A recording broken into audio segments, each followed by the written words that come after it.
We got scared.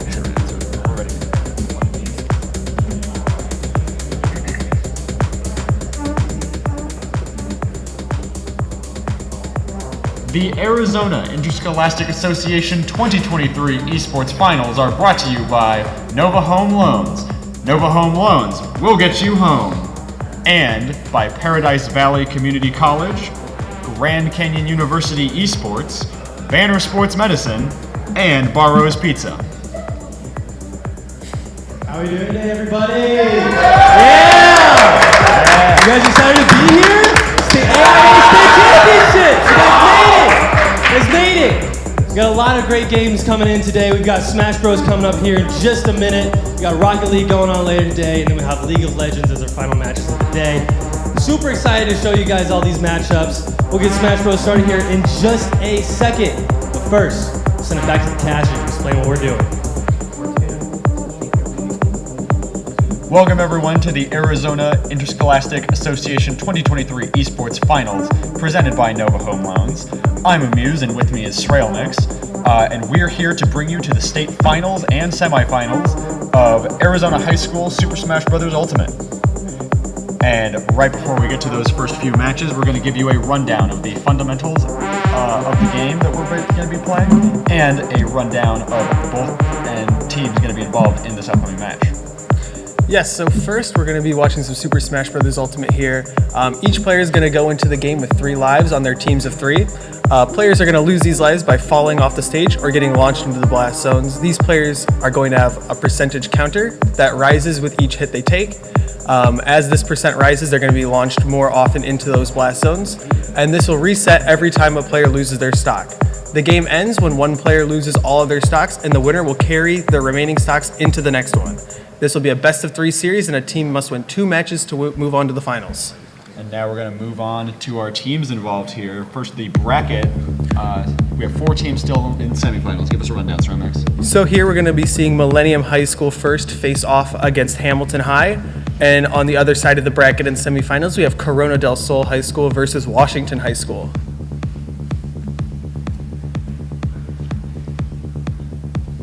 And then here is the matchup in particular. We, of course, have Hamilton versus Millennium, as we've mentioned. They're competing to get into the finals. So here's our player lineup. For Hamilton High School, we have Zizono, we have Prunes, we have Shen, and we have Cozy. And then for Millennium High, we have Testudo, Noir, Sozino, and Flick. So as you can clearly see, we're going to be playing these 3v3 with 1 sub each. Yes, so it looks like these players are going to be in here right now, setting up their controls and just preparing mentally for this first game here. Yeah, definitely. From the looks of it, Millennium is sending in Testudo first. Yes. And who do you think they're sending in for Hamilton? I'm not sure yet, but I do know that Hamilton does have a pretty nice roster on their team. They have Zizono. For those of you who aren't aware, Zizono is a common contender for Arizona State's top 10 power rankings very often. He's in the discussion for that quite often. So a very strong player on that team for Hamilton High. It seems like all 4 teams remaining in the semifinals do have like some really heavy hitters each. Yeah. So I'm excited to see how this pans out. Yeah, both of these teams going into this event today here at the semifinals are 10-1 on their season count. So both have dropped 1 set just over the course of the whole season, so very strong performances overall. It looks like Testudo is talking about bans right now for what stage they want to go to. And it looks like they're talking about what character they're going to go as well. Because for those of you that don't know, in Super Smash Bros. Ultimate, players must declare characters first. Yeah, and I know for Testudo in particular, he plays a rotation of Pokemon Trainer and Rosalina and Luma. Yes. Honestly, definitely expecting a Pokemon Trainer pick here. And for his opponent, we'll see once they get their tag. Yeah. But as we were mentioning, not only are there a lot of heavy hitters, there's also a lot of people that we're familiar here as casters from G2 Esports, especially Millennium, who used to come by our tournament quite a lot. Yeah, we have seen quite a few of these MHS students come by, and so we are pretty familiar with them. And then, of course, as I mentioned earlier, we're familiar with Zizono. He's come to a couple of GCU events as well. And it looks like the characters that have been selected, it seems like we're going to be seeing Pokemon Trainer versus Byleth in the first game. All right, very exciting starting matchup to get our day going. Yes, I think we're just waiting for the all okay to start.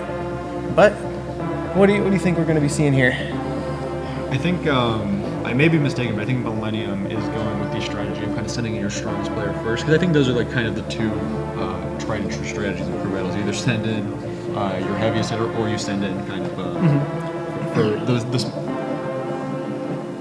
Yeah, I mean, yeah, Testudo Testudo is Shen for Hamilton. Shen for Hamilton? Is confirmed the play that they're starting. Okay, yes, because Testudo is very well known through Arizona Smash. Okay, it looks like they have to change teams first. It seems that they want to have the corresponding team to be the right color for the player. But yeah, so yeah, MHS does have some good talent on their team, and even Noir, which is a player I don't think we've seen before at GCU events. I've heard that Noir is also a very skilled player as well from players on the team. So yeah, I'm very excited to see what all these players bring to the table today. Yeah, definitely exciting for both teams. Like we said, there's plenty of players we're familiar with, and plenty who we weren't familiar with, who we looked up in preparation for this, who seem to have really been putting on some really nice performances, even maybe especially in high school. So it's exciting to see them all be evenly matched as they go against one another right now. Yep, running into it, they're going to start on the tried and true classic of Pokemon Stadium 2 for the first stage. This is a classic starter for Super Smash Bros. Tournaments. We're going to see very, very even kind of neutral interactions coming here. Yeah, she's kind of running in a lot on So yeah, we have Byleth versus Pokemon Trainer. So Byleth's game plan here is going to be kind of use that spacing with that sword, keep out long range hitboxes, try to dissuade the opponent from getting in too close, and just kind of box him out. And with Pokemon Trainer, Testudo is going to be using the ability to swap between Squirtle, Ivysaur, and Charizard to utilize their different kits and tools.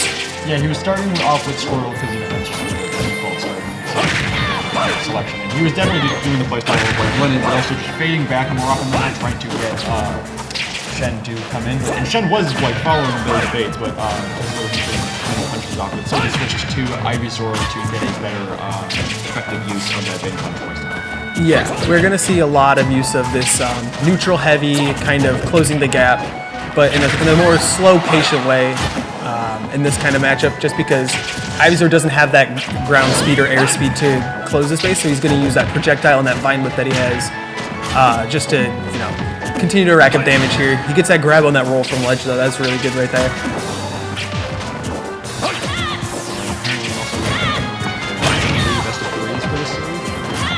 Best of threes? Yeah.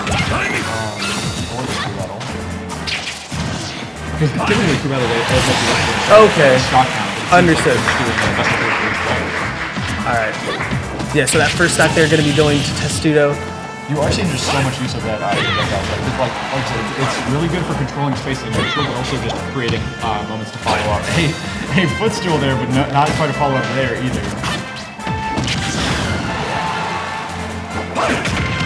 Ooh, the run off there, but sending Testudo back into the stage, he was able to still make that recovery. Yeah, especially because Charizard definitely gets some backstage save, and definitely trying to rack up some heavy damage now. Yeah. But Shen is really good at doing a good job of using Violet's big control stage. Oh, it loses that jump, so he doesn't make it all the way back to stage there, so it's going to even up the stock count now. 2 stocks apiece. Yeah. Oh, yeah. He's going to be fading in and out using those jumps. Already up to 7. Dinosaur back to some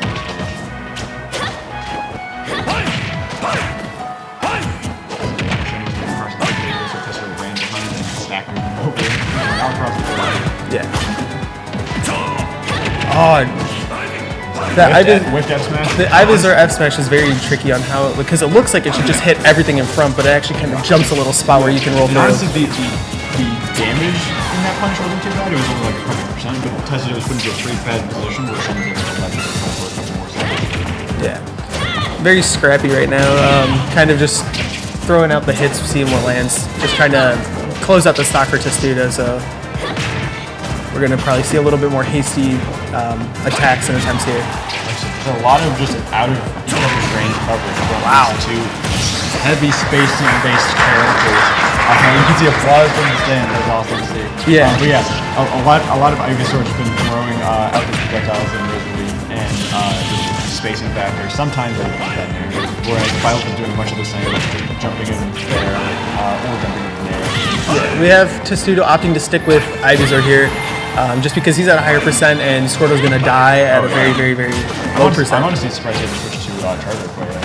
I feel like the Charizard swap's going to be coming eventually here. Probably by like 60% Charizard will be coming out. But yeah, you want to keep Ivysaur at the middle percent just because he can chase in the air, whereas Charizard's kind of a little more limited. Since there was really so far nailed down that usage, Ivysaur really controls the base. Because Violet has that too. Like, it's just that Shen's honestly running into the areas a lot more instead of running out. And Testudo's definitely focusing on evading that. Yes. Alright, he's going to get that. Oh, it will! Yeah. Commentators close behind this. Alright, Testudo JK going to be taking that first game. It's interesting because there wasn't even red sparks there, so that's why it was really nice. Yeah. So it looks like he's going to be walking and doing stage bans for the next round. That was very nice play from Testudo there. Great play from both players there. But we saw Testudo utilize the ability to like fake out jumps and attacks, and then kind of bait out defensive options. And he was able to get that grab there with Charizard at the end, which ended that last stock pretty early. Yeah, like we said, both characters and players focus very heavily on just spacing out their opponent. It's just that Testudo was able to get a bit more control of the stage while he was doing it. If I'm not mistaken, it's a bit of change to Richter. Yep. That's why it's very interesting that they're doing this crew battle sort of best of three format as well. So to reiterate, this is not going to be a crew battle format exactly, but instead this is going to be 3 best of 3s from each team. So we're going to be seeing Testudo versus Shen play a best of 3, and then the next players will play their best of 3. And the ending set count will be however many sets your team has won. Alright, this actually brought up something that I realized that Squirtle's going to have a pretty nice time with a character like Richter. We saw it earlier, that's why Shen was already up to 70%. But there's even just tools like water where if you're not careful, you will get cheesed right off the range. Yeah, Squirtle versus Richter is going to be a very interesting matchup. Squirtle's got all that ground speed, able to get in and out. You'd think at first that Squirtle would struggle because he doesn't have a projectile or a way to deal with the projectiles, but since he's so fast, the second he closes the gap, Richter's kind of a sitting duck for him to deal with. Yeah, exactly. Characters that small don't even need the projectile. It's almost like the projectile is their body with how quickly they can move in while still being so small. Yeah. And we're going to see Shen try to utilize the jump get up from ledge more often than really any other option, just because Squirtle can cover all this space on the ground here with his fast ground speed. You definitely don't want to roll in on Squirtle. He will definitely punish you hard. They get caught up in the holy water, but Shen's not able to get a strong punish out of it yet. We see Shen starting to shift over towards holding center stage, staying towards the middle rather. Oh wow, Testudo with a down air. Like I said, Pokemon's kind of going to have a very, honestly a much easier time with Richter than this matchup. Because Richter just has a very much a lack of a solid recovery.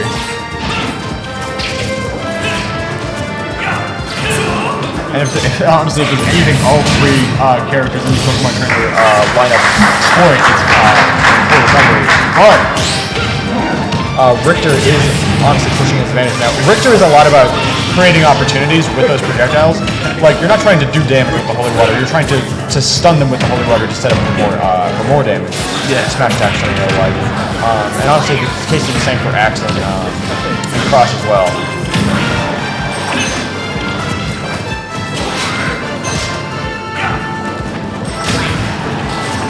Alright, Testudo pushing Shen back to the ledge.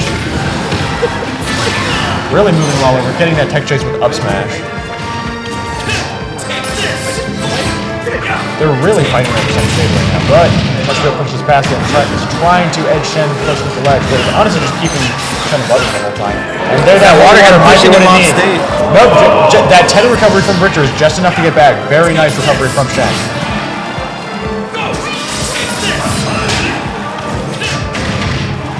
Alright, like I said, just creating those opportunities with stuff like Cross. Covering a lot of space too. That returning Cross is really useful for Shen to not get punished by Testudo there.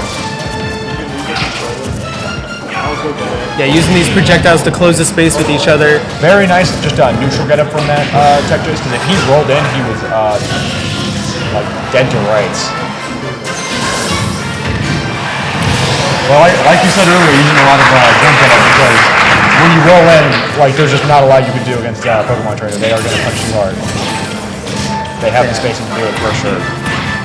All right. Testudo trying to get some extra credit on this last stock. He's going to be closing the space and just pressuring Shen here. But Shen finding that grab, throwing him off stage and creating himself an opportunity to take the stock and even it back up. Testudo gets an opening here. He's going to keep that pressure with that up air under the platform. Shen has control of the stage, but knocks right back away with Ivysaur. Like I said, Ivysaur's just so strong in the ledge, whether he's getting ledge guarded or is the one trying to get up from it. We're going to see Testudo retreat towards center stage more, just keep the pressure off. Because if he can go without losing this last stock here, he'll find himself in a nice position. Oh, yeah. In fact, I think this would actually be a victory win. Best of 3 format. Oh! There we go. Very strong. Like I said, great new opportunity to get that holy water capitalizing on the best match. Very nice play from Shen. Yeah, excellent shield trap there. Oh, in the back air. Strong back air is going to do the trick. Testudo takes that bayonet, and then Testudo is now 1-0 ahead. Alright, yeah. Excellent play there from Testudo there.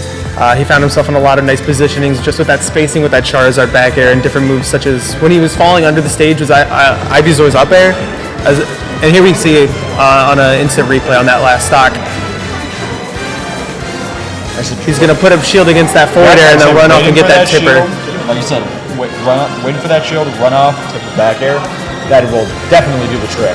Yeah, so Hamilton high now with their backs up against the wall because since this is a best of 3 in totality, they've got to win 2 in a row now. So we're gonna see who they decide to throw in next.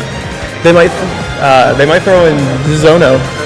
Honestly, yeah, because they definitely need a strong win here, especially because, like you said, it's not a exact crew battle format. So Testudo is at full talks. Yeah. As far as I know, unless MHS might have to mix up their player as well. They might not get to send Testudo back in. I don't think they do. Yeah, I'm pretty sure you're not allowed to send players back in since this is going to be best of 3 sets. Oh, kind of. I think it's like you select each player that you want to go in, and that player can only go in for that match, whether win or lose. So we're going to see who each team's sending in next, but good play from both players there. Well, the name of the game definitely was spacing, where it's like Shen was doing a perfectly good job of creating opportunities with his projectiles, just like Richter needs to do, and even just like using those like heavy, like long distance disjoints with violence, just like you need to do. It's just Testudo at the end of the day had better control of the spacing, better control of the stage, and what is a platform fighter if not control of the stage? Yeah, and a little more about Millennium here. This is their second year as a program for Smash Brothers. Last season they made it to semis as well, where they would face off against Apollo, and that's where their bracket run would end. But they're back here, and they're looking to push it even further, maybe even take it all the way to a championship. Yeah. And it looks like Hamilton's going to be sending in Zizono, which, if I'm not mistaken, is their star player and is one of the most notable players in the state here. He is, like we said, a heavy contender for PR in the state. That's top 10 ranked players, which is honestly probably one of the most impressive things any of these players. Yeah, he's also in the conversation for best Rob in the state as well, along with some other players who are pretty notable in the scene. But we're gonna see Flick go in here to go up against Zizono. Flick, I believe, is Cloud Joker. I believe so. Yeah. And as you mentioned, Zizono is Rob. I've actually, I know, these players have probably played off against each other a couple times at different tournaments because they both make their attendances around the Arizona Smash scene. But I was going to say that besides Testudo, Flick is probably the member of MHS we're most familiar with in terms of FFF attendance and whatnot. Flick does play quite a few characters. I know Flick plays Cloud. I do think Flick has a Joker. I know Flick has an Inkling as well. Right. But we're probably going to be seeing the Cloud here. That is definitely what I am most expecting. But it's interesting you can still character counterpick throughout in between games. It's going to be a much different paced game, this one, than the last one we just saw. The last one, the name of the game was Spacing, and we were just going to see some patient play until they could find openings to crack open the stocks. This is going to be like in your face, rush down heavy, combo oriented for Zizono at least. Yeah, Zizono is a very combo oriented player. He plays Rob, and so it's going to be getting that gyro out and just kind of carrying you across the stage as fast as he can, and just overwhelming you with his options. Cloud also definitely still has some strong spacing tools, especially the infamous one being back air. But honestly, I don't know how much we're going to see. We're trying to create space, which, as you said, keep the distance close. Yeah. Honestly, you don't want to get spaced up by Rob either, that's for sure. All right, looks like they're getting ready. They're going to be sorting which team each player's on, and then getting their characters ready. Here we go. All right, it is heading into it. It is currently 1-0 for MHS. So, and this matchup will be Rob Cloud. Let's see how this pans out. alrighty. Starting it off on small battlefield here. This is another one similar to Pokemon Stadium, where it's going to be pretty even for both players based on having like a nice good area between the platforms. Oh yeah. And we're going to see them trade blow for blow on the first few hits. Why do you see that really laggy forward air, to be honest? Yeah. It's a slightly laggy forward air, but at the same time, it's very safe just because of how much range it has. Right. I mean, that's the same case with the fact that you see him mixing in a lot of back air, cross slash, and that up B especially. We have seen a lot of use of so far. So much that Flick is actually up on Ziz right now. Yeah. We do see, Flick having a nice little bit of a percent lead here, holding center stage, just trying to keep some more pressure on Zizono. Flick playing very well around these platforms as well, making sure to not give an inch to Zizono. That back air is covering so much space, keeping Rob out just like you need to. All right. Ziz creating some counterplay, finding that pressure on the ledge. And Limit is now on deck, so that's a danger to Wow. society. But Scoops with the... Yeah, Ziz setting up that gyro to scoop off stage with that side B there. It's a very, very potent combo right there off the ledge. And we've got Ziz starting up some combos with that gyro toss. So only going up to 34% though, so Flick is definitely still in this. Not too much extra credit to come back from. Oh, nice There we go. up smash! Nice up smash. Flick chasing off the side of the platform. Yeah, they're calling out that landing off the side of the platform, yeah. Tripping up on the gyro a little bit, it's a little unfortunate. Yeah. Let it back on deck, but will we get to see a use out of it? Nope, just a recovery.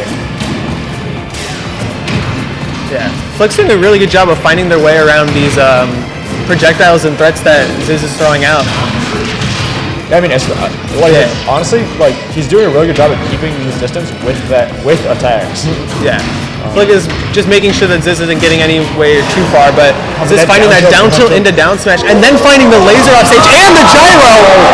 Taking that second stock. He takes that stock off, just like plucking an apple from a tree, honestly. And honestly, it's going to be harder and harder for Flick to come back here now that Ziz is really bearing the lead, but Flick is still doing a pretty good job at just keeping this close, keeping that space, and honestly, maybe another kill pretty soon from Flick, especially because Limit is almost back on deck.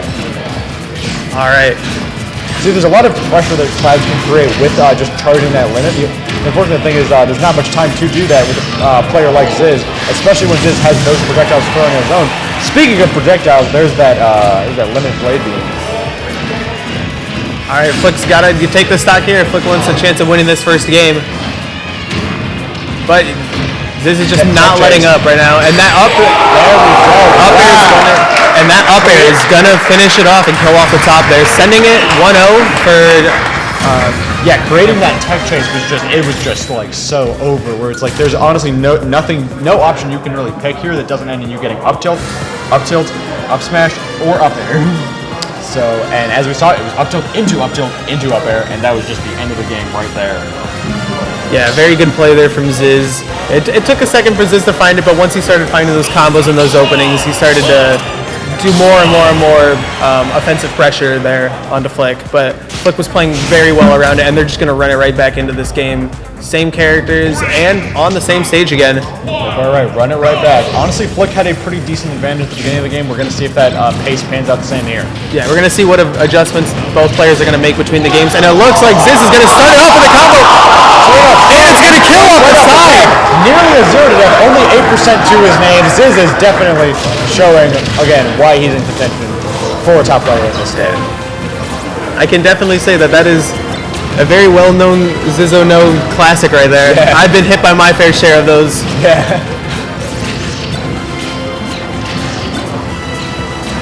All right, so you don't want to go too low there. Yeah. Even We're gonna be seeing Ziz continue to set up that gyro at the ledge, because we saw in that first kill in game 1 that it just sets up really nicely for other moves to either set up a spike or a side B off stage. So Flick had to go for a very low recovery there, but honestly, just got punched right back off the stage. All right, Ziz whipping a grab. That's a very good opportunity for Flick to run away from for a little bit. Oh, catches the jump with an up air. It's like Nair catching a jump with an up air. Honestly, Ziz is just really pushing his leverage in this game so far. All right, Ziz starting off. Oh, but all right, dropping that combo by missing that gyro, and finally Flick is able to pick up the gyro for himself, but it disappears way too early.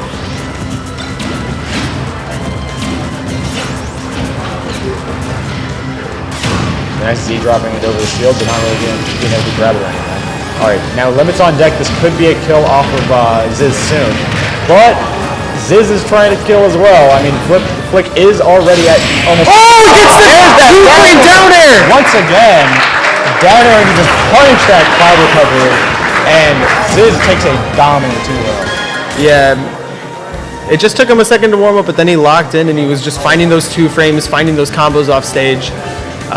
Ziz looking very dominant in that That's second game. That's what I was thinking. There. I mean, I know they had a warm-up room that obviously our audience at home can't see. But I was wondering, I was like, are there going to be any players who are a little bit too cold, too much cold feet? Kind of a slow pace of it maybe? And I was like, nope. They are getting right into it. They only take a moment to warm up in those games before they just start hitting the ground running. Yeah. And MHS taking it a second to talk it over, decide on who their last player is going. And it looks like they're considering sending in Sozino next. But, yeah, good stuff from Zizono tying up. 1-1 already in semifinals. That means the next game is going to decide who moves on and who goes home. Nice to see a game 3 situation already. Wow. All right, definitely hoping to hear some noise from the stage here once we get going. That was quite the game. Yeah. So yeah, the two other. Give some speculation who you think's going in right now. Well, the last two players they have left for Millennium Hight to send in are going to be Noir, who's a Joker main, and Sozino, who mains Sora and Pit. But I have seen Sozino at a couple of tournaments around, and it seems like he might have more experience in these kind of more intense situations, especially when now it's all riding on you. So, yeah, they're going to be sending in Sozino, and Hamilton High is sending in their next player, which I do not have right now. Well, I don't think we reviewed yet, but aren't Sozino and Testado the seniors of Millennium High School? I believe so, yeah. So, all right, here's another highlight. Is that down tilt, just run up, down smash. And then this projectile play here off the ledge is crazy. Gets that laser to hit, and then gets the gyro to just send it all off. Yeah, there's just no coming back from that. Smart from Flick to save the jump. Yeah, Flick almost made it back too because he had just finished charging limit when the gyro hit him and killed him. Flick had limit and had a jump left. It was just great projectile placement from Zizono there, and this was at the very beginning of the game. I'm pretty sure this was an immediate stock that got taken. Yeah, I mean, because honestly, a lot of players will see Clyde off stage and they think, okay, he's not making this back, but Flick is very wise in trying to get that limit, but it was just not covered. All right. Yeah, this stock here. This was just wild right here. Hits the Nair into gyro throw, Nair gyro throw, 2 gyro throws in a row into that side B. And I think that just kills right then and there. Yeah. That's the thing though, that's crazy that Zizono had only been hit once so far in that game, and then he went right into a touch of death. Zizono is something else. And there's that up air that he got to also chase. Killing stupid early. So he's sending across. Right, just and here's that down air 2 frame. I would say that is insane. Yeah, I was like they forced flick to air dodge in because of that gyro coming out, and then it was just all over when they sent him off the stage there with that down tilt. Yeah. Covering dash attack as well in case they move too far in. Good timing there as well. Yeah. Because it's not the easiest thing to get a twofer in situations like Definitely that, especially when there's a lot of pressure on it. Like you're playing for your school here, you gotta. Every interaction matters here, so good work to Zizzo now. I'm sure tying up the Hamilton would have liked to save Ziz for the last game, but it was important there since they were down 1-0. They were like, okay, we cannot lose here. We have to send this to game 3. The nice thing about formats such as this that some people who have played crew battles might know is that in crew battles, depth of your roster is not as important as how a certain player can do, because you can have a player that just takes all the stocks. Yeah. Whereas in formats like these, team battles is going to be more important because all your players have to come in ready to play and prepared. So you can have a very dominant performance, but if your teammates play very well, you still might come out with the win. Yeah, definitely. I mean, like we said, that Ziz has one of the most impressive resumes of any player here, but it is still important for that team composition because it's like not enough for one person to watch from him. It has to be if you want it's a team effort. I would say it's a team effort, and there's like no possible way to get a blowout on your own. You definitely have to like work together because it's just like every play here so far has been absolutely crucial to bring us to game 3. Both players on each game so far have played super well for their situation. The fact we're going very exciting. And here we go with it starting now. I hope we can. Greninja Sora. Yeah, see Greninja Sora. This is a very Arizona-esque matchup. We see characters like this very frequently in tournaments around here, so... It's funny because the top player in Arizona made both of these characters. Yeah. So no wonder we've seen it. So yeah, we got Prunes who's going to be playing Greninja here for HHS, and Sozino who is playing Sora for MHS. Sora's going to be around... his focal point of this game is going to be kind of finding his spacing with his Keyblade, his sword, and being able to close these gaps, whereas Greninja's going to be kind of getting in and out, finding his way in, and then dealing these really quick combos. It was a very quick, still heavy damage dealing combos, where Prunes is honestly wanting to just take these kills off of a character as light and floaty as Sora. Like, killing early should be no issue for Greninja. However, Sozino is doing some great job with the counterplay here. Yeah. Oh, gets the up smash in! That was, I think that's like as far away as you can get and still get that hit. Oh yeah, that's what I was saying. I was like, that was like literally perfect spacing, where it's like there was just no way for Prunes to be able to get off the platform and punch him there. Yeah, nice baiting that water shuriken. And good call outs. All right, so Zeno get a couple extra hits here, set himself even further ahead. Like we mentioned, they may have only had so much time to warm up before these games, but they are clearly warming up just as soon as the game starts. Wow. Up smash on that platform, going to take out the next stock, and that's going to tie it back up. Yeah, but Sozino's hitting the ground running, pushing Prunes off the stage here. Now on the other side. So baiting that air dodge in, but not really able to capitalize it off much. Oh! Alright, gets that up B out of his shield to punish that down air. Oh yeah, definitely. So nope. Yeah, both players just kind of scrapping here at the side. A lot of scrapping here, yeah. A little bit of scrapping at the side of the stage, but scrapping's not a bad thing. Alright. Prune's getting that up thrown to up air, and Sozino's just going to retreat to ledge here. Alright, this is a tricky situation there with that side B, but Sozino was able to get right out of it by only using 2 of the hits instead of the third, because Prunes was definitely waiting out the third by sitting in shield. So much shield damage. Oh! The tech roll of being able to avoid that up smash. So that was actually very close. I'm surprised Sozino came out of that situation alive.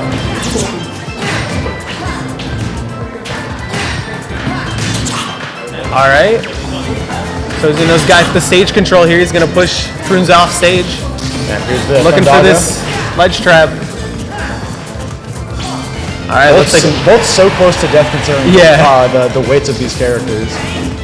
Both these characters, are pretty relatively light. Sora being a little floatier as well, but getting that up tilt on the platform, taking that second stock off Prunes. So going right through Prunes' shield, and here we go. Prunes nearly taking the stock himself, but Sozino alive for a little bit longer. Let's see what extra credit he can get. Honestly, the answer from Prunes might be none. Yeah. Alright, both players just kind of playing a little bit of footsies here. I was like, footsies from behind center stage, and here we go. Oh, yeah, we're going to see Prince kind of let these up smashes rip. So yeah, second one. Just trying to find this kill here. Honestly, I feel like Sozino had the room to go for the first side either. I think the second one connected, but we definitely know it's not the safest play here, especially when you are this high up. Alright. I have a feeling we're going to see that Bazaga any second now. Prince gets that F tilt, push him off stage. Gonna try to find this kill here eventually, because it just keeps racking up damage in the meantime. Yeah, I mean, honestly, I thought Prunes was going to be able to stop Sozino before building up any extra credit there, but Sozino is honestly close to closing out the game. There's just so many straight hits from that right there. Sozino getting that, crazy. Getting that dash attack to push him off stage, looking for the final hits of this game potentially for him. All right, gets that forwarded. Here we go. He is not going down without a fight. We're going to last stop. All right, a little bit of a comeback needed for Prunes here if he wants to take this game. But the up-the-added shield, not just yet. All right, Prunes is living, and that Thundaga is not going to connect either. Anything is possible here, but let's see what Prunes can take here. Prunes has to make something happen right now. All right, Thundaga is back on deck. That is bad news for Prunes. It is definitely dead if even one of those straight lightning bolts hit. All right, the up is going to take it. Definitely doing the trick that time. Surprised he even made the first one, but you're definitely not looking the second one with that high percent. Yep, Sozino taking that first game now, sending it up 1-0 for MHS. And now that the series is tied 1-1, it's very important that Hamilton High bounces back on this one. They need to win the next 2 games in a row if they want to move it to the finals. That's what I was going to say. If they don't do that here, MHS moves on to the finals themselves and sends Hamilton home backward. Now, I wonder if we were going to see a mix-up on characters from Shen. We didn't. Prunes rather, sorry. I think they just ran it back same stage. I think they're running it back just like you saw last game with Daisy and Flick. I'm not sure exactly what the stage list here is in this type of competition, but we have seen small battlefield in Pokemon Stadium. I But imagine it's the standard that they have at Nexus. That's usually the standard stage for pretty much their events. yeah, because they also did do Battlefield with the Richter game earlier. I was saying, besides small battlefield, definitely a safe bet all the way. PS2, of course, is the most neutral stage of the game, and this is just the other biplat. All right, Prunes hitting the ground running, like honestly, just doing a pretty good job, just racking up that early percent. yeah, starting off strong now. Okay, I would say so that was the first time we saw that side B hit on that shield, and Yeah, Prunes is just waiting for that all game. looking for these up smashes, but finds it. And that's gonna be, Prunes is taking the lead. yeah. Prunes is definitely eager to hope that they make this best of 3. Go to game 3 all the way. Yeah, he's starting to turn it on here. He's starting to come alive. Finds that dash attack into the upper there, and the down tilt. Sozino too often going for that, just that 2 hits of side B and then letting the third one whip. Yeah, Because we saw it connect to the shield last time, which is honestly the big thing you're trying to avoid when you only go for 2. But when you only go for 2 every time, it gets a little predictable, and as we see, Prunes has been able to punish him more strongly. Like I said, there we go. There's that third hit. Definitely a Faraga so we can set up Thundaga. Alright, good. Oh, nice dash attacks, chasing in the up air to follow up. But not going to find that forwarder to just finish up the stock. We've been kind of seeing that with Prunes where he'll get these combo starters, but finding that finishing hit is just a little bit harder than you might expect. Yeah, we actually even saw Prunes sweeping the space over the platform with the dash attack. Oh, right. Screen KO. A little bit of a crowd reaction there. Some people here rooting back for to even. Let's see what magic he can make happen. Like I said, last time I thought he wouldn't get much extra credit at all, but then after I said that, he ended up taking it all the way to like 100. So let's see if the case remains the same here. So it's a little bit tricky to figure out sometimes, but it looks like Prunes is doing a good job here. Yeah, like one of those things that some people might not know about Sora is that Sora gets with his neutral B where he gets to switch between 3 different spells, as we've been seeing Sozino use really well throughout these few games. And so just keeping track of which one's on deck is very important here, because we saw Prunes counter, I think he's thinking that there was going to be a Firaga, but it was actually the Thunder. Yeah, because that's the other thing important to keep in mind with Sora's spells is that where there's other characters like Shulk's Monado that get to cycle through them manually. Like you get to select one and toggle. Sora just cycles automatically. It's always Faraga into Thanaga into Blizzaga. You can always predict what's coming out. Yeah. And you can also always know which situation they're going to want to use one. Because honestly, like with Blizzaga there, half the time you're just burning it. Like I said, he burned it there so he could set up for Faraga, which means you can have Blizzaga for a ledge situation just like that. Yeah, good DI from both players here, and Sozino's gonna live that up throw. Both players making it back. Pretty hard from Prunes' back air there. Yeah, this is both players are living very high on their stocks. Very close game. Prunes is really wanting to bring this to a best of 3. Uh-oh, here comes that up throw. That's gonna kill. All right, now Sozino's got to put his foot on the pedal here. All right, pushing this advantage is super important. As in advantage state, Sozino really needs to push, and also Prunes needs to push his advantage in the game if he wants to bring this to game 3. Oh, gets that back hit of the nair, and puts himself in the advantage. Gets the forward throw off stage. Let's see what he can make of it here. Yeah, rolls the ledge. Yep, sitting in shield for just a little bit too long. All right, Sozino is waiting on the other side of the stage. Whereas Prunes is just throwing out those water shurikens, hoping to farm some extra credit where he can, and maybe let it follow up into something bigger like that grab.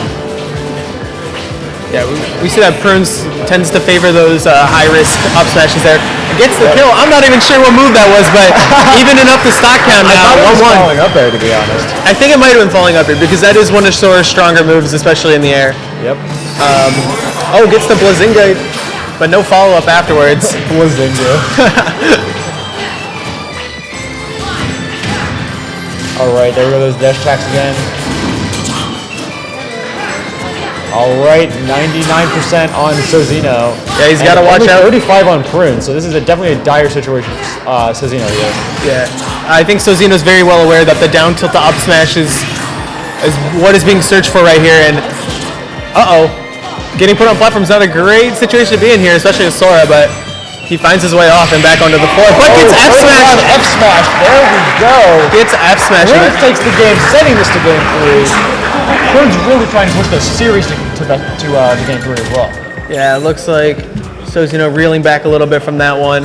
It was a really nice dash back F smash call out there though from Prunes. And so without a doubt.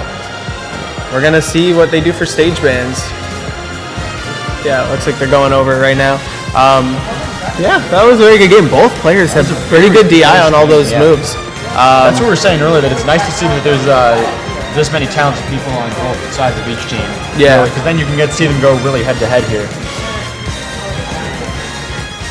Already, semifinals 1-1, and we're going into game 3 on the last set. Oh yeah, that's about match 3, game 3. Yeah. First start to our event here.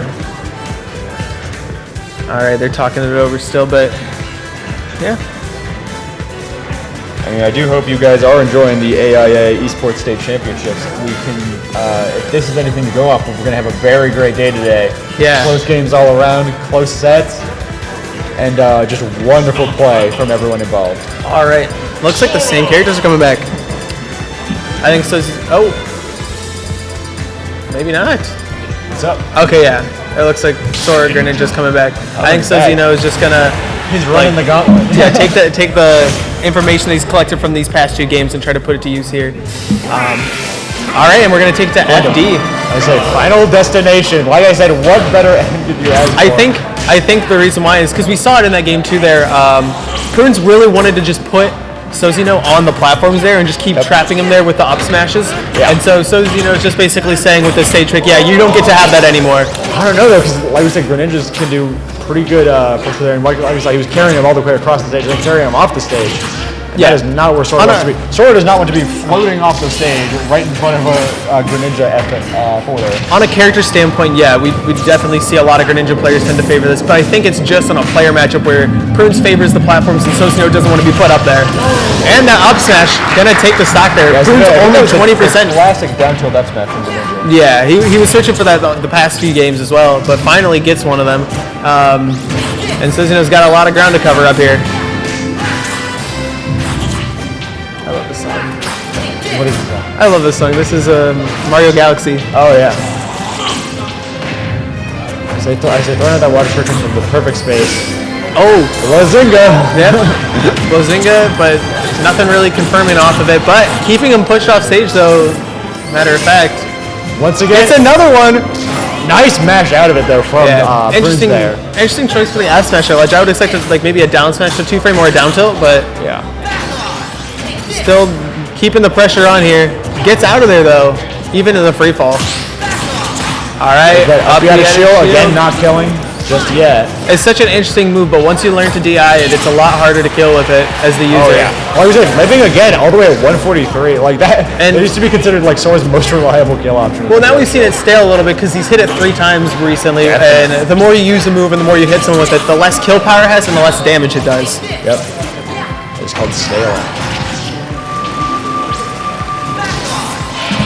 All right, making it back to I'm stage. trying to use those up beats to try and push Suzuno further. That up smash again. Like you said, high risk, high reward play from Yeah. Prunes here. Still all the way at his first stop. Prunes is definitely burying the lead here. And Suzuno is going to have to come back from this soon if he wants to come out with a win here.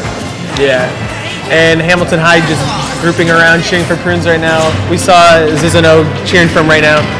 Very excited that his teammates, It's honestly trying to carry this lead on. I mean, if you're at like 180 on your first stock, I think you go for that too, right? You go for it every day of the week. As Sun Tzu once said, postpone present victories for future sauce. I did say that once. I'm pretty sure Sun Tzu said that somewhere. Oh yeah, you're right. But yeah, so we're just risking it all for the glory, but he's got some stocks to play with. All right, those 3 hits of side B doing just enough damage, but honestly, Casino's gonna need a lot more here, especially because Prunes is already throwing out those up smashes. I don't know if you saw. And Ez, Nice counter. oh, he's still alive. Prunes was predicting another one of those F smashes from on stage, and Wow. Casino went right for it. Yeah, Prunes is playing very well right now. And gets a forward throw and gets the DI mix up. Just a good old-fashioned forward throw, and Prunes takes that set 2-1. All right, that's 2-1, and I believe, Hamilton High makes it on to the finals Very impressive. with their backs up on the wall as well. Oh yeah, they were coming back from the brink there, from being down 1-0 at the beginning there. But very nice play from all players involved. Like everyone on all teams did so great there. Yeah. Now, can you remind me what we're going to see for our next match? Actually, let's review a clip here. Yeah. Yeah, this is that last kill we just saw there with the forward throw on the DI mix-up.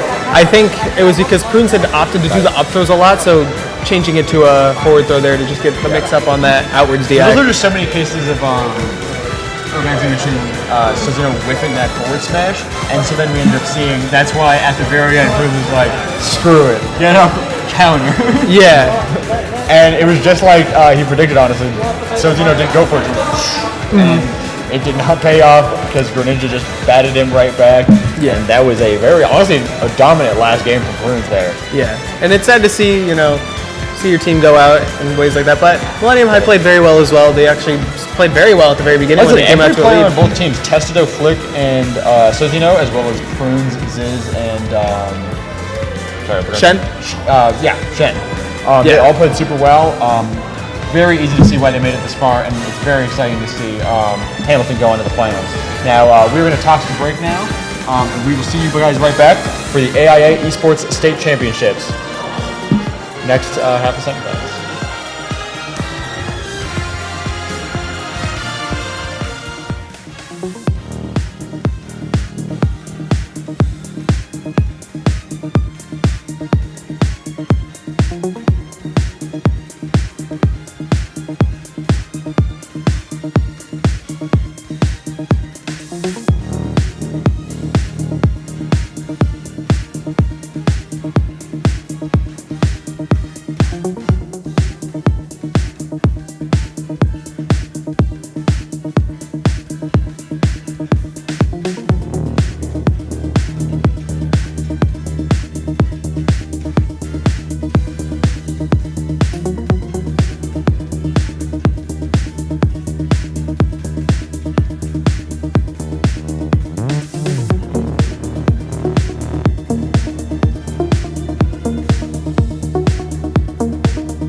Now let's give a quick shout out to our sponsors. The Arizona Interscholastic Association 2023 Esports Finals are brought to you by Next Care Urgent Care,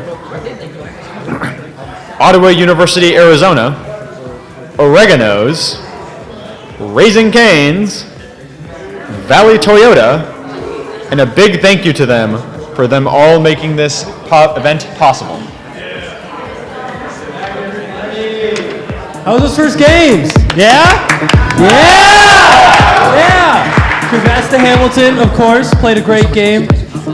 But next up, we have got Corona del Sol versus Washington. We got another great game coming up. It's the last game of semifinals before we go into the final matches. But first, we will give you back to the casters to tell you who will be playing. All right, welcome back, guys. We're going to be here going into the second match of the semifinals here. We're going to have Corona del Sol High School versus Washington High School. And here we're going to take a quick look at their lineup right now. So for Corona del Sol, we have Zane 08, Potato 7, and Fleur.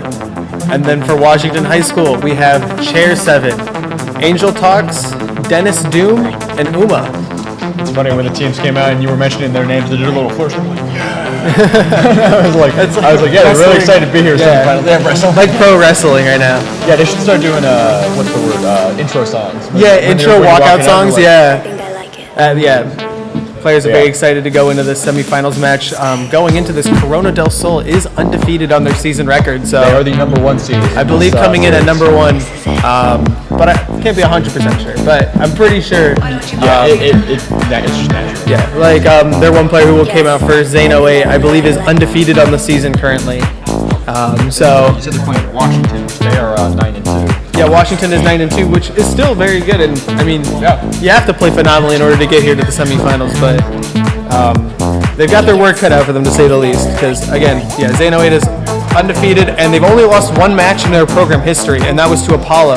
And Apollo is a team that they ended up beating this season in the quarterfinals to get here. So, And Apollo, I think you mentioned earlier, was also the team that eliminated MHS last year. I believe, yeah, Apollo is the team. So yeah, so very good work here from Corona del Sol, and then and on the other end we have Washington High School, and I'm trying to find our notes here for them. So They have SSBU as their team, and all their players are seniors, and they've been playing together since their freshman year. So very close team here, very good. A lot of chemistry going on. It's very important for a format like this. It says that Angel, one of their players, has placed first at a recent Smash tournament hosted by the city of Phoenix. So good work there. And their other player, Dennis Doom, hopes to be a broadcaster one day. Hey, I respect that. Dennis Doom.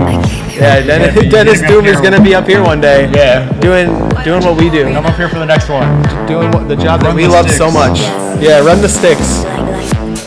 Speaking of running sticks, it looks like the players are setting up their controls right now and getting ready to head into their first game. But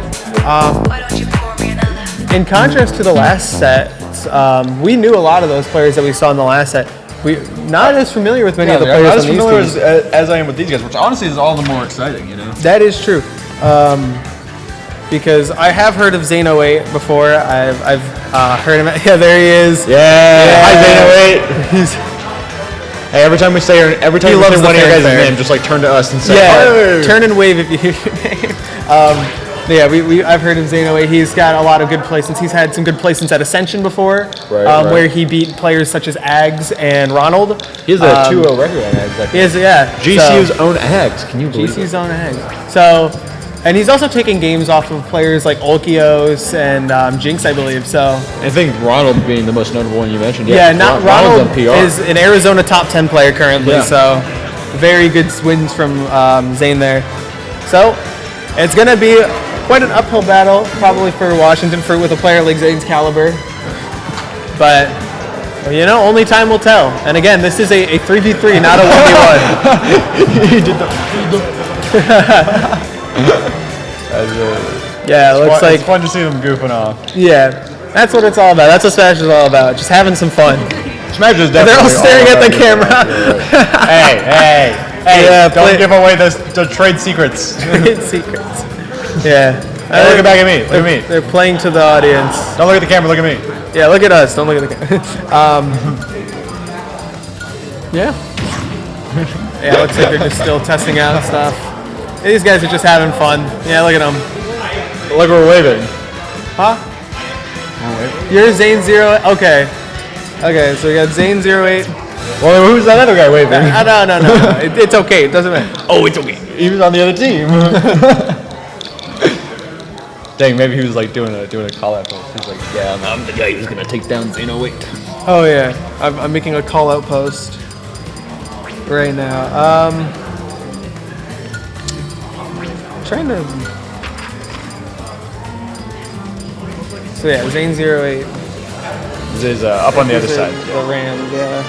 I think this is WHS. Yeah, he's Washington. Yeah. That's Corona del Sol. Yeah. All right. Corona del Sol just goofing off, having a good time, but making it this far, very important to these players. So let's see which team's going to push through, make it on their way to the finals to play Hamilton, which I couldn't tell you. I could not tell you who the favorite would be between any team of the four that we've seen today. Yeah, I mean, obviously we mentioned before that this is probably the 1 and 4 seed respectively, but anything could happen if they go play Hamilton. We just saw Hamilton have a pretty dominant performance against MHS, as close as that was. Yeah. They had some games that were like pretty strong for them. So here we go. All right, yeah. Yeah, it looks like they're doing their stage selection. They're talking with their teams. They're basically just doing all the housekeeping you need to always do before you get a match going. Yeah. Sometimes you just want to start it up, run it. Run the sticks. Run it. Run the stick. Nah. It's not that hard to select PS2, guys. Come on. It's not that hard to pick PS2. Did you forget where it is? It's right there. You gotta do the I can show rock, you. paper, scissors. Rock, paper, scissors, PS2. Yeah, rock, paper, PS2. Literally, like, that's my waking nightmare, is striking and then going to PS2 anyways. RPS stands for Run PS2. Yeah, run Pokemon Stadium. Run Pokemon Stadium, it's so true. All right, looks like they've started though, and we're going to be seeing Ice Climbers Banjo. Wow. All right. We had already joked about not being familiar with these players. Now I feel like I'm in a different dimension. Yeah, and their tags are not to their names, so we're going to have to kind of figure this out as we go, but I'm pretty sure Zane is the Ices. Yeah. Yeah. I think I crossed into a different dimension where people play Ice Climbers and Banjo. Yeah, for those of you unfamiliar with Smash Bros. Ice Climbers, you basically get to control two characters at once, one of them being a computer controller. But we're going to be seeing him implement desyncs, which is just splitting up the climbers and trying to take advantage of using two characters at once. Yeah, and Banjo-Kazooie, of course, has Wonder Wing, which is a pretty powerful move, but is a limited resource. You only get, I think, 5 uses of it, and already Dennis is burned too. Yep, he's got 2 left Wonder Wings in the tank, but again, you refresh them every time you lose a stock. Yeah, Zane is the icing Zane. Yeah. All right. Is he going to make that back? No, he's not. So that's going to be the first stock for Zane. All right.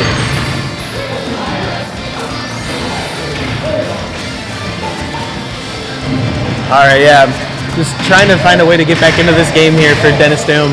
I was going to say, Dana Wade doing some pretty strong ladder combos here against Dennis here. So many, again, burning Wonder Wing pretty fast, which I guess you have to in a format like this, especially when you're already 9%. I think he tried, down throw footstool down air with Banana. Okay, wow, double forward air into that up air. Not taking the stock though. All Just right, a really good spot for Zanoe here. Yep, Zanoe getting... Oh, all right, Zanoe getting pushed out pretty far now. Ledge guarded hard by Zanoe. Yeah. All right, Dennis bats him back with that F smash. The ices are separated, so we can see what Dennis will do from here. All right. Makes it off and gets him off ledge. Yeah. This is now Dennis's last stock, last chance to... Here it is, here's the desync. There's that... Oh my goodness! There has the combo of down air and back into there. That is a brutal combo there from Zanoe. I love the Build-A-Bear Workshop style that Zane has here. Dennis again pushing more and more uses of Wonder Wing. Wow, gets that double back air. Batting him out of the park. That is a 3-stock from Zanoe. Yeah, custom combos right there. He's in the lab working on them. It's custom room, and back in the day we called those training room combos. Training room combos, yeah. It's the kind of thing where you're like, hey, I'm never gonna hit this in an actual event, but wouldn't it be so cool, bro? Banjo fighting for his life in there. Yeah, I was like Dennis was throwing out Wonder Wing a lot, and it's honestly like it almost feels like throwing it away when it's such a limited resource. But it honestly didn't matter in the end. It's like you got touched once, and Zanoe was carrying you to death. I've played a Banjo a little bit in some tournaments, but yeah, it's less important to think about when you use them and like be really resourceful, but rather just like use them when you think you need to, and if you happen to run out, well then that happens. It's like, oh well. Yeah, like don't save it waiting for the perfect moment to use it because it might never come. Especially because there's only so much time in a stock. Like I said, it made sense that he started burning it in that I believe was the second stock. It's like, you're already at 80, you might as well. All right, going to FD here. It's gonna be a little bit hard here because Icy still get their desyncs on FD. And he's still getting his ladders. Gets the footstool! Oh my goodness! Doesn't get the forwarder though. Zanoe with some crazy execution, only 4% to his name. That forwarder could have spelled certain doom for Dennis there, ironically. Yeah, he's just controlling the stage so well here with the Ices. Yeah, especially because the way they keep desyncing with those, and just baiting those jumps. Well, not baiting, but like kind of flashing jumps. Try and see what Dennis will do, and very strong kill there.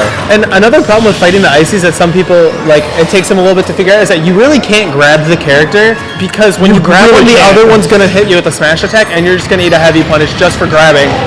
Wow! He's getting those footstools out of the down throw. I didn't even know that desync was that easy to set up. Yeah. But he's doing it every time. Maybe it's not easy and he just makes it look that way. Absolute legend plays here. Reads the air dodge with a down smash. Honestly, I think this is more of just a reaction because of how close Dennis still was when he air dodged past him. Alright, gets the parry on the Wonder Wing. Very strong parry. All right. The immense shield pressure here from Zane. Zane08 again trying to go for another early kill here. Dennis pushing right through. And gets the F smash on that side, bringing it to 3-1 here. Like I said, Wonder Wing is just getting messed up by Zane08. All right. Popo's getting sent off stage. Oh, but brings it back. Wow. All right. I said that's going to be a very difficult recovery. Oh, there's just nothing you can do with another 3-stock. What a dominant showing from Zane08. 2-0. Oh my goodness. That was. You said you're coming that with me. That probably would have been rough for anyone. Like you said when you combed over Zane08's performance. Yeah. It's not hard to see why they're the team that's undefeated so far. Let's see if that streak continues. Because like you said, this is a format about teamwork, and you can't just have one person be correct. You gotta have 3 people be correct. Yeah, Zane08, starting him off on a good high note there for Corona. Oh yeah, that's the thing, is that in a lot of Smash formats, at least in singles, it's a lot about there's something to be said about mental fortitude going in between games, and that's such a different dynamic here. I can't believe that move missed. It's such a different dynamic here because you have like no reliance on your teammates' mental fortitude. Their performance does still affect you though, so it's interesting to see how Washington is going to go into this now being down. I mean, the last set we just watched, though, we saw the team go up 1-0 and end up now making it out because of the momentum that Game 2 brought back. Exactly, yeah. So this second set is, obviously the most important because it determines if Corona del Sol moves on or if Washington gets any momentum to push it back. So we'll see. Another Game 3 situation would be quite superb, I have to say. I'm not sure if they already put in tags. I think they already put in tags. Yeah, it's funny because we keep saying they're setting up their controls again. Literally, no, the longest part of the setup process is just putting your name in. Yeah, literally. It is very sad when the game is shorter than the time between games. I just want to watch more Smash Bros, guys. This is so exciting. I love Smashy Bros. I love Smash Bros. Can we get a hello chat in the chat if you love Smashy Bros? Yeah. Let's hear it for Smash Bros, guys. Let's. All right. Now let's hear it for the AIA Esports State Championships and all the teams competing. Yeah. Let's hear it for all of our contenders. Woo! Yeah. All right. I'm amused. This is Trail Lakes. This is the Peeking the Mic competition. All right. I wonder what we're waiting on. Move on to Game 2 here. Oh no, that character's banned. That character's banned. Actually, though, well, not from here. Yeah, I don't think it's right here. Probably not from here. Zelda. That's your character. Again, no way you said I played Zelda. Yeah, I discussed Sonic. Zelda Sonic? That's gonna. Okay, wait. I'm actually here for this. I'm here for this 100%. I'm not lying. All right, so it's 1-0 now. No, I joked last time. I was like, what universe I am because it was Icy's Banjo, and I'm like, Zelda in 2023? That's my old character. Yeah, we're seeing a lot of unorthodox characters come out from these teams here. And Sonic. I'm pretty sure. In this game, you either play top 1 or bottom 20. I don't want to hear it. Yeah. I do like the choice to start out on Battlefield. Yeah. Who do you think this benefits the most here? Probably Zelda. Yeah. Just because Zelda gets to play on these platforms with Phantom, which is her down B, that Big Knight. And she also has moves that set up onto the platform pretty well. Her up air is really good at tech chasing. She just gets a lot of options on it. But Sonic gets these platforms to retreat to with the spin dash, so that's why I feel like it's a good pick for both players. Yeah, I mean, obviously. But I do feel like it slightly benefits Zelda just because she gets to keep it close and gets to use these platforms to get around all these options. And I was going to say, because obviously Sonics like to run in with spin dash and options like that. And honestly, a good way to get around it is literally to just block their charge in with these platforms. Very strong kill from Phantom there. Like I said, it's a pretty good play from Potato 7 here so far. Yep. And Potato now here with a 1-stock lead. Yeah, retreating to the ledge here, just kind of doing what Zelda does best, which is just kind of setting up at the ledge. Setting up your options. Laying down walls, camping to a certain degree, but honestly both characters are guilty of camping here. The thing is, Sonic has a nice ability to break zones though. With just fast frame data, good options. Yeah, that's Sonic's entire thing, is true to his name, the blue blur, fastest hedgehog alive or whatever. Yeah, he has immense speed, the fastest grounded speed in the game. Yeah. And it makes it so that one of his one of his greatest strengths is the ability to run away to the point where like you will literally see people time out, which you're very unlikely to see in this kind of format. You will literally see people time their opponent out by just taking a stock or even just a small amount of percent and just running away the whole game. But his other actual strongest strength is zone breaking, where it's like not only can you run away to no end, you can run into no end. I do like the part you said about Sonic being the fastest character in the game. That is very cool. Yeah. And we're probably going to see him use that speed. Yeah. But yeah. And for like those of you watching, you're probably noticing Sonic Spin Dash. It's very, very like really good at getting in and getting out, as Micah said, with zone breaking. But also, he can just cancel it whenever he wants. He can just jump out of it, and which allows him to open up a lot of avenues for movement options and a lot of combo starters. Yeah, he's just kind of holding this shield here at center stage, just waiting. Yeah, there's no hurry. Oh, cashing that in with the F smash. That is a very strong option to respond to spin dashes like that. Yeah. You got 4 minutes to figure it out, but it looks like Potato's going to keep this pressure on. Oh, yeah. Going to use that teleport to stay in place, but we're at the percent where we could be seeing some of that like elevator combo with the uppy. Exactly. Oh, wow. Just full on sends that dash attack. It's always funny that that character's uppy into just second hit of uppy by pulling them up with you. When it's always been called the elevator, it's like, yeah, they really should get some elevator music behind Yeah. this kind of character. There's the pressure. Does he get the strong hit of that back air? That definitely would have been game right there. Yeah, both players just kind of weaving in and out, looking for that last hit for Potato. Alright, nice down throw. No follow up with up air or anything. Kind of just letting Angel land how they may. And there's that sweet spot. Hey, all Zeldas love to see. That means it is up 1-0 Potato 7 now. Corona del Sol very happy for their teammate. They gave him all rallying behind him. Yeah, a little bit of a pop off right there. Team pop off, coordinated pop off. Yeah, looks like there's doing stage bans. Just like always. All right, let's review some clips from the last game, some highlights. Let's take a look. This is that last forward air we saw at the end. Yeah, that missed back air or that back air on shield into runoff forward air. Nice kill there from Potato, moving it to 1-0. It's a very nice punish, yeah. Oh yeah. This is Animal Crossing. Animal Crossing music. This is Rocket League. This is Rocket League. No, this is Smash Bros. Oh. This is Smash Brothers! I'm getting all mixed up. Yeah, this ain't Rocket League. You were saying Steve. Yeah. We got the crowd favorite.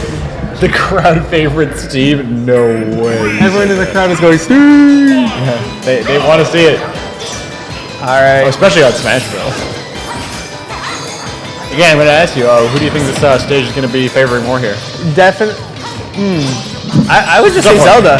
I think tough one because I think the characters benefit from similar stages for completely opposite reasons. Yeah, I think a brawl heavy Sonic would be pretty good on this stage. I agree, Zelda, by the way. But Zelda just has like Phantom covers the vast majority of this stage. Yeah, Phantom will cover about 2/3 of this entire stage, and her side B goes from one end to the other. Yeah. So she can full screen zone if she needs to, but I don't think that's going to be the case here. I don't think we need to see. We don't need to see zoning here. Yeah, it's mostly just Sonic's not really a character you can push out that far.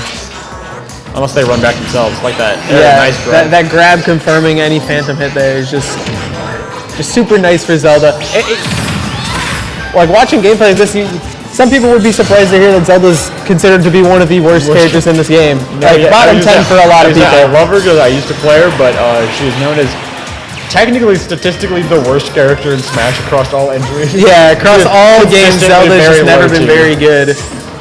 The only game she was good in was when she could transform into the other character, which is Sheik. Yeah, you could transform into Sheik. Zelda wasn't the worst because her down B was the best move in the game. Was one of the best characters in the game, yeah. Yeah. Similar with Ivysaur, one of the best down Bs in the game. Yeah. Similar with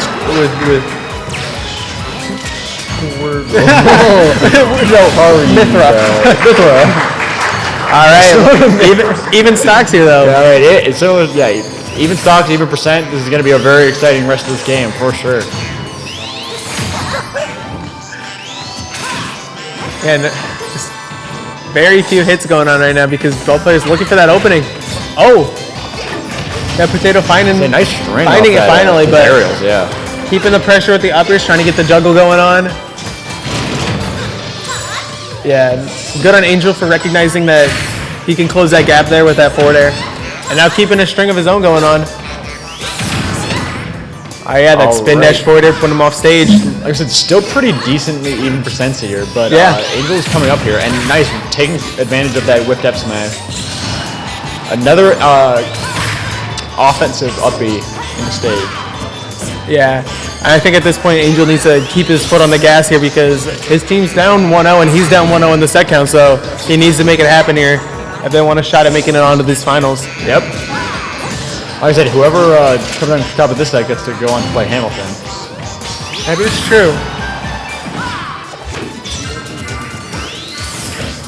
All right. Oh, just calling out that spin dash with a charged F smash at center stage.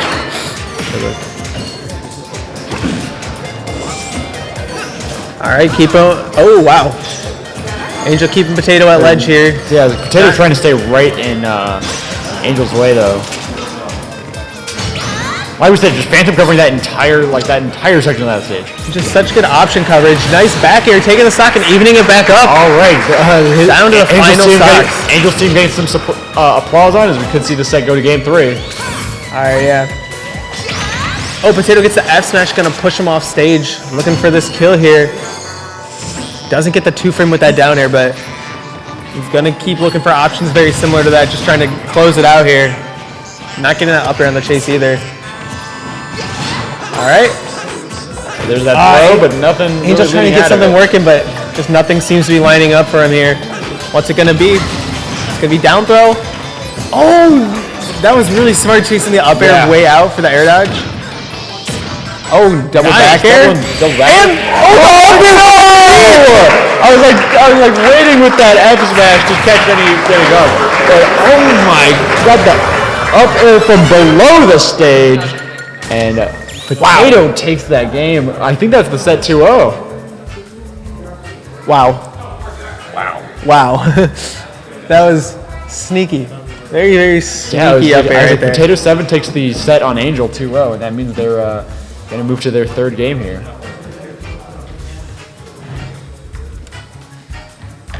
Interesting. So yeah, I think they play out the last game. Yes, they do play out their last game. Alrighty.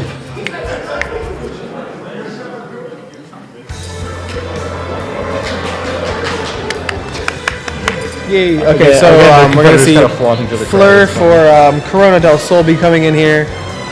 Yeah, Fleur just enjoying himself here. Which of these two teams did you say have been sieged together your whole career? I think it was Corona del Sol. Let me see. Yeah, Corona del Sol, and then no wait, sorry guys, Washington. Yeah, I love it. I mean, I was gonna say I think all players here are friends with their teammates. Oh no, of but course, yeah, it says here that Washington, they're all seniors and all been friends for a long time. But yeah.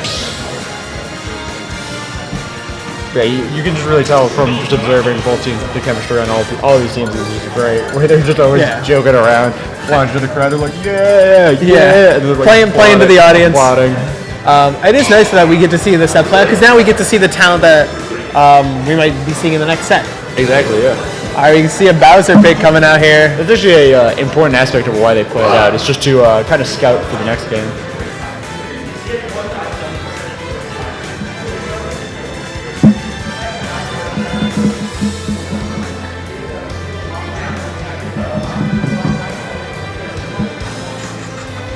Alrighty. So, waiting on third game Isabel right now. Isabel Bowser. Another Arizona. Wow, this is. Am I in? What dimension have I crossed over to? I do gotta say, like, it is very Arizona. We haven't seen a single repeat character yet. Yeah, that's actually very awesome. That is how you love to see it, especially in a game like this where there's almost 90 characters. It's pretty nice to see the character diversity really getting pushed to its limit, you know. Alright, yeah, so we got Cher and Fleur going off at it. Fleur being the Isabel and Cher being Bowser. have to see Chair for Washington and Fleur for the other. We're going to see Fleur be implementing a lot of traps here with that bomb on the ground, the Lloyd Rocket bomb on the ground. Lloyd Rocket, yeah. and that fishing rod is going to be just a real nuisance for characters the size of Bowser. I was actually surprised. I thought that he was going to use the fishing rod on that Bowser charging his F-Smash. Alright, yeah, Lloyd Rocket not killing, but definitely proving a big scare here. Yeah, I was a lot of mileage out of it though. Max Rage though, which means that Bowser is going to be able to kill earlier than normal. And Bowser could already probably kill Isabelle at 70. Oh yeah. Oh! And no balloons! Oh, no balloons! That's going to be an early stock taken off of Fleur. And now Chair's got a little bit of a lead here with Max Rage. Like a Bowser, like shield break would be devastating, but fishing rod. Cherry had full rage, but with full rage comes 200%, which means Cherry just gets their stock taken right away. Yeah. Fleur's got the strings on deck right now. Down air into forward air. He's still alive. Very resilient recovery there. Both players keeping this very, very interesting. All right, Fleur running up from below the platform. Another use of that Lloyd Rocket. That's the B-Race classic. Not getting any kills off Lloyd Rocket as much, but getting a lot of mileage of just always catching Cherry in that. All right. That classic side B. That infamous Bowser side B right there. Oh, another fishing rod up throw, and Fleur is just loving it right now. Fleur is now up 2-1 to Cherry's stocks. Let's see how the rest of this pans out. Yeah, I can definitely see, like, Isabelle's just a hard character to play against, just because the ability to throw out these little projectiles with the slingshot, it just controls so much space in front of you. Especially on a character as big as Bowser. Yeah, and Bowser doesn't have the small frame to get around it. I'm not sure what happened there, but yeah, Chair's got to make something happen.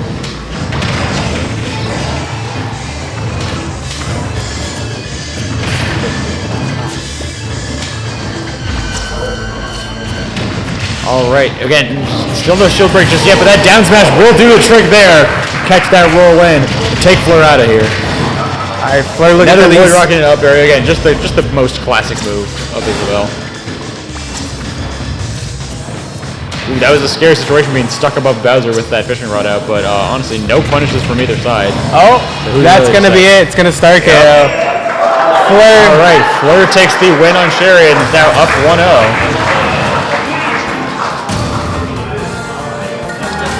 We'll finally see a character counter pick in the next game. We might see another. We might see a character counter. We might see Steve. Steve. Yeah.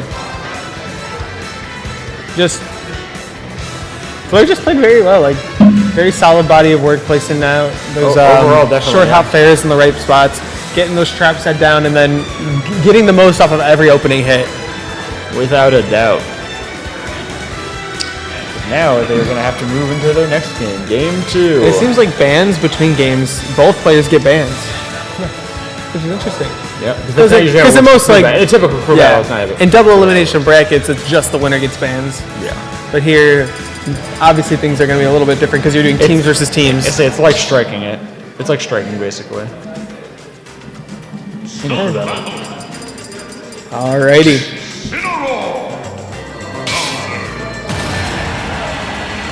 She has switched from Isabelle to Incineroar.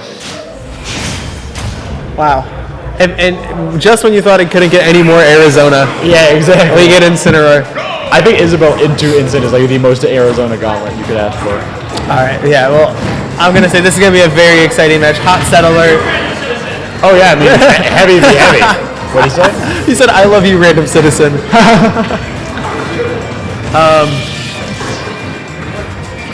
Yeah. I mean, Incin has it's gonna have different tools to deal with Bowser, but just as oppressive tools to deal with Bowser. Yeah, I mean, such as making Bowser pay for any bad swing, it's battle of the heavy damage dealing fire-based super heavies with really strong command grabs.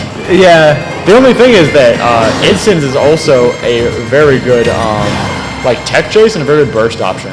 Yeah, and as we'll come to see probably throughout this game is going to be Incin's Revenge, which multiplies the amount of damage he does if he lands a counter, so. we'll probably be seeing that at least a few times if I know Instant and I do. And I do. Still, not always getting these sweet spot timings. I was like, always that up hit though. And I'm wondering what the strategy is. It's probably just a timing thing. I'm pretty sure this is not Fleur's main. Yeah. I'm pretty sure Fleur is just having some fun right now. Yeah. Oh, yeah, definitely. That one was intentional. Oh yeah. All right, Cherry taking that first stock. Cherry getting some applause after taking that first stock. Nice. All right. Yeah, Fleur getting another one of those upward hits, trying to get that star KO. Honestly, Fleur might just choose to not even get the hit next time. There was that full hit. It was 170. And still not killing just because, move scaling. I say because it scaled so much and they were on the Bowser opposite is heavy. Yeah, it's like Bowser is the heaviest character in the game. That's death. That move was incredibly scaled. They were across the stage. Oh, wow. Wow. Risking it all for the F smash. Grabbing him out of that F smash.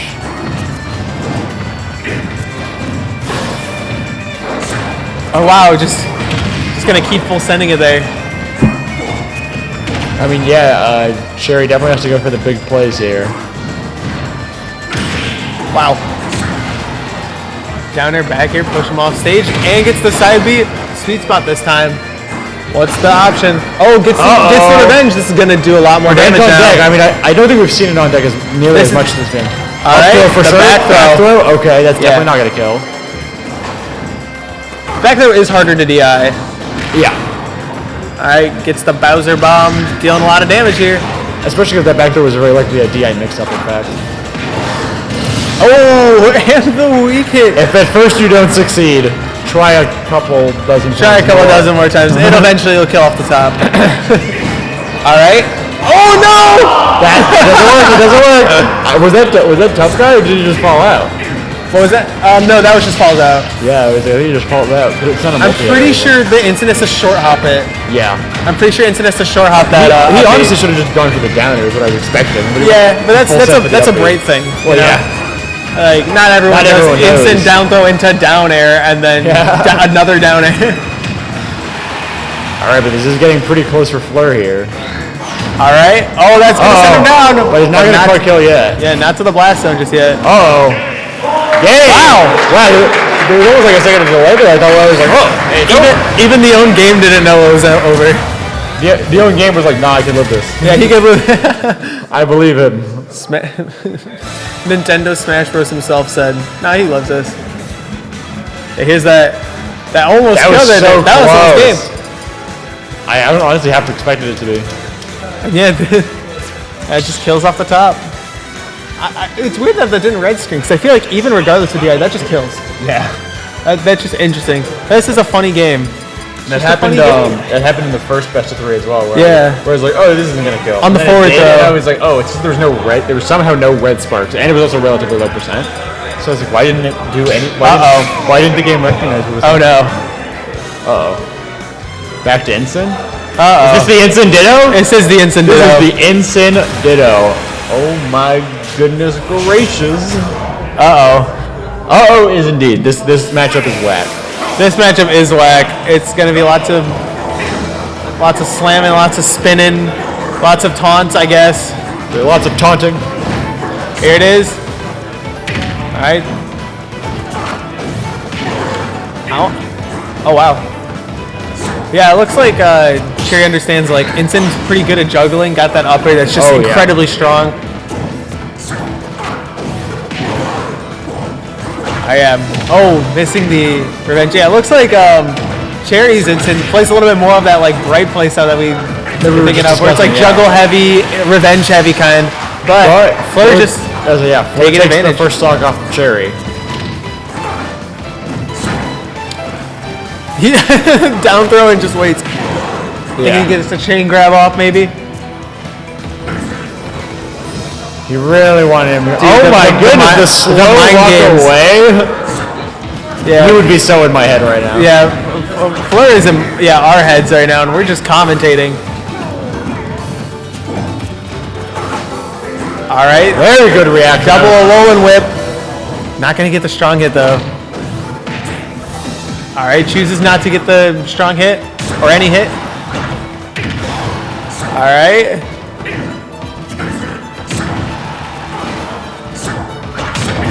Hight gets the revenge. Fleur looking for a way back to ledge. Oh, gets the reversal! Oh my goodness. Jump. Oh my god, drop off ledge hop, reverse up B. Crazy plays here from Fleur, just turning this game. I mean, he was praying for that for quite some time. This ain't Smash Brothers. This is Pokemon. Yeah.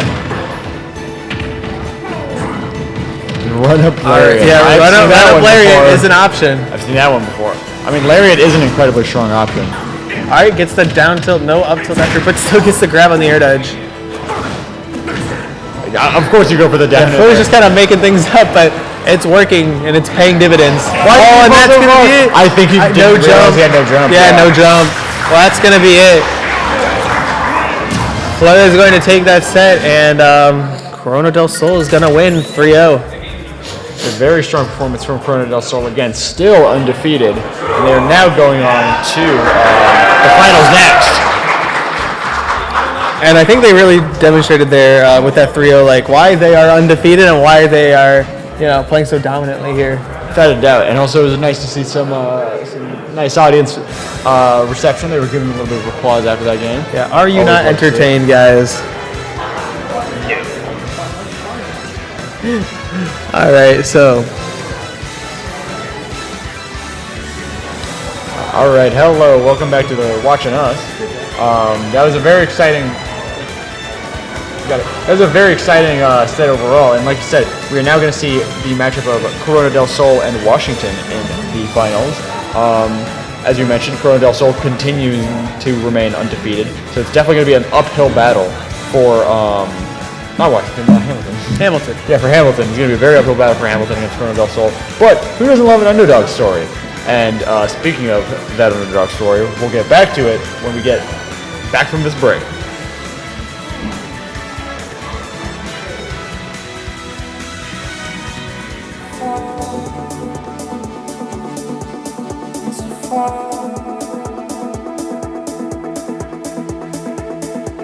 Summer turning into fall.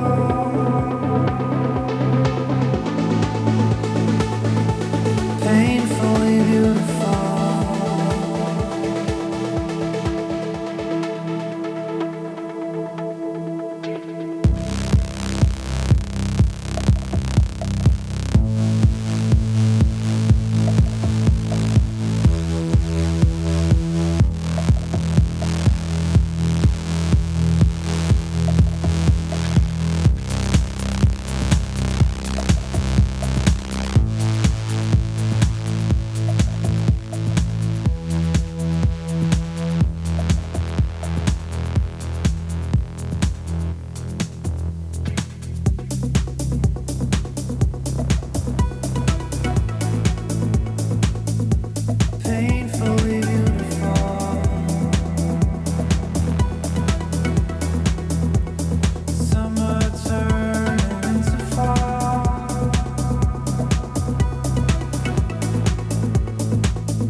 you take my pain? I want to be reborn. I want to see the northern lights by your side. Want to live again for a new beginning. I could give my life every dawn, only grave for now. I left again. I finally get to live now. That way so obvious. Oh, why am I the one to let go? I meant it again. I really get to be now. Oh, why the way so obvious. Oh, why no one else when I let go?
The Arizona Interscholastic Association 2023 Esports Finals are brought to you by BYPVCC's Music Industry Studies Program, Union 32 Entertainment, Playfly Esports, Generation Esports, and a big thank you to them for making this event possible. Thank you, everyone.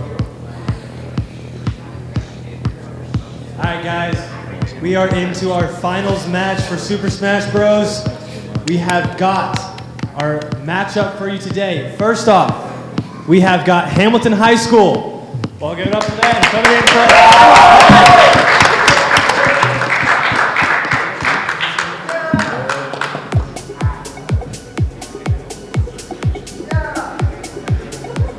in We have got them on your guys' right, my left, and going undefeated this season, top seed, we have got Corona del Sol. Give it up for them.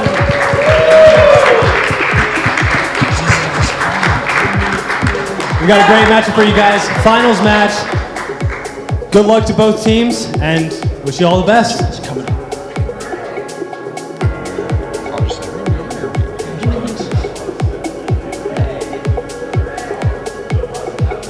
And thank you. Now we're going to do a quick review of the bracket right before we get into our final match.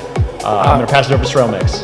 All right, so yeah, in that first match of semifinals, we saw Hamilton versus Millennium, where Hamilton would actually fall down 1-0 in the set, but then would bring it back and win 2-1 against Millennium High. And then in the other one, we saw CDS just take a dominant 3-0 win over Washington High there. So bringing it to the finals, we got Hamilton versus CDS. And CDS, again, coming off a very dominant win here, so they've got a lot of momentum in their favor. I mean, as you mentioned, CDS also, just way back in the quarterfinals, played against Apollo, the team that eliminated them last year. So they've had nothing but success so far. And obviously the same goes for Hamilton, having to push really hard to get here. So it's a very nice matchup, very exciting to see. I'm pretty sure quarterfinals ended only a few days ago, so these teams are coming fresh off these wins as well. Fresh off these wins, right. Things are looking good for the teams, and it looks like they're talking about...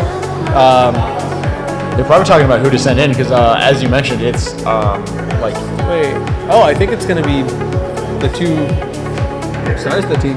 I was going to say, it's definitely Hamilton's play to have...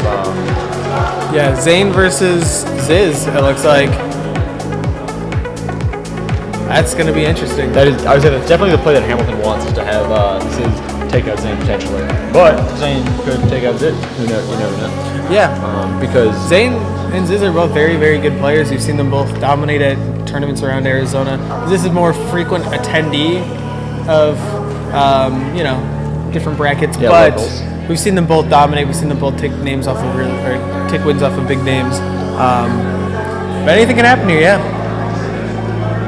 Like you kind of mentioned, these are kind of the stars of the team, but just the stars of the night, really. Of how these state championships have been turning out. Just these two players have been the most dominant by far, and so it's very exciting to see these two play head to head. Yeah, but I mean, we are going to be seeing Rob Ices. Yeah, that was what I was about to mention. That's going to be the big thing here. Is the character composition is going to be quite interesting. I feel like Rob probably has a pretty strong lead on Ices. Really? Do you think so?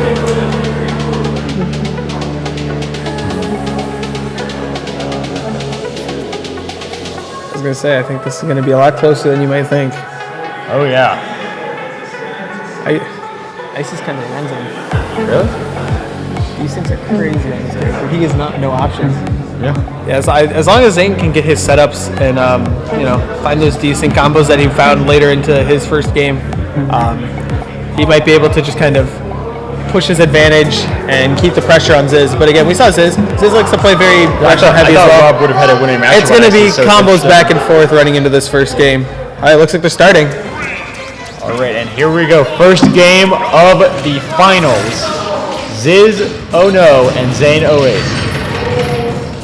All right, as Stromix mentioned, the Ice Climbers are trying to push forward, but Ziz Ono is fighting back, pushing to the edge of the stage. But honestly, just getting reversed back in control, as Zane 08 is really trying to keep control of the stage here.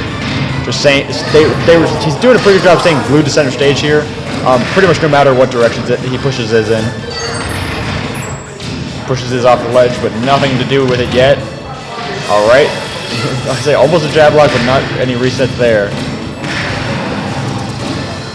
All right, Zizano going high up in the air, and Zane trying to keep him there with these juggles. That was a nice desync juggle as well. All right, setting up that ice, laser off the ledge, and Zizano is able to get up with that. That gyro was blocked pretty handily. So here's what I was thinking. Oh yeah, there we go. I was just like, not only does Rob have pretty heavy damage to do stuff like that, you know, pick up one icy pretty early, he's also just like, his moves like side B and back air are so big that they're just bound to hit both. And up air especially. And now Ziz is back on stage. You just gotta take out this this last ice climber here. Wow. Oh, And he sets up that gyro at ledge there. It just makes it impossible for Popo to do anything to make it back to stage. And now, if Ziz can separate the ice climbers again, he could just push this advantage all the way to game. But yeah, looks like Zane's finding these combos and gets the up smash off the desync on the up tilts. All right, yeah, desynced up smash straight out of that freeze, and they're back pretty much reset to neutral. Like Sherlock said, this is going to be a lot closer than you might think. No matter which direction this goes in, both players evenly matched, titans of each team. They're going head to head. With Zane 08 starting off with another ladder, like we said, he definitely wants to keep Ziz in the air as long as possible. He's spinning around, but he's getting put. Ziz is obviously trying to separate the climbers a little bit, or he at least keeps getting those stray hits. He's just doing all kinds of setups with gyro. He's just walling off center stage right now with that gyro and those nairs. I think Ziz understands that like he can't afford to make a mistake on the shield now because of just the threats that Zane has shown that he's able to put out on the stage. Yeah, especially because Zane is able to just burst out like that and just really come in swinging. And there we go. All right. Ziz back in the air. Again, Zane keep trying to force him higher and higher. Not to take a kill off the top, but just to keep him juggled. Wow, it is getting real close right now. Yeah, I mean every time Zane will just try and throw Ziz in the air and then shark him from below a platform. To try and juggle him.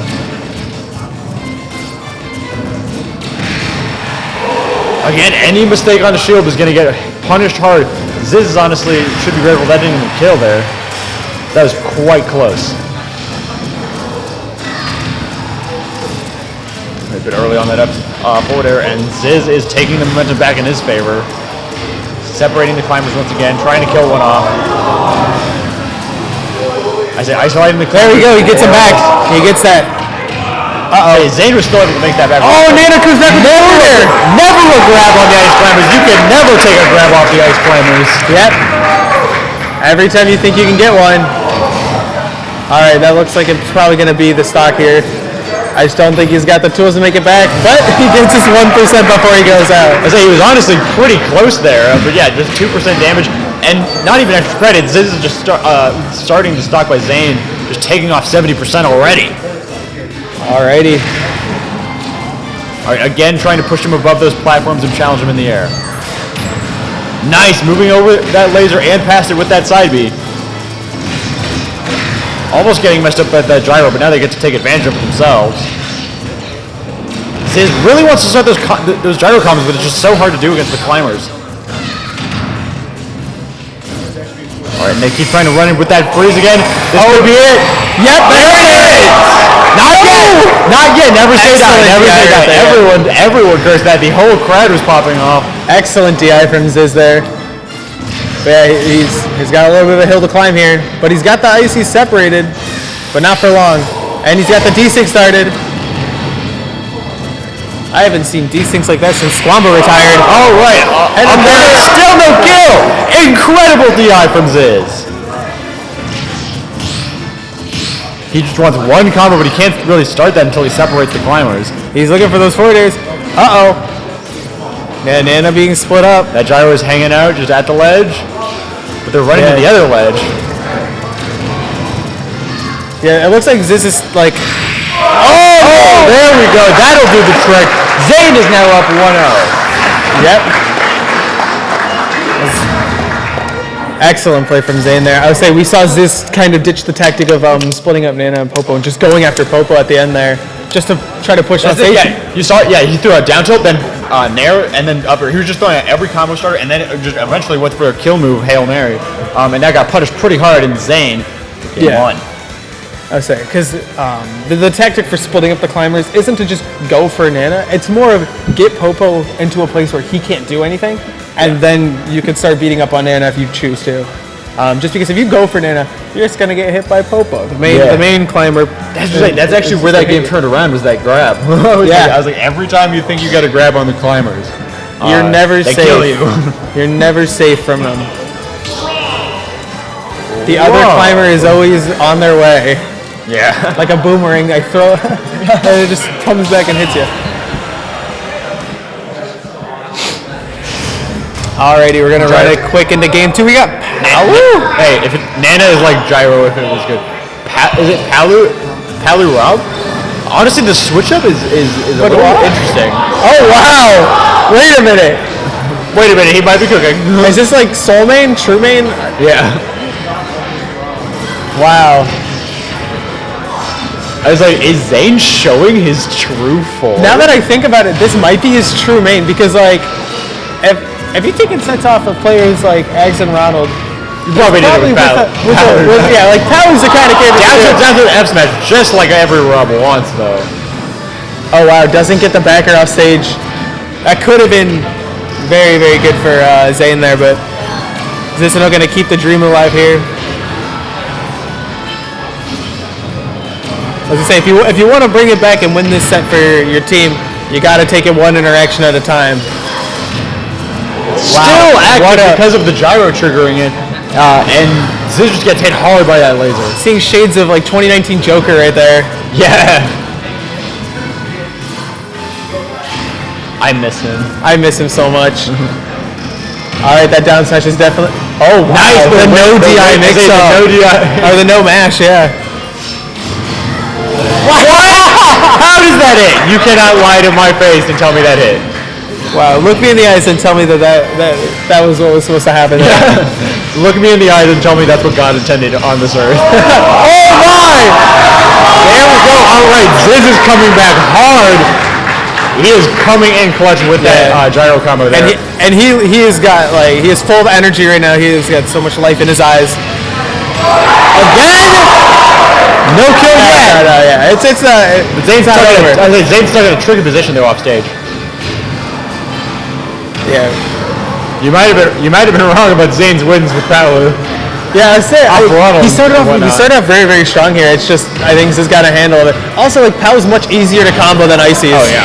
Wow! Wow! Perfect read on where he was going after that mash out. Perfect read on that. We've seen a lot of 3 stocks, but I don't think I've seen anything like that. Yeah. Yeah, it's like to have such a dominant performance against 2 like really titanic players here is just incredible. And if you're Ziz there, you do have to go for a play like that because you need not just the momentum going to the next game, but you need to like prove that like I've got this. Yeah.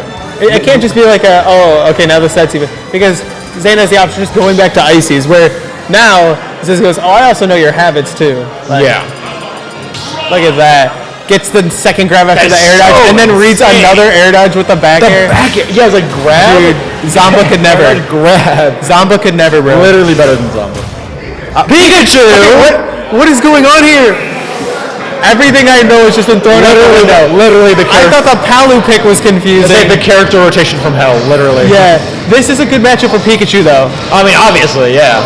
Like, is there a bad one? Yeah, Game & Watch, I guess, and Ness. All right, starting off strong again for Zane, but last game proved that no start can be too strong. Every lead is able to be, come back from. I mean, I feel like this is a good time. And then we're now in a game 3 situation on game 1 of the set.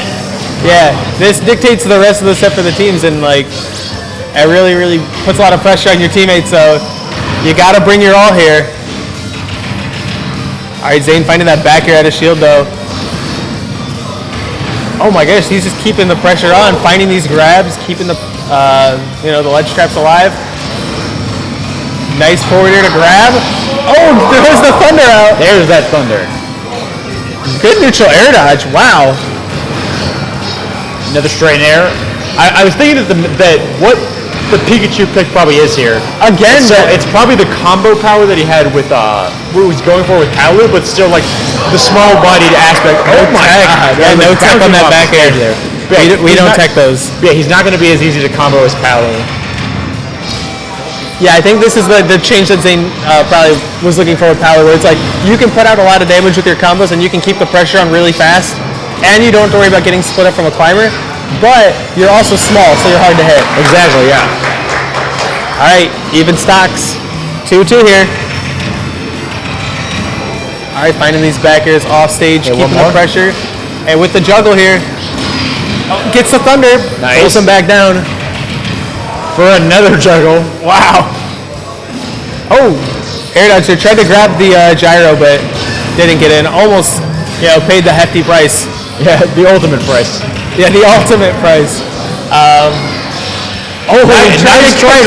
Honestly, that was a pretty good read of that roll dodge in. Okay, another one. Gets the tech this time, though. I say trying to see if Sizz will fail that tech check again, but he does not. Oh my gosh, Zane is just hungry for these kills here, but not even in a bad way, because it's working out phenomenally for him. And he really needs one right now, because if he can start building extra credits, Zane could come out on top here. All right. Wow. Aerial. Oh my god! And signs of life from Ziz. He turns it around, just catching that hasty runoff with his own down air. Yeah, Ziz is back in, and he's all the way at 138, but he survived that, not connecting the full hit of Thunder. That is, That's it! 100% that's it! 100%! And Ziz takes it 2-1? That means Hamilton's going up 1-0 in the set. it's best of 5, I think. Oh, is it best of 5? That would make a lot of sense. I think. No, it's best of three. It's best of three. That's game. Zane thought it was best of 5s. It's best of 3. That's game. Wait, let's. So Zane thought it was. I think Zane thought it was best of 3, but Ziz thought it was best of 3, but Zane thought it was best of 5. But it is the best of 3. It is best of 3, I believe. But we just want to make sure. It is. Wait a minute. Wait a minute. I'm gonna take a little look.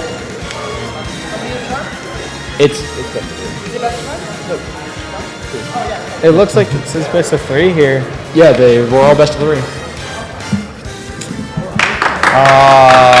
Those are still very good games, though. Yeah. It seems that all of Corona del Sol believed that it was best of 5.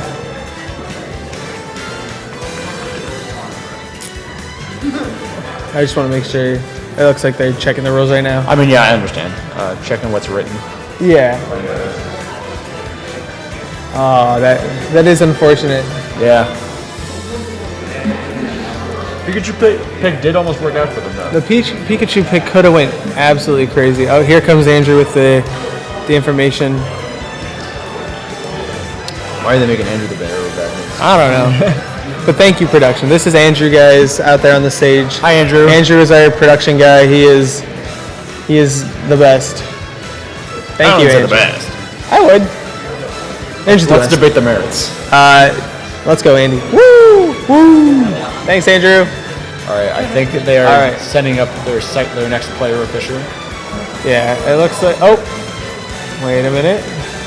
Oh, it is best of 3. Yeah, Yeah, I know. that is unfortunate. That's what I keep saying. I feel like It was well played, regardless. I feel like Zane wouldn't have gone Pikachu. Probably I feel like- on I feel power like- game too. Yeah, it's one of those things though. It's like that each game is as important. Yeah. So I feel like even in the best of 3, he would have gone another character just because Yeah. he's confident. That And is he has all the right to be confident. Alrighty, so it looks like they're sending in their next players. Oh my goodness. I was trying to feed it to him. Yeah, man. Yes, This is Pruns, I believe, the right? games are Pruns? best of 3, and the sets are also best of 3. just to confirm. I believe this is Potato 7 coming in for Corona del Sol, and I think this is Prunes, if I remember correctly, from Hamilton. Yeah, but yep, that is the two players coming up, Potato 7 and Prunes, just like Sarah said. Yeah. Who are these?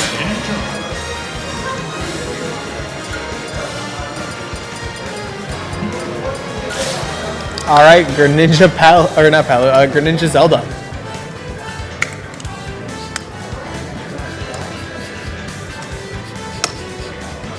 Breaking Ceromix's teeth on the other side of the camera. Yeah. Don't worry about it. All right, waiting for the thumbs up. I think they got the go ahead. Yep, they got the thumbs up.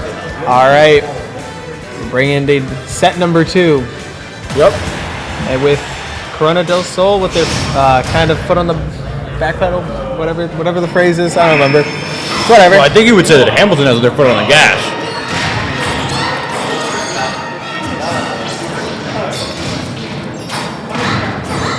Cannot believe they were playing one-winged angel in second match. I mean, In the finals. you know, when your backs are against the wall. It's appropriate for sure. They are really throwing out their hitboxes.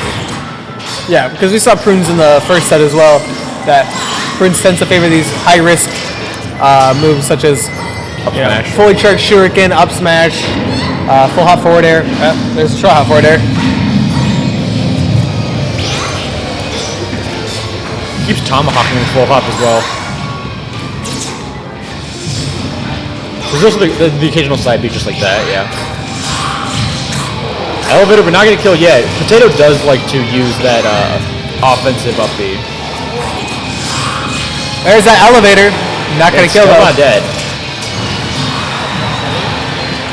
Good spacing on that Phantom. Wow, that side B gave Potato a nice lead here. In's Flame. That side B is honestly really easy for a lot of people to underestimate in terms of range and power. Yeah.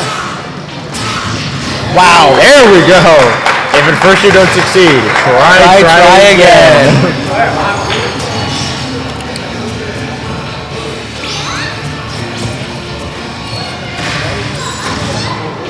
Wow. Uh-oh. We're getting mixed up a little bit. Prunes is hopping.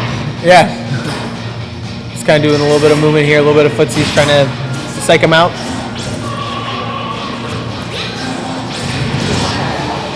Adds a rough trade for Prunes.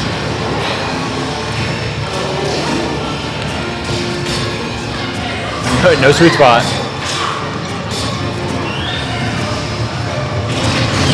Nice baiting in that approach. Sometimes you see someone charging a fully charged F smash and you just think, I can make this in time. And you never can, especially when it's disjointed like that. It's Nice! The short fadeaway back air. Yeah, finally that sweet spot that Potato was looking for. All right, it comes down to the final stock in game 1 for them. Uh-oh.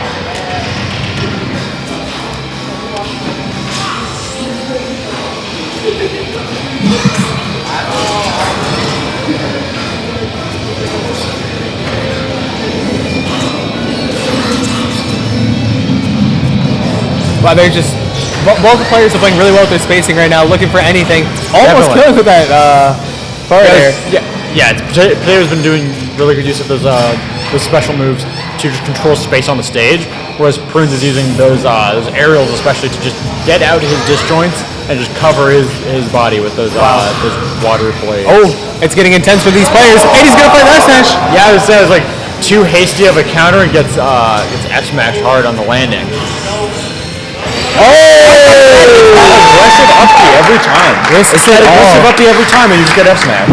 Yeah, risks it all on that teleport on shield. If it worked, it could have paid dividends, but unfortunately, sometimes it doesn't work out that way. Like I said, it was becoming a little too predictable at that point. He was just able to shield it as soon as he landed. Alright. Up Smashville, I think? Huh? Interesting. Smashville, I think I heard. Oh, small battlefield. Or regular battlefield. One of the two. It's something. Some sort of battlefield. At some stage. Alright. Looks like they're going to be running back the same characters, though. Zelda Greninja. Alrighty. This is very, very important now for CDS. Yeah, because Prunes is now trying to just win it for his whole team. Whereas Potato is obviously, in a sense, doing the same, where Potato has to bring us to Game 3 somehow in the set.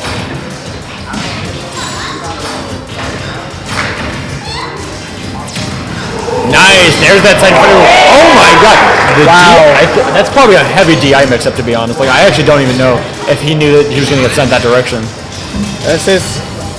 Yeah, I was going to say, Potato needs to bring this back if he wants to help CDS make it to a third game. Like, Prunes has used that side B several times, but at like completely different timing. Like, usually just whiffing it, so I don't think Potato's even ready for that.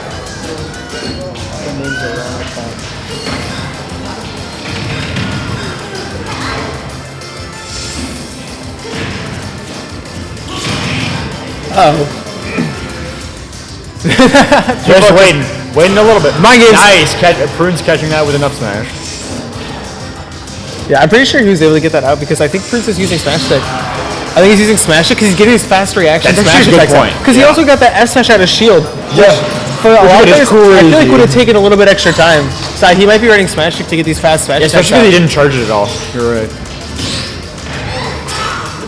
Yeah, I think also you're down tilt right. to run up smash is probably made much more accessible with the up smash stick. Yeah. Nice! Hitting that straight we're going to break down the Phantom. Okay, now Prunes is up. So there's that aerial, and Prunes is now up 3-1. Ziz is smiling a little bit. He's enjoying himself. Prunes is hoping to end this part of the set right now, for sure. All right. Nice, that short hop nair. I'm just trying to deny space right now. All right, gets that up air, chasing. Wow. What? No. That dash dancing just a little bit too far, getting caught up in that smash attack. It takes one down throw to change the world. One down tilt F smash, to be honest. But it's interesting that Prunes like almost exclusively starts combos with dash attack. See, it's a very good burst option. It is, yeah. He likes that down tilt. Actually, putting up really a lot of pressure on Potato's shield. He is cooking.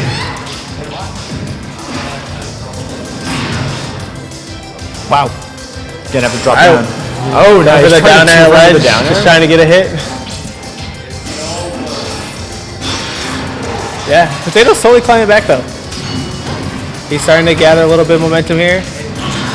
But not before getting grabbed and sent off stage. And not even throwing up. Oh, the tech! Oh no, there's that up throw. That was the Jesus tech, but Prunes sending it through. That was the Jesus tech, not because it was understage, but because it was a miracle. Yeah, Hamilton High up 2-0 now. That means for all intents and purposes they win the set, but they are still going to play out game 3 just like last time. Yeah, it looks like they're just going to play out that last set here. The show match. Yeah. Fun finals.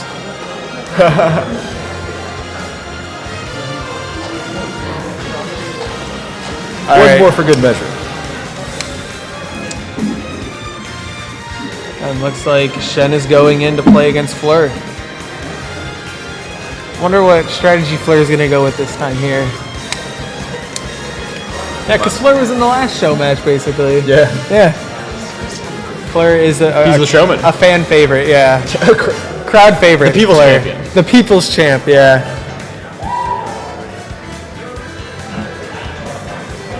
No, a 6-stock here actually gives them 2 wins. So it'll be tied. If Fleur's 6 stocks, it's actually 2 points, so it'll be 2-2. Yeah, so true.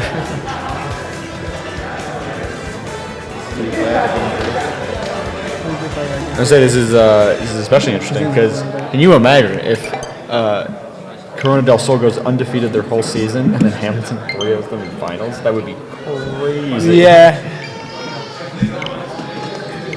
Even in a show match like that. It was it's still unfortunate. important. Yes, it was unfortunate with the misunderstanding on the best of 5, best of 3. But Yeah.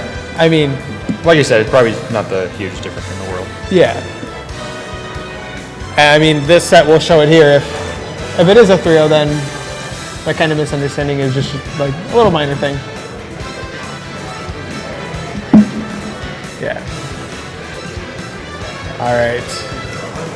I think they're waiting for a thumbs up or they're doing stage bans, but both players without their coach right now. Yep. Oh, my fault.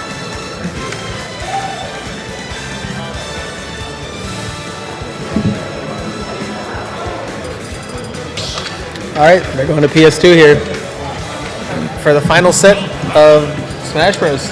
Yeah, this is the last set of Ultimate for today. So let's just get right into it, to be honest. Isabel, Violet. Yeah, we started off the day with Violet, and Yep. now that's how we're ending it. Yeah. Violet, Isabel. Ashes to ashes. The Lord giveth Violet, and the Lord taketh Violet away. Yeah, please take it away.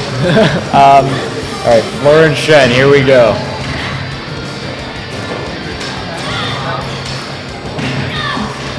Shen, of course, playing for Hamilton once again, and Fleur for Corona del Sol. Hey, I kind of forgot that Flair played Isabel because we saw him play Ensign the other 2 games. Yeah, I was like, wait, there's Isabel. Yeah. But the Isabel is real. Wow.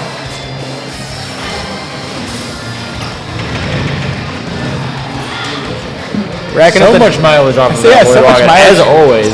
racking up damage fast. I gotta say, like, for a character that's known to be very, like, you know, I'm gonna wait over here and set up walls, Flair plays this one in a very entertaining way. Oh, yeah.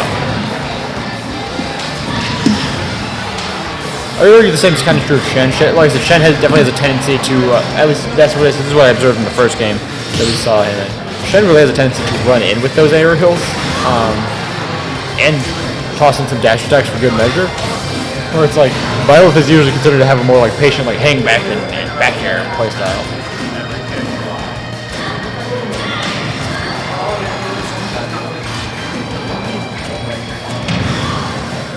Yeah, the only thing is if you play too patient, wait and shield too long, you just get grabbed. Wow, nice footstool. Oh, I don't like the footstool, but still making it back. I did like that footstool. We are almost 2 minutes in this game and not a single stock has been taken yet. They're just on that level. Yeah. These are professionals. Wow. Alright, catches that stock with the Lloyd Rocket. Very, very nice play there. Alright, getting something going here. That slingshot's just it's so tricky to get around. Sometimes you have no choice but to get hit by it. Yeah, and it's so good at halting. It's definitely very tilting, I would say, because it's not that much damage. It's just little hits over and over again that constantly put you in stun. Really. Yeah, So similar to like, what do I do? Yeah, similar to like Falco's laser, where it's like you get hit by it and you're just kind of stuck in place. It doesn't hurt you that much, but yeah, you just it doesn't halts all momentum you have. So it doesn't do it. Yeah, it doesn't do a lot of direct damage. It does a lot of damage to your momentum and your mentality even.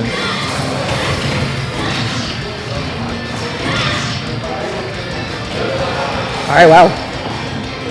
Shen actually did a really good job there, just like regaining stage control and then pushing that advantage to pushing Fleur off stage. Yeah, without a doubt. And it's jumping over that Lloyd Rocket once again. Yeah. Wow.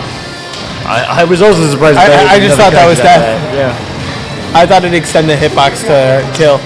Yeah, I mean, that's what I was saying. I was like, Fleur was barely above the hit.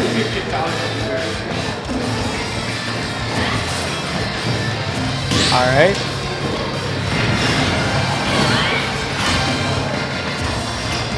What I am gonna say is that at the rate that this game is being paced at, this game could go to time. Say again? Well, yeah, they And the last set of finals is a timeout. There would be no way. Nothing is more waves to the crowd. I would say nothing would be more like indicative of Smash Brothers. Yeah, I would say Flores like took that stock, waved to the crowd, and nobody waved back. It was so sad. It's okay. Okay, he has our approval. Wow, nice combo. Bringing it to 55%, so a little bit of extra credit there for Fleur. And the hits just keep on coming, but Right now even stocks, but not yet even percents. I mean, Violet is still gonna have to do a lot of climbing to do.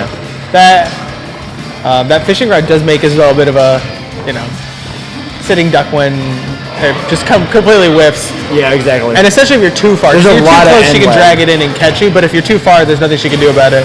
You have to reel that in and then take the hit.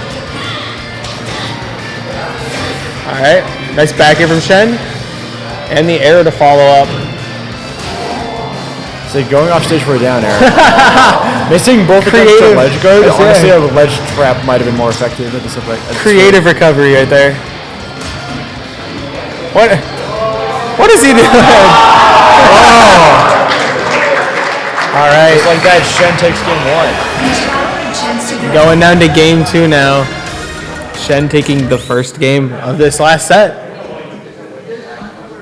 Just like that. And just like that, we are on to game 2.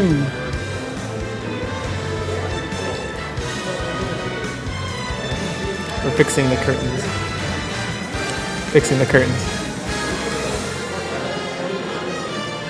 Nice. Ready for game 2?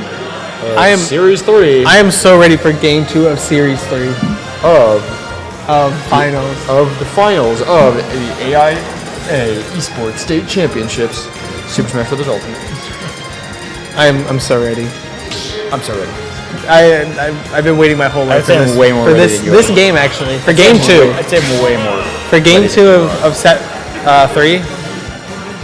Game 2 of set And 3 a 2 of set finals. Yeah. I've never been more excited than I am right now. All right.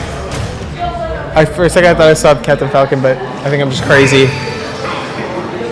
All right. Here we go, running it straight back. Once again, we have Fleur playing Isabel. And, He chooses to do homie stock before the game starts.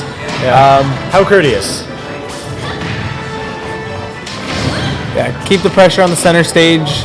Kind of block off Violet's avenues to getting combos or any of those hits with that sword. Look for it. Whoa, that forward air just didn't come out. That or it like hit the ledge barely. Wow, the top of that swing still hit. You would always be surprised. You would always be surprised in a game like Smash. Sometimes in Smash, moves just land, and no one can explain why. There we go, taking that kill off. A nice up air right there. And pretty much seeming intent to take this 2-0. Let's see. Yeah, Gotta see if Isabel takes to pull it off. I am a little surprised we didn't see the instant. Maybe next game. Wait. If Shen comes out on Yeah, top. say. If there is. Fleur comes back on the top, right?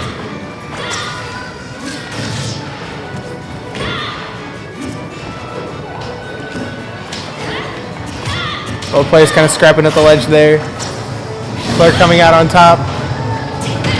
Oh, the back hit of the down smash still hitting, not killing.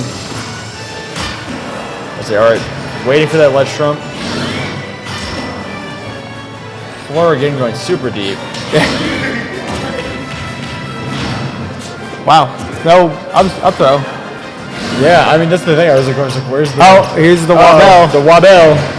There it goes. Catches the rollback, yeah. With perfect timing, you could do that for up to 20 hits. Yeah, I was like, how do you get past that? You don't. Oh. You get hit 20 times, then you get down smashed. Ask B-Rice, I don't know. Honestly, Coming down to the last shot for Fleur here. Shen getting up with extra stock is pretty beneficial for him right now. Still got to watch out to see if there's any extra percent he can rack out, though. All right, getting the combo started with that near F tilt or dash attack.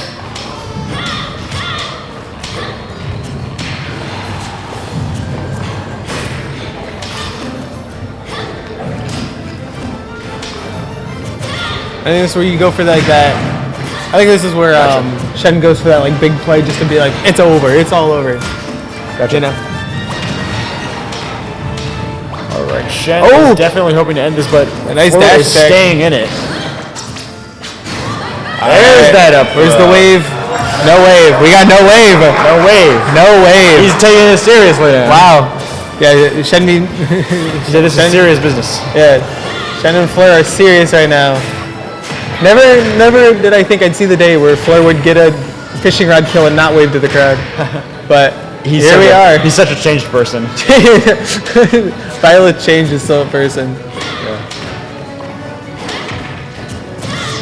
I see, yeah, Fleur just really trying to just stay around that way. Oh, there we go. tried to poke out that mine, but ended up getting hit.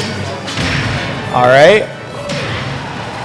113% on Shen right now. Yeah, it's interesting how quickly this came back to even.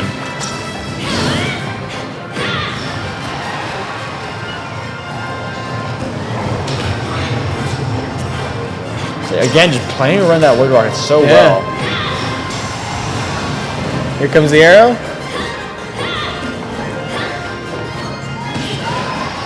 Nice. Nice spot dodge as keep that pressure. There's the nair. Maybe I was thinking like down tilt up air might be in the cards. Not gonna kill, but still not killing. Oh, that fishing rod was so darn close. I think that's what we're waiting for. Is that either like a back air or a down tilt up air for Shen? Not gonna take it with the dash attack.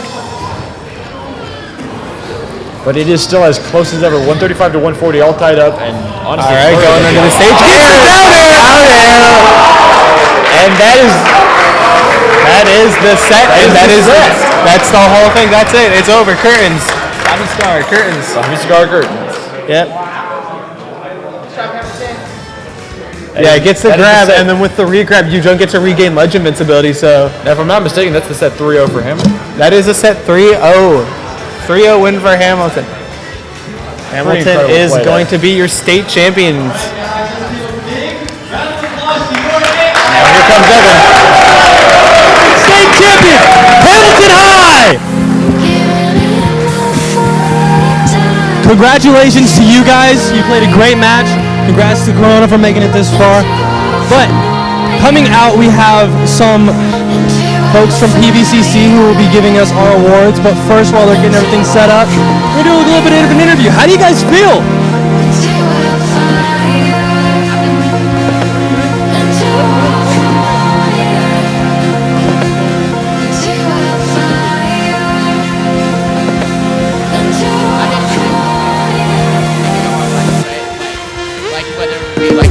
Me for Nov,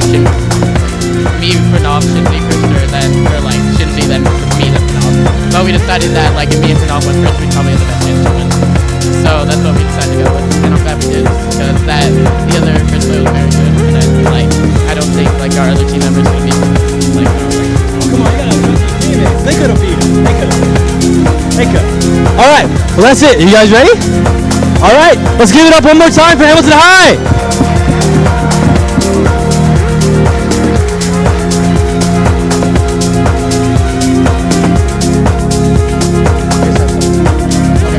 So, first we're going to have Corona get their awards, first off. I'm just going to go through, you guys can say your titles. Fleur. Come on, give it up for him, give it up for him! Zoas 216. Right?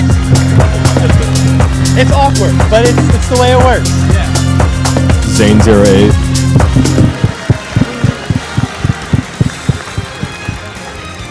Potato 7. Congrats, guys. Really well done. Really well played.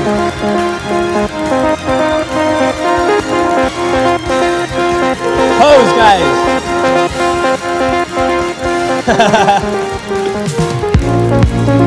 Yeah, come on up front. Get a photo with you guys.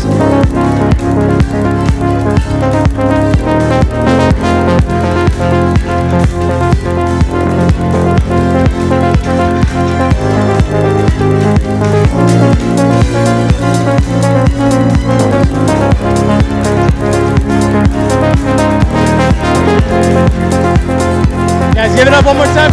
Soul. And next up, your AIA state champions, Hamilton High. Come on in, guys.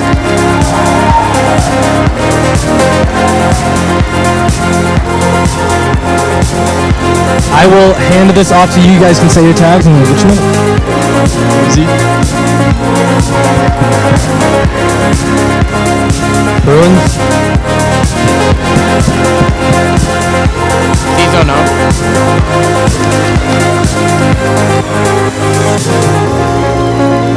Zeklo.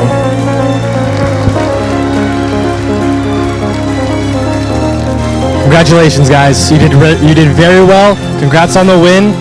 And here's your trophy. And you guys get a banner. Heck yeah. Stay here with me. You're all I see. When it all falls down, it all falls down. Try to believe I won't let you down. Congrats, guys. Your 2023 AIA State Champions, Hamilton High. And we are going to send it back to our casters to finish it off here. We will be going to Rocket League here in a bit. Back to you guys. Great event today, a bunch of exciting matches. We all had a lot of fun, and congrats again to Hamilton High. And yes, thank you so much for joining us today for the AIA 2023 Super Smash Bros. State Finals presented by Nova Home Loans. Be sure to tune in again at 1 p.m. for the semifinals and finals of Rocket League. But for me and Ceremonies, we're going to go, and we will see you soon.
The GCU esports community is super competitive, but we pretty much split it right down the middle. There's one half of it that is really into it for the competition and for getting better and doing better and competing at a high level. And then there's another half who could care very little about it and who have a ton of fun. So it just kind of depends on what side you're on.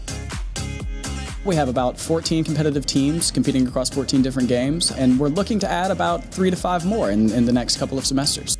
We have also one of the largest student communities on campus. You just come here into the esports arena to play for fun, hang out at student events, and enjoy, I guess what you could say, one of the best nightlife activities on campus. The esports arena at GCU is a central hub of our gaming community on campus. We have over 70 gaming PCs in here, and for consoles, we have over 36 Nintendo Switches and a variety of PlayStations and Xboxes as well. Every kind of gaming community, you can probably find it here at the esports arena at GCU. This place is giving me the opportunity to make friends. Coming into my freshman year, I didn't know anybody, and I'm a little bit introverted, and well, I was like, I know this place exists. I play video games, that's like my biggest passion, and then I got involved with the team, and I started talking to everybody, so like everyone in here I've gone pretty close with and have some pretty good relationships just because of this place existing. Being able to come in here and basically be yourself. It's great because we're here to have fun, we're here to game, and I'm really grateful for being able to broaden my horizons and getting to know people similar to my interests. I'm excited to see a lot of our competitive teams continue to grow. They're really successful, but we want to go even further beyond. I'm excited to see what our student leadership can do to bring more communities into the fold and build upon the success of the predecessors and make our community not only the best one it can be, but the best one it can be in this state.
So we do apologize. We've got our handles underneath. If you want to follow us on Twitter, go ahead and do that while you're waiting. Check out our cool tweets and everything that happened.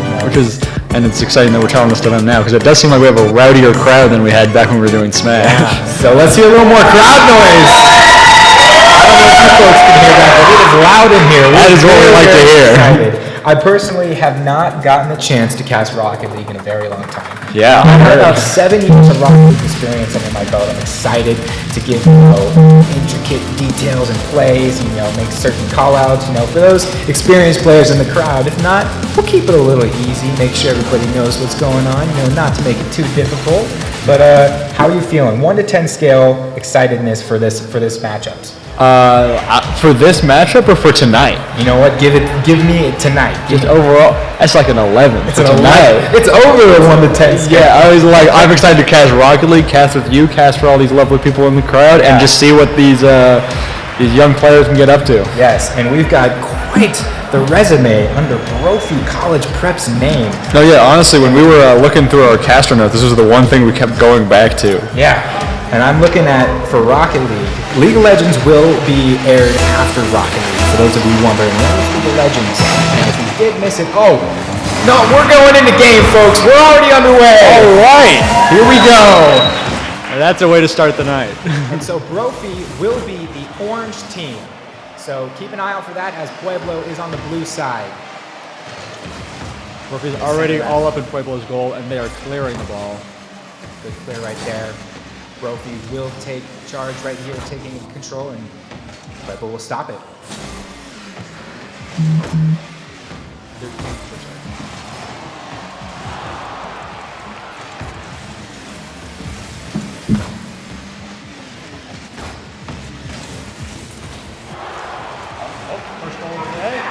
There we go. There it is. Nice double tap from the blue team there. And just about 42 seconds in, we get goal number 1 from Pueblo.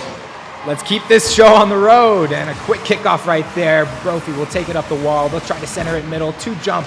Pueblo, nice defense right there. We see 1 in the air, maybe getting that touch, not going to get that touch. A quick corner into the center. That's not going to hit as well. Trying to save it away.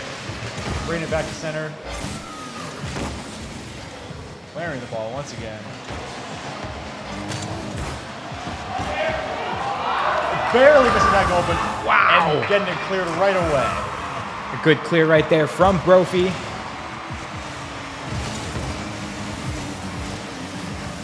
Keeping this inside of Pueblo's side of the field right there. There comes Brophy. Another off the backboard. This could be a good opportunity for a goal. They get one to go. I love Costco Pizza. And I'll tell you something, Amuse. I myself love Costco Pizza. Only 3 minutes, 30 seconds left. We are all tied up. $50 Costco Pizza. As they're all tied up this close in already. There's Kid Cat's bar trying to get a center in, and a Brophy, remember, will not be able to touch that as it still stays side. We're seeing a lot of offensive pressure right now from Brophy. Yeah, they were scored on first, but they really have not let up since. They have just kept it all up in Pueblo's goal. There goes the center. Pueblo hitting that high, making sure that if someone wants to go for it for Brophy, they're going to have to use a lot of boost. So they're going to have to use a lot of boost to get off the ceiling, yeah. And a nice and necessary clear right there from Pueblo to get a little bit of space back. Oh, nice, those just delicate touches in the air. Carrying that, he's got a 1v1 opportunity, and nice what a save! Nice save from Pueblo. Using that skill, taking to the skies, and a center ball right there. Another center ball high. This is anybody's ball to take right there. There's Brophy being able to take that. High. A center shot. Nice. There it is. And who else but I love Costco Pizza getting their second on the board. Only 2 minutes, 30 seconds remaining in game number 1 of this best of 5 series, folks. All right, Brophy already up 2-1, and here we go again. The kickoff will go in favor of Pueblo, which is actually kind of what you want. Sometimes, losing the kickoffs can be a good thing because then you get control of the ball and you can talk. This is a fast break situation right here for Brophy. They get another one. And ladies and gentlemen, within under 3 minutes I Love Costco Pizza has a hat trick. Wow, 3 goals for I Love Costco Pizza. Brophy already up going 3-1, and now they are going into Pueblo's goal, but they clear it right away. Wow, and just like that, Nice goal. Pueblo will answer with WX Fire. And that is the same player who scored their first goal as well. That is right. All right, Yeah. so we could see 2 hat tricks Yeah. within this first game of this best of 5 series between Brophy Prep and Pueblo High. Only 2 minutes remain. Kickoff will go in favor of Pueblo. They'll gain control and try to do as much as they can with this. But Incredibly offensive pressure from Brophy, but it gets cleared right away. and a mid-air demolition coming out from Pueblo, giving a little bit of space for Brophy. But just like that, Pueblo will counter. Center that to the side wall. Pueblo has an opportunity for a little bit of a freestyle here, but it'll just get denied right there by Costco Pizza. And a good redirect right there from Fire. Nice aerial to send it back. Clear out middle, but it's not going to be enough! Kit Kat's bar is going to slot that in the bottom corner of Pueblo's net. And look how tight of a gap this is right there. So close. And he's feeling himself on stage. Oh, yeah. With only 1:30 remaining, Brophy has a 2-goal lead. Now, it's not over yet, folks. There's a lot of time to be played. A lot can happen in At a minute and 30 A seconds. lot can happen, correct. See a nice block right there. A good dunk right there from Pueblo. That's what they need. They need as much pressure. There's a good center right there, but Brophy will take control, take it to this wall. Nice Cookseer pinch off that side wall. Send that back to the side wall again. Catch one off guard. You want to make teams commit, whether that be double, if you can, triple commit. As you see, you've got 3 in a corner right here for Pueblo. Nice Pueblo dribbling it all the way across the field. Looking to do as much as he can with it. Seemed like he didn't have much boost. See, there's very strong defense from Costco Brophy, too. Pizza's got a freestyle. Can he do it? No, it'll get denied by Pueblo on the defense. There goes Pueblo taking that side wall, grabbing that mid boost, seeing if they can get something going right now with 30 seconds remaining, but a nice clear right there from Brophy. Oh, and a nice musty off the wall. Can he get the double? No, 23 seconds remain. There goes that center wall. Good clear right there from Pueblo. They need to follow this up with only 10 seconds coming down to this clock. Down 2. That could be a center ball for a shot, but it's not going cleared to. right away. One more for good measure. Can they do it? The ball will stay in the air, and that will do it for game number 1, going to Brophy Prep College. Brophy College Prep, my apologies. Great start right there for Brophy College Prep. I mean, what else can we expect? We've got some individual bios we want to talk about, and folks, that man Costco Pizza is going to be leaving after this season. He is graduating, so congratulations to him. And who's taking his place? But Fast and Furious. Yes, so we are very excited for these next couple games. Let's look at the details and just kind of like, go over what we saw in game number 1. It seemed like, Pueblo, they got off, I think they scored first, correct? Scored first. That's a good start for them. And then we take a look, Brophy. With this resume that I'm looking at right now, I think it's 3-4 straight fall state and spring state champions, but we'll talk more about that as we go into game number 2. I have something I wanted to review about that after this game. And there it goes. It goes into the side of Pueblo. Maybe they can, stall some time. Oh, barely missed it right there. But this should give Brophy a little bit of time. Good flick right there. And it'll just go straight back into the defensive side of Brophy as they'll clear that out. Fast and Furious getting a nice mid shot right there. Oh, such a close one. A nice 50-50 coming out from Pueblo. And they'll take it to the offensive and just left of the net. And a good dunk right there from Pueblo. Those 2 defenders who have been on Brophy have been really clutch at just always sending the ball away from them. Yeah. Syndicate going for that, not able to take control and take that shot. There goes Fire. Can he get that to go? He gets it to go! Brophy or pardon me, that is Pueblo. That is Pueblo. That is That's Pueblo. Cypher, as A always. good 1-0 start, just as they did last game. Can they keep this momentum and follow it in through these next 4 and 14 seconds? Just like last game, they scored the first goal, but let's see where And that leads them now. Just barely a great save coming from. Is that pizza? Is that Costco pizza? No, I do not think that's Costco pizza. Nope. Oh, they're really all One on scrapping the over the wall. ball now. He's got no boost. A shot over. Oh, Very good great save. save right there from Pueblo's defense. No boost, and Kit Kat's bar will come in for the follow.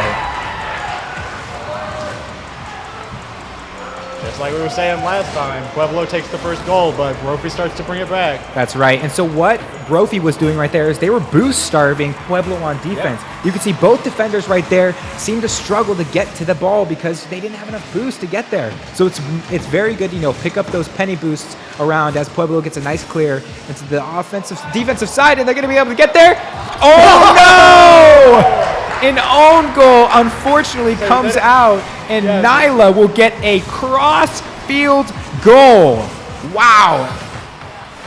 Such a that was honestly a great save right there. Yeah. And I could tell that Brophy wanted to, get that out of there as quickly as possible. Yeah, they just fumbled it at the last moment, unfortunately. They're going up high. Take to the skies. Good dunk right there. Pueblo gets a nice Saving goal it right this there. time. They got to touch that. They got 2 people coming in, 2 people committing for Pueblo, which means only 1 remains on defense. And a good flick right there, but we got someone coming back on defense. Center ball. A good clear right there. Can he get another touch on this? It's a fake. He gets the pitch into the ground, and who else but Nyla? Wow. Taking their time and taking to the skies, using that fake right there from the teammate to get a nice ground pinch into the bottom left of Brophy's net. Wow. All right, and the next game starts up right away. And this is exactly what I mentioned at the beginning of the show was, oh my goodness. Wow. As soon as I want to start talking about something, somebody else scores, and it's Kit Kat's bar. Just full send straight away. And that's a dangerous thing to do. Gaining control of the ball is such a, huge aspect of the game, but doing it that close to a net can lead to situations and scenarios like we just saw. It's certainly a Hail Mary. 58 back into the mid-court of Brophy's side. As Nyla will come in and try and get a touch on that. Nice clear. Another double Keeping it touch back coming in, though. possibly. Good clear right there from Brophy. Another center ball into the middle for just a just barely close missing shot it. right there. Another center ball off the backboard. And another clear. Wow, Brophy seems like they are running on no boost, but somehow making these saves. And a good clear 50 right there from Pueblo as they lead by 1 with 2.5 remaining in this second game. Another dangerous thing to do. Wow. Nyla taking once again. advantage of, the defense trying to control the ball in front of their net. And that's exactly what's happening. The 50 balls will happen to go in nets if you take it that close. We've seen both teams fall victim to that. Now you just try to bring it too close to your net while you gain control, and they just score on you straight away. Brophy getting a nice clear into the midfield for Pueblo as they'll just clear it right back to Brophy. See a demo on one side. Costco Pizza will turn and grab that boost, flick it over. Nice center, or nice clear to the corner right there for Brophy. Another As demo. they take to the skies. Can Costco Pizza get another touch on this? No. Which means that is a pitch! Oh my! How fast was this? I'm going to say 100 miles. 92 miles per hour pinch from Pueblo. Look at that, folks, in the top right bins. Wow! As Pueblo takes a 3-goal lead with just under 2 minutes to go in game number 2. Pueblo is really solidifying their lead this time. Like not like last game where it slipped through the cracks. Yeah. Nice clear right there, redirect clear from Pueblo to, put it back in center field. Go back to Brophy as they'll center that mid. I love Costco Pizza. Can he do anything with it? He gets 2! 2 on the fake. Wow, did he get a bump right here? I could not tell. Let's take a look at this replay. Just a nice touch right there. And it just seemed like a Pueblo defensive person came in and honestly accidentally knocked one of their own players out of the way. Yeah. Wow, and this brings it to a 2-goal game. Demo off the bat. Demo off the start.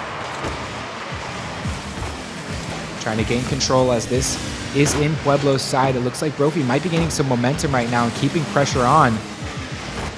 There's Nyla doing everything they can to keep pressure as well. No space for either of these teams right now, and that's exactly what you want in a competitive state semifinal game. Dead ball into the middle, passes it back to Nyla. Can they do anything else with it? Sideline corner, no! Very clutch save. Trying Just to clear outside. it, but can't just quite yet. Syndicate will send it in the middle, but it'll be cleared right back to the corner of Pueblo. All right, and there's only 1 minute remaining with still a 2-goal lead on the side of Pueblo. And there's that next goal. Nyla once again. Nyla, I believe that is the hat trick for Nyla. I think they have 3 goals now. Wow, great power, great positioning, using that air roll correctly to twist their car so that they can get as much power on the shot as possible. That was flawless.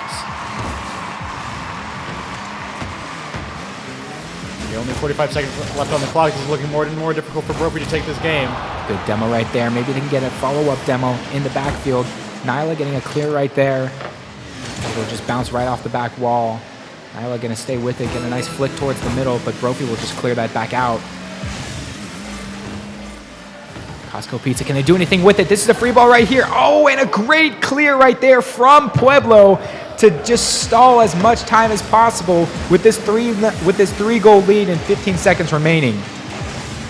It's up in the air. 6 seconds remaining. A nice shot off the backboard right there. Can anybody from Brophy follow up? No. And this game will tie the series at 1 apiece for both Brophy and Pueblo. 1 game to everybody's name. Now this is a best-of-5 series, so folks remember a team has to win 3 games in the series. So with it tied up now, we've got at least, at least 2 games. At least 2 games to watch.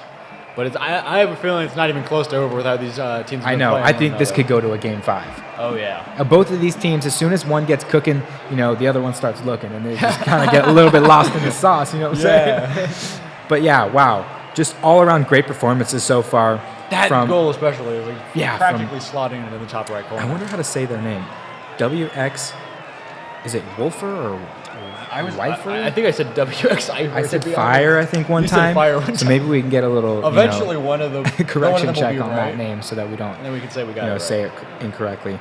But yeah, everybody playing just all around great Rocket League right now. Offense, defense, taking the clears to the other side. It's good because it's the gameplay style between doubles and 2s are very different. Like I'm talking, there's a lot more space when you play in doubles. And in triples, there's not a lot of space. So, being able to communicate with your teammate, which is what they're doing probably in a Discord call, and passing it and making sure, they're making the call-outs that are necessary so that nobody's caught off guard. But as we get into game number 3, let's see who can take it and take the lead series. Wow. Off the start, almost just dribbling in for Pueblo as they'll keep it inside of Brophy's half right here. Nice little bounce right there. Maybe a center pass here from Syndicate. They're going to knock that back down. Costco Pizza getting a nice clear right there. There's Fast and Furious taking upfield. It'll be cleared to the corner right there from Pueblo. Another backboard shot right there available for Brophy. Oh my, blocking what a that aerial. Great position right there from the Pueblo defense.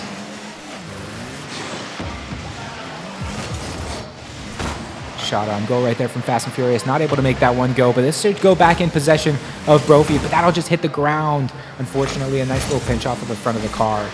There's a shot on goal. Can they save it? Yes!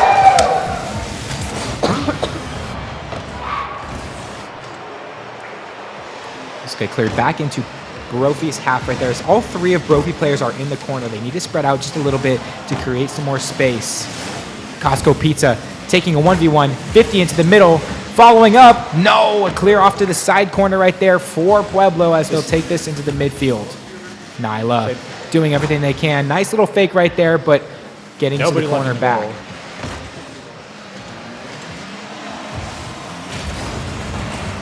Really just back-to-back strong defensive plays from Pueblo. It's an open net right now. They can do it. There's the goal. A minute and a half, game number 3. The first goal goes to Brophy. Fast and Furious, positioning quite well right there, watching for fakes and, honest, just accidental misses too. Yeah. So that's what you have to be keeping on your toes in these games right here. Nice redirect right there on net. Syndicate will be able to save that off to the side corner. 2 and nice. Oh, 2 right there for Pueblo. Able to save that and clear this into the backfield as Nyla gets a flip reset.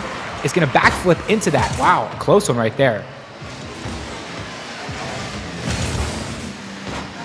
All 3 Brophy players on the offensive right now. They have to be careful that a big clear doesn't come out from Pueblo. They'll keep it in. A good bump right there and not able to make that one leave. Wow. Pueblo now trying to run home free with it. We're getting it cleared back to the center. Sent back to the goal. Wow, another impressive redirect clear right there from Brophy. Leaves the net open. Can they get to it? They cannot. And who else but Nyla tying the game up with 2 minutes and 42 seconds left in game number 3. Just great reading right there. Taking a look at which Brophy players are turning to try and get the ball out of their half and turning back themselves, knowing they have more boost to tie this game up. Corner right there. Nice redirect into the middle shot right here. If any Brophy player has boost, they could get this off to the corner side for Pueblo. It looks like Pueblo is down boost right now. They need to get some boost in order to stay alive. But a great defensive play right there. Can he get that to go? Just right of the net.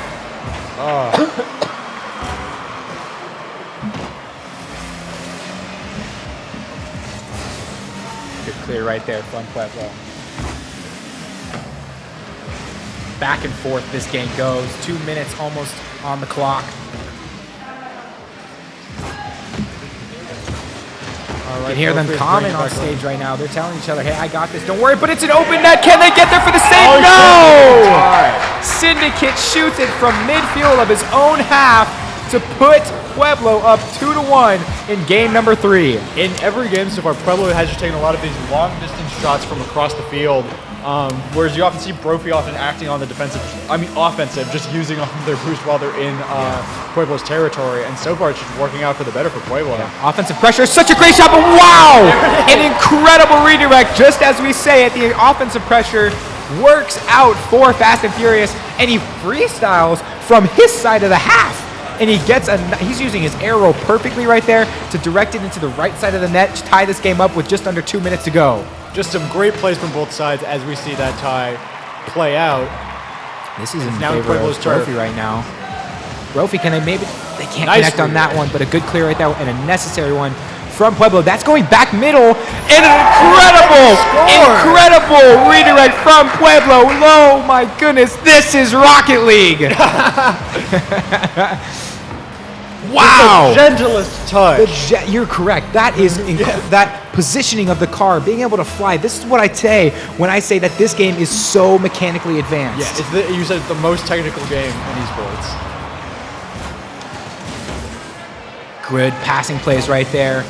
Brophy doing all they can to keep pressure alive, but Nyla making another great clear right there, passing that forward to 4. Go up the sidewall going inside up high. The corner of Pueblo. A nice shot down. And this is a center ball right there. If they can get that. Oh, that's actually a good pass back right there. I like that. Not to give space to Pueblo, as Brophy will take control of this ball. Oh, and they put it right in the goal. And it just goes over his head. Like you say, who else but Nyla? Who else? Goal after goal. Wow. Impressive read right there. You need to be able to control that ball in your corner. That's where it can be the most lethal for clears, pinches, and all of the types of freestyles. This kickoff will go in favor of Pueblo, but they won't be able to finish that shot. Nice center ball right there from Pueblo. It'll be a nice clear ball coming out from Brophy as this goes back into the center for Pueblo. And it's just back and forth right now. It's just basically who can make the first mistake. So take this to the side. Good clear right there from Nyla. So both teams losing a lot of boost to get up high. And That is what you need right there. I love Costco Pizza. They are trying to bring this to a tie game before they make it to time. Great corner ball right there from Fast and Furious to give the assist to him. And the angle and direction of Costco Pizza shooting that ball, that is tough. Because had he shot it any more right, that's a blocked goal right there. But necessary with 35 seconds remaining to bring this within a 1-goal game. That's a good time to mention Oh, it's a free ball. Oh my gosh, such a close shot right there. As Brophy will keep it in. Now we could see overtime here, but this is a good time to mention that the game does not end until the ball touches the ground, even when time is up. Correct. So this is just Brophy got to do everything they can to keep it in the air and just move it to that other goal. So Pueblo got to take this to Sky. 10 seconds remaining. Good clear right there. What? Oh, incredible redirect save. right there. With 2 seconds remaining. Is it going to touch the ground? It's still in the air, folks. Can they get it? It's a goal. He got it. He got it, folks. He got it. We're going to It's a tie overtime. game. We're going to overtime. Wow. And I don't know if anyone else saw it, but I stood out of my chair right there. Oh my God. Absolutely incredible I saw it, Jack. I play saw right it. there. We are in our first overtime game in the semifinals. Wow. That's all I can say is wow. A nice clear there goes to the backboard for Brophy. It's an open goal right there. They'll finish it. They'll finish it. Within 7 seconds of overtime, folks, Brophy gets game 3. Fast and Furious, seeing that Costco Pizza has an awkward direct right there, an awkward angle to shoot that. If Costco Pizza decides to side flip, that is a saved ball. And so thankfully, they were able to get into that situation. Thankfully, Fast and Furious was able to recognize that Costco Pizza was at an awkward angle. And they win game number 3 in overtime after a 0-second goal. Folks, that was incredible. Living true to his name, Fast and Furious. Wow. All of these players are so talented, and this is exactly what I was hoping to see coming into today. That's the interesting thing I wanted to mention before this last game just started. That Brophy's in an interesting position because every game in these semifinals, every team in the semifinals so far are undefeated except for Brophy. But Brophy has by far the most impressive resume of championship after championship. Yeah, seriously. So they're in a very interesting position of this current league, they're just slightly behind a little bit, and even then, they've only lost 2 games. Yeah. But they're clearly pulling ahead now with an incredible overtime play like that. Incredible performance. Just spectacular. You could hear the crowd getting excited to see, these teams go into overtime. That's when it gets tense. Yeah. That's when it gets tense right there. And I think they're taking a little bit of a timeout, try to gather themselves, figure out, hey, they can't lose this next game because it is a best-of-5 series. Yeah. So if they lose this next game, they're out. Yeah. And this is a single elimination tournament bracket, folks. So keep in mind that if your team loses, they cannot compete until next season. So this is all about who goes on to finals and who goes home. Yeah, that's right. And underway for game number 4 as Brophy, I believe, has a 2-1 lead in the series.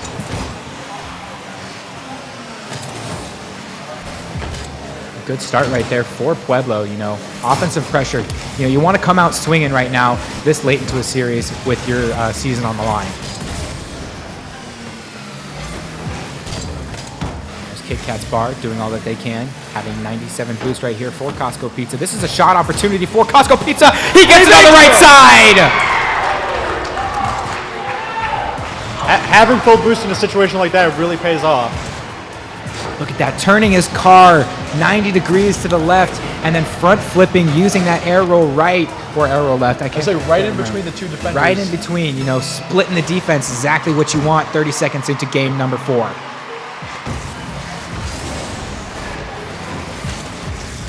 Pizza taking advantage of ball on Brophy's side. Good 50 right there. They'll get bumped right there. And Nyla's going to take this 100 pad, take back post of the corner. Take the time off the wall, but it's going to go in favor of Brophy as they might take their time right here and try to control. Here comes Kit Kat's Bar off the sidewall. Nice corner shot right there. Try to get it into the middle. Here comes Costco Pizza. He centers it middle, but Nyla, who else to clear it out? 100 boost right there for Fast and Furious. 2 players jump 4. I say missing that 50. And it's gonna slip through. Right in. Wow. Fast and Furious makes that shot. It just strolls right in. So folks, this was a back pass coming from coming from Pueblo to try and get a nice better clear. And the communication seemed to have fallen right there, giving 2-0 lead with 3:49 remaining in game number 4. It's interesting that you mentioned it might have been a bit of a slip in communication because it really was like a thief in the night. Yeah. I was like just the 3 teams going forward right as the ball slips past them. There's Pueblo on the There we attack. go. It's off the That's backboard, and they're going to be able to get There one we to go. tie. No, not tie, pardon. Go up or down by 1 goal. Wow. I still do not know how to pronounce this man's name. Is it Wafer, maybe? I don't wafer. That's actually not a bad thought. We will figure that out at the end of this series Be like, hey, and what's your apologize. name? 3:37 remaining. Pueblo down by 1 in the state championship, or the semifinals, pardon me.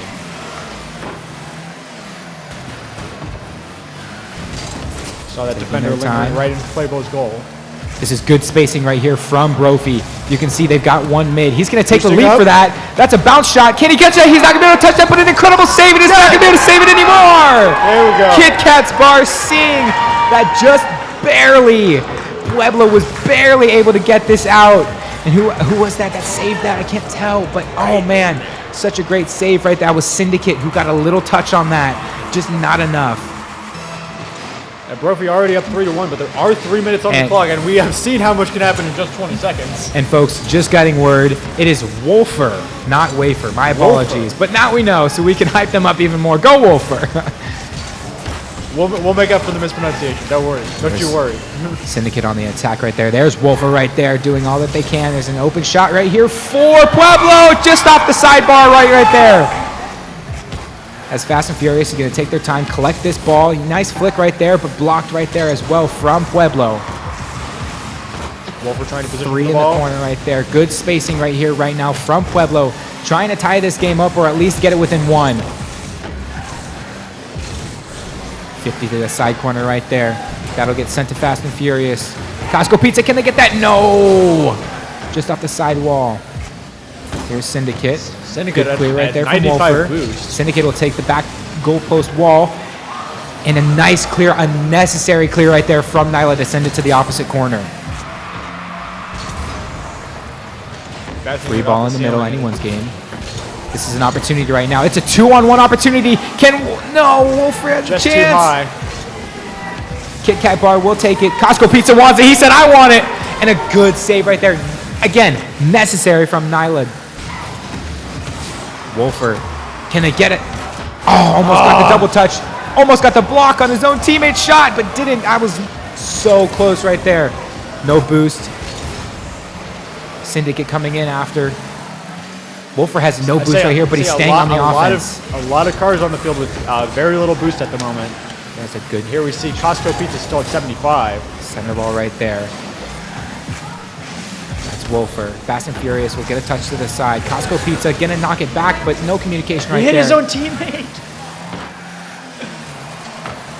This is an opportunity for Pueblo right here. That's an open goal. Can they get there? Yes! Score, and he does. Nyla reading the defense perfectly, not challenging this first challenge right there to turn back and say, hey, here's an open shot. Whatever they're going to do, they're going to have to hit it either where close. And that's what they do. And that defender unfortunately failing to redirect. Yeah, it was a great attempt at a save, but just what Pueblo needed to make this a 1-goal game with 1:10 remaining.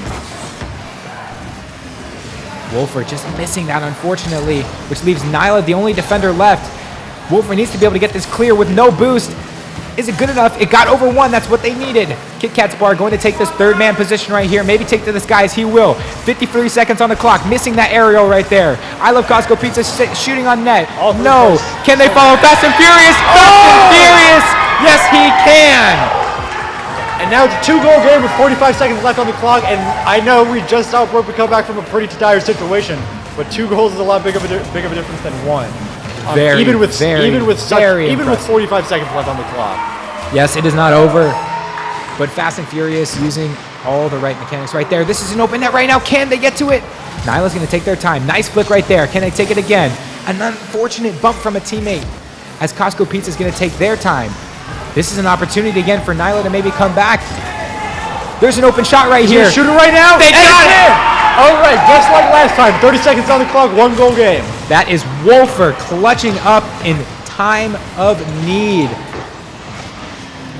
And see, they saw the 2 defenders on the left. Yeah. They saw the back defender inside of the goal pointing to the other direction. Yeah. Where else to shoot it but that right side? Top right necessary.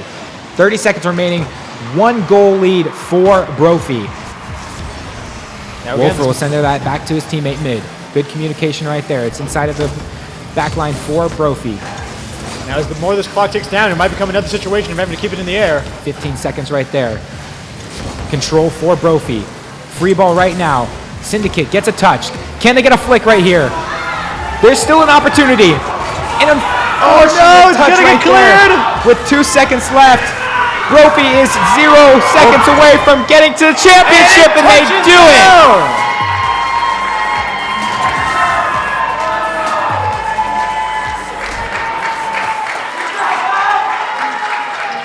Brophy just barely holding on, preventing another overtime game there. And Brophy College Preparatory makes it to the championship final stage. They will go up against Idor, Nogales, or Valley Christian High School. Yeah, What a series. Yeah, the winner. What a series. I mean, Incredible play from both teams, first of all, I just want to say. I'm speechless. I'm speechless. That was just such amazing teamwork from both teams. I got to hand it to all 6 people up there who played today. Incredible. What a season for Pueblo, but it does come to an end as Brophy will go into the finals for a chance to win it all and maybe add more to that resume there. Yeah. Unbelievable. That's a great shot right there from Nyla. Wow. There's so many highlights from that game. So many highlights from this series. Honestly, this felt like a championship championship series. Without a doubt. I mean, Costco Pizza kicking it off really, really quickly for this series. Just There were so many shots where it's just perfect slipping by the defender. And I think it's like defender's going this way, you know where to shoot the ball. I think the highlight for that series was that overtime necessary without goal, a doubt. that 0-second goal to send it to overtime for Brophy to take that game 3. Amazing. And then scoring within 7 seconds off of a kickoff. And 100% that really turned the game around for them because that led them straight into the victory that they just had now. Yeah. And I mean, it's just, you take a look at these young gentlemen, competing for, a championship, Brophy, going back to the state championship to try and, put another title on that resume. We will find out who will they be facing next as Valley Crew and Pueblos will be, not Pueblos, Nogales will be coming up in the next state semi. So stay tuned. We will be right back and we will see you very soon. See you very soon.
Alrighty, folks. We want to give a quick shout out to our sponsors. The Arizona Interscholastic Association 2023 Esports Finals are brought to you by NextCare Urgent Care, Ottawa University, Arizona, Oregano's, Raising Cane's Chicken Fingers, Valley Toyota Dealers, and just a big thank you for them for making this event possible. All right, everybody, welcome back. We have got Game 2 of Rocket League semifinals coming up. What an exciting first game, right? Rocky taking it in 4. I'd like to just give a thanks to our casters for absolutely having great commentary, great enthusiasm, and just giving us all a really good time. But for Game 2 of semifinals, finding out who is going to be playing Brophy in the finals, we have Valley Christian, and we have Nogales. And I will send it back to our commentators, and we will get right into this. Alrighty, folks, and welcome back. I'm Jack. This is Amuse. We are so excited. If you weren't here for the last matches, Pueblo did fall to Brophy Prep Academy, or Preparatory. It was a great match. Incredible. It was incredible. I mean, there was a 0-second goal to send it into overtime from Brophy, and then what did Brophy do? 7 seconds in, they won it. They scored a goal to win it, to put themselves in the state finals. That will be coming up after this. And who are the two teams playing right now? That would be Nogales, I believe. I think Nogales. I want to pronounce it correctly. Yeah. And Valley Christian High School. So I'm going to do this one more time. Let's hear some Valley Christian High School fans in the crowd. We got anybody out there for Valley Christian? Come on. A little bit. We heard them earlier. And then Nogales, any Nogales fans? There we go. Yeah. All right. So we've got, these games are coming up soon. These young gentlemen up front on stage that you can't see right now, you will see eventually. They're dialed in. They're dialed in right now. This is to go to the state championship, and those are the logos right there. I like the logos. They look good. Shout outs to the creators of those logos. Yeah, and something I actually wanted to remark on. We talked about last time that Brophy was 9-2 and the other team was 11-0. Both of these teams are 11-0, both undefeated. Yeah, both teams undefeated. That is the player lineup right there. We've got Trixie RL, Tato Potato, I'm going to say Sav. I think Sav is correct. And then we got Chef Chicago on the right side with Arduin, Gainfu, and I believe subbing is Knuckle McGee. That's a great name. That's a great name. I like that name. But yeah, just, taking a look at maybe some notes for, starting off with Valley Christian. Chief Chicago, has won the City of Gilbert Award for Student of the Month. They won it back in junior high. That's pretty cool. Nice. That's pretty cool. Nice. That's pretty cool. I like that.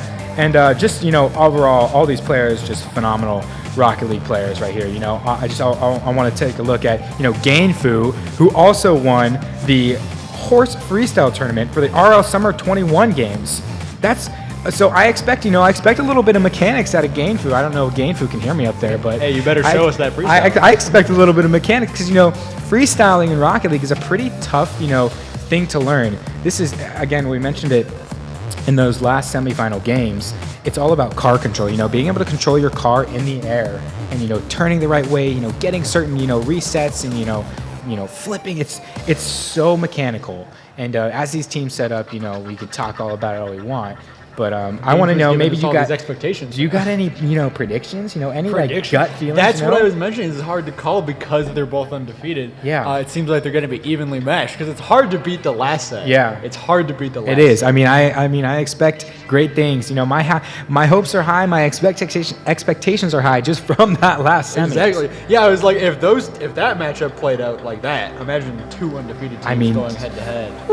We got a lot. And then the winner of this gets to face the Titan that is Brophy. Yeah, that's right. We're going to see how it goes from there. I love a good underdog story and stuff like that. But I don't know if none of these teams are underdogs. These teams are just goated. That's what we were saying. It's like the only team that isn't undefeated here is Brophy, and they have like championship after championship under their belt. So it's like, you can't really call it an underdog story anymore. Right, exactly. Just the best of the best.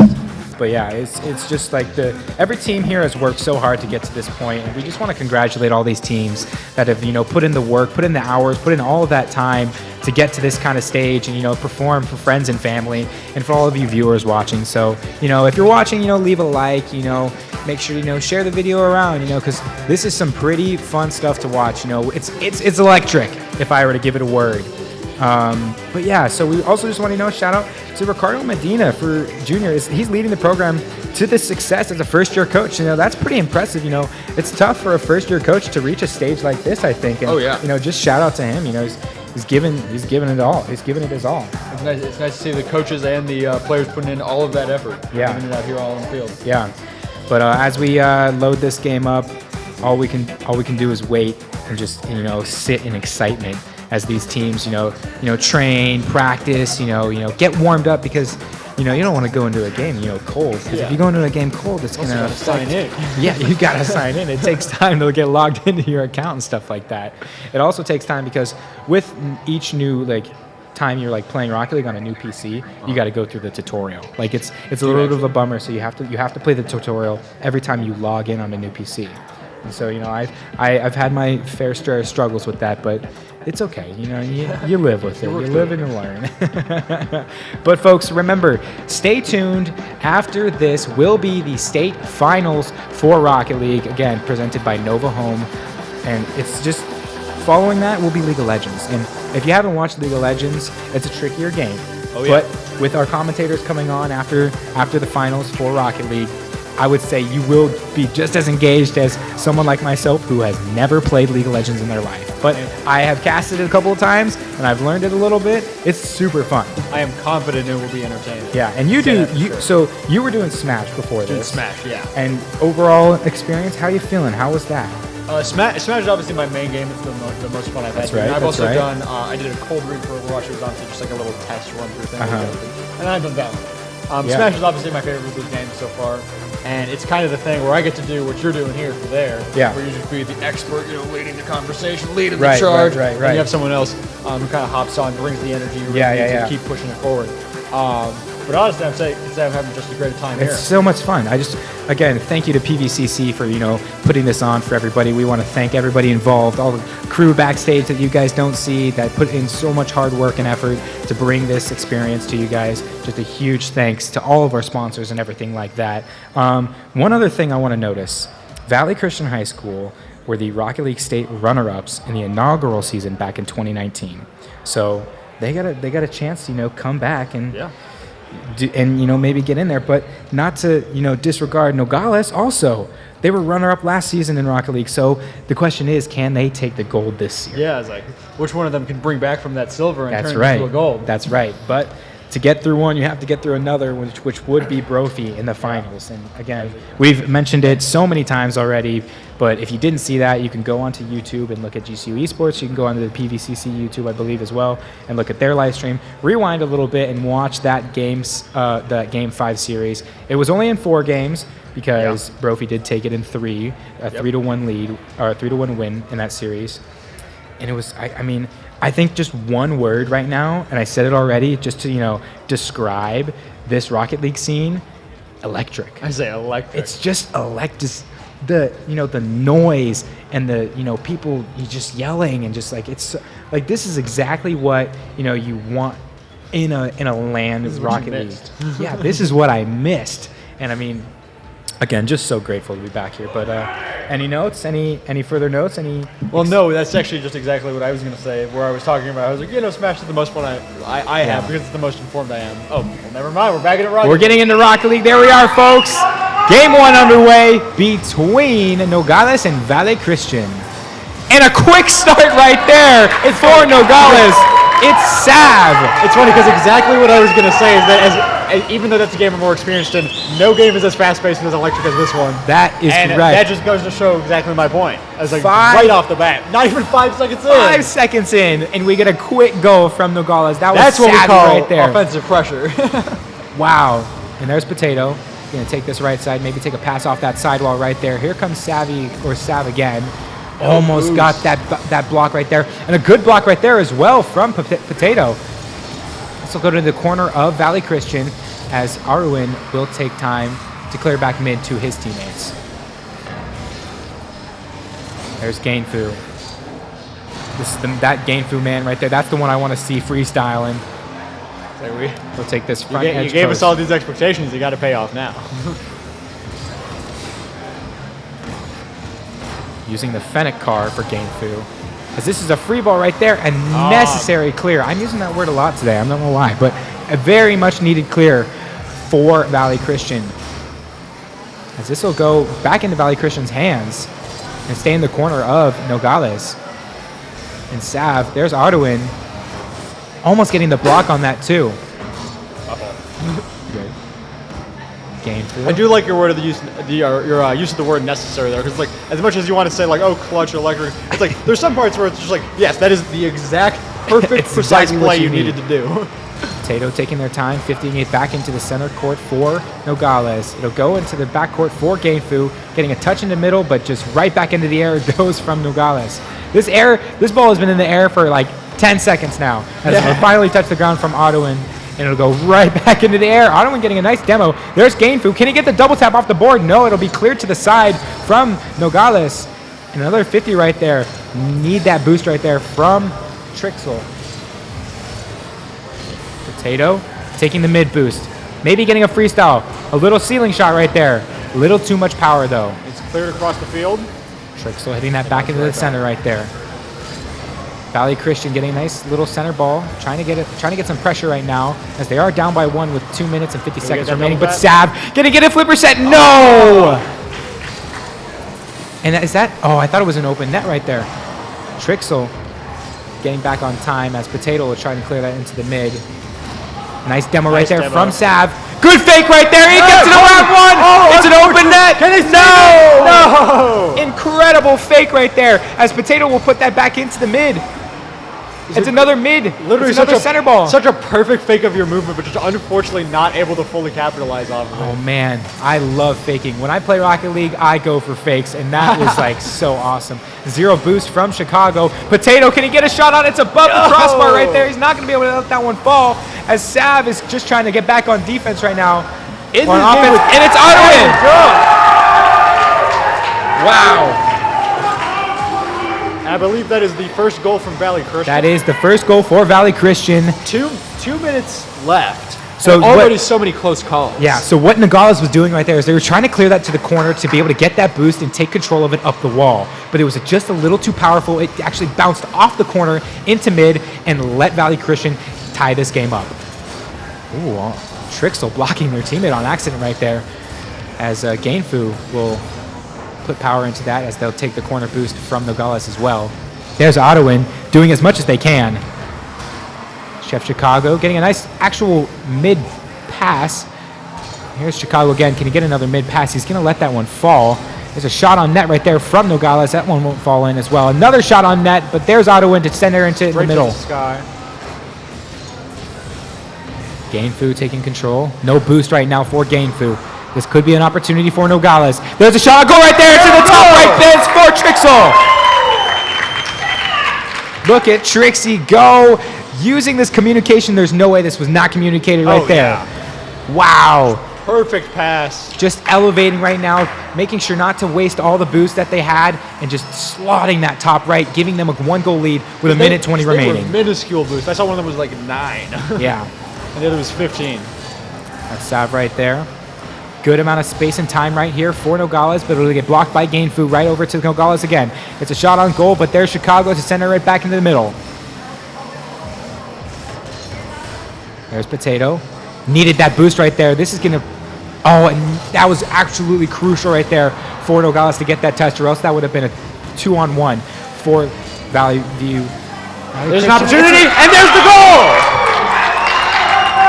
From Sav, making this now 3-1 for Nogales. And just Valley Christian out of boost right here, and just an incredible double jump pass off that corner right there from Nogales, and Sav just slotting that in on that top right side to give them a nice comfortable, but you know, you get a little two-goal lead. It's comfortable with this amount of time left, but you have to be careful.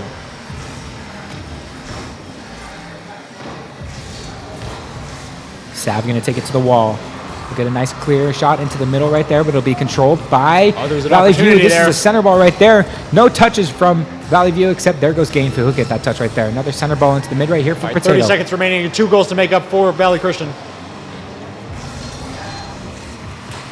That's a good clear right there. This is an opportunity for a shot right here, but Gainfield cannot get that one to fall.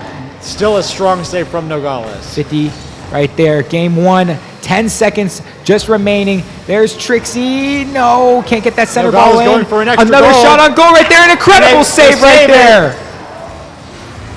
2 seconds remaining, and unfortunately, Valley Christian will not be able to hang on. Nogales takes game 1. Yeah, I was like, yeah, Nogales sinks game 1. Very clutch save, but just not enough to save that game when it's already that late. Yeah, and great stats all around from Nogales. You know, you had 2 people getting involved in scoring right there, and it was just like, it just seemed like, you know, it could have been a little bit of nerves maybe, but it seemed like Valley Christian was just a little condensed. It seemed like they were a little tight on defense right there. So maybe they'll loosen up a little bit, take their time, you know, figure out maybe, you know, just spread out, you know, do everything that you can to, you know, bounce back and get game number 2. And now we see the coaches coming in for some advice, actually about to walk off themselves. Yeah. Alrighty, folks. So as we wait for game number 2 to start, we want to congratulate Nogales for getting game number 1. And that's what you need. So with game number 1 means they only need the great interaction with their crowd members. They only need 2 more wins to reach the finals and face off against Brophy.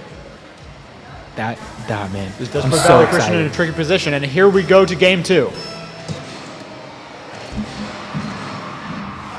Kickoff goes straight to Nogales' territory. Chicago trying to direct that back into their own net. Oh my goodness, almost got that shot in. Gainfu was not able. Luckily saved his boost right there, but there it is! Nogales, 15 seconds in, and Trixie will put 1 on the board. What was it last round? What was it, like 5 seconds? It was 5 seconds. 15 seconds? What's the difference? Well, the difference would be 10 seconds, actually. I was like, it's actually 10 seconds. So only 15 seconds in, Nogales is taking a 1-0 lead, keeping the momentum from game 1. Again, just taking those, quick offensive goals. There it is again, that cluttered defense right there from Valley Christian. A nice center ball off the corner right there from Potato, but no one to follow up. Oh, almost followed up right there. Chicago playing this back post right here, making sure that he's going front post right there. No boost right now. That's an open goal right there for Potato.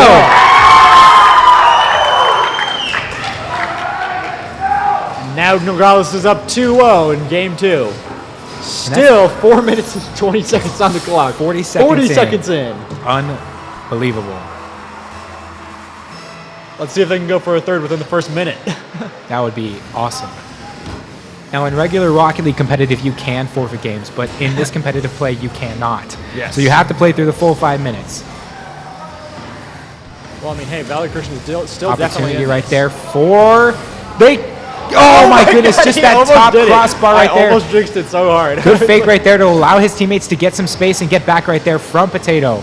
Good spacing right there as well. Sav is going to maybe take to the skies right here. Oh, wanted to. And there's Potato already pre-jumping that, as Valley Christian will just center that to the side right there. Good touch right there. This will give some space again to Nogales. They're just... No boost right here from Potato. Dribbling it Goes across under. and it gets stolen. That gets red right there. Side ball right there. Good fake right there. Perfect Oh fake. my goodness, I thought Oh. he faked a pass right to his teammate. That was so close right there. Good block right there. Chicago taking this back post as Ottawin tries to take it forward into the front side of the goal. That is off the side post, that will not go in. Here's some offensive pressure from Valley Christian, exactly what they needed right now. And a clear from Sav, exactly what Nogales just did, they responded with. Try to get a fake off that corner hit right there, not going to be able to get it. Missed the boost from Trix, she'll try to take to the sky. They'll try to take from the sky. Oh, but he's had a lot of boost. 2 Nogales And and demo. 1. And see, what's weird is you might think that demo right there is like not good for Nogales, but they didn't have anybody back on defense. Yeah. So that's spawning a Nogales defender back on side. There you go right there. Good save from Nogales. Taking to the skies again is Gainfu Here's Chicago trying to make do with what he has. Only 30 boosts remaining and just getting bumped around. I was going to say, he's Nogales. getting bumped around all over by Nogales. Audwin will send that one back to the corner as it'll get redirected. A demo right there on the exit for Valley Christian. That can be, it could be utilized, but it doesn't look like it will be, as Gainful will just hit it back up into the corner again. Try to get a redirect right there from Sav, but it'll just be cleared out by Valley Christian.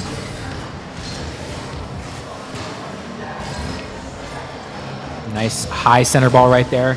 A little bounce pass right here. A bump could really work out. Doesn't get that. Potato got control. Can he get past two? Perfect No. control.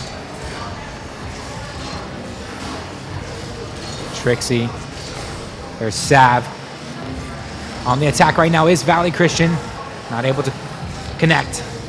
Trixie taken to the skies. No boost. Do they get the flip reset? They do. They tried to musty you. They did not get it off, though. I was about to say, I was like, is he going for a flip reset? Here comes a pass. This could be a shot.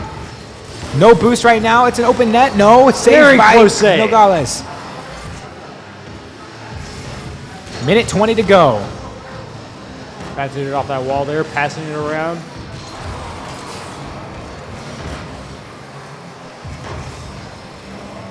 Free Very ball good right clear, here. but Good pass right to the back. sidewall right there. Nogales passes it up. Can he get the shot. finish? No! Nice save. Incredible save right there from Valley Christian. And this leaves only one defender inside of Nogales' Valley backfield. Christian's still But not they're on the going to be able to board get a in a nice demo. clear right there and just reset with only 50 seconds remaining and 2 goals down. Center ball right there from Trixie, not able to get a goal off of Valley it. Christian's still not on the board with only 45 seconds left, but it's only a 2-goal difference. It's only a 2 goal. This goals can be scored within 3 seconds of each other. Oh, This yeah. game is not over. This is a nice attack right there from Valley Christian. 3 jump for Nogales. Ball goes off of the sidewall there, a little wonky. And it's just time. They're stalling time right now, and they're going to take more time right I would say here. they're clearly just passing it around, rotating it around, trying to make sure that Valley Christian can't sink even 1 goal. No boost for Chicago. 12 seconds remaining. Nogales is looking strong right here, and they're going to get a third. Goal! And it's Potato with 9 seconds remaining in game number 2. Ooh, great deflect right there. That could have been saved if Yeah. he did not deflect that right there. Like you said, It would've been 3 close. seconds within one another, and it's 9 seconds, Yeah. but I think it's safe to say that Nogales is Yeah. really trying to secure this win here right And now. with 4 seconds left, 3, it will not be possible. Once this ball hits the ground, Nogales over. will take game number 2 there it in is. the best of 5 series.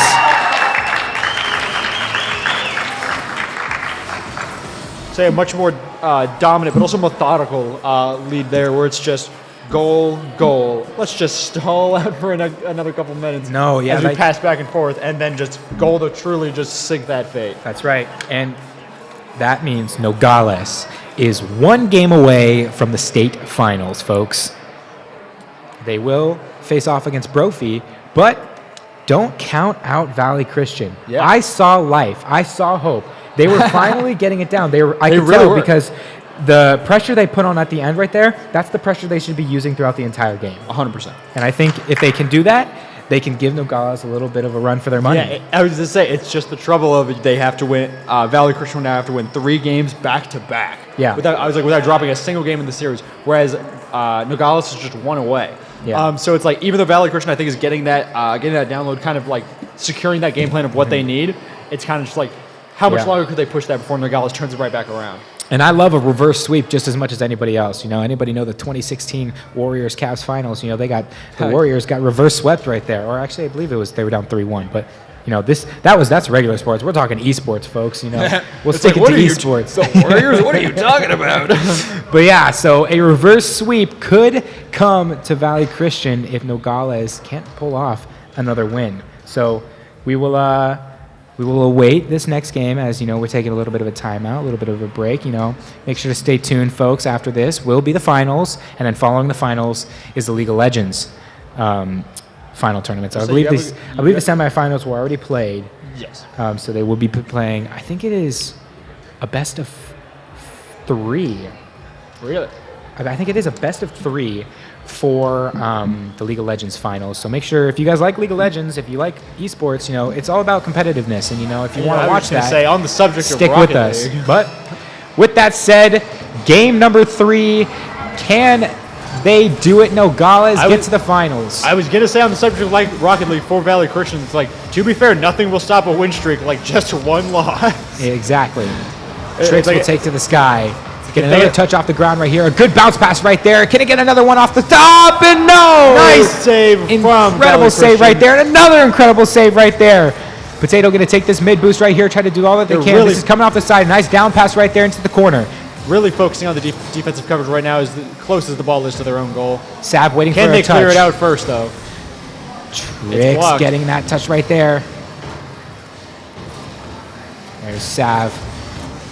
Blocking his own teammate's They're shot, but blocking that's his own honestly teammate's okay shot. because there were defenders ready there. So, you know, try to reevaluate.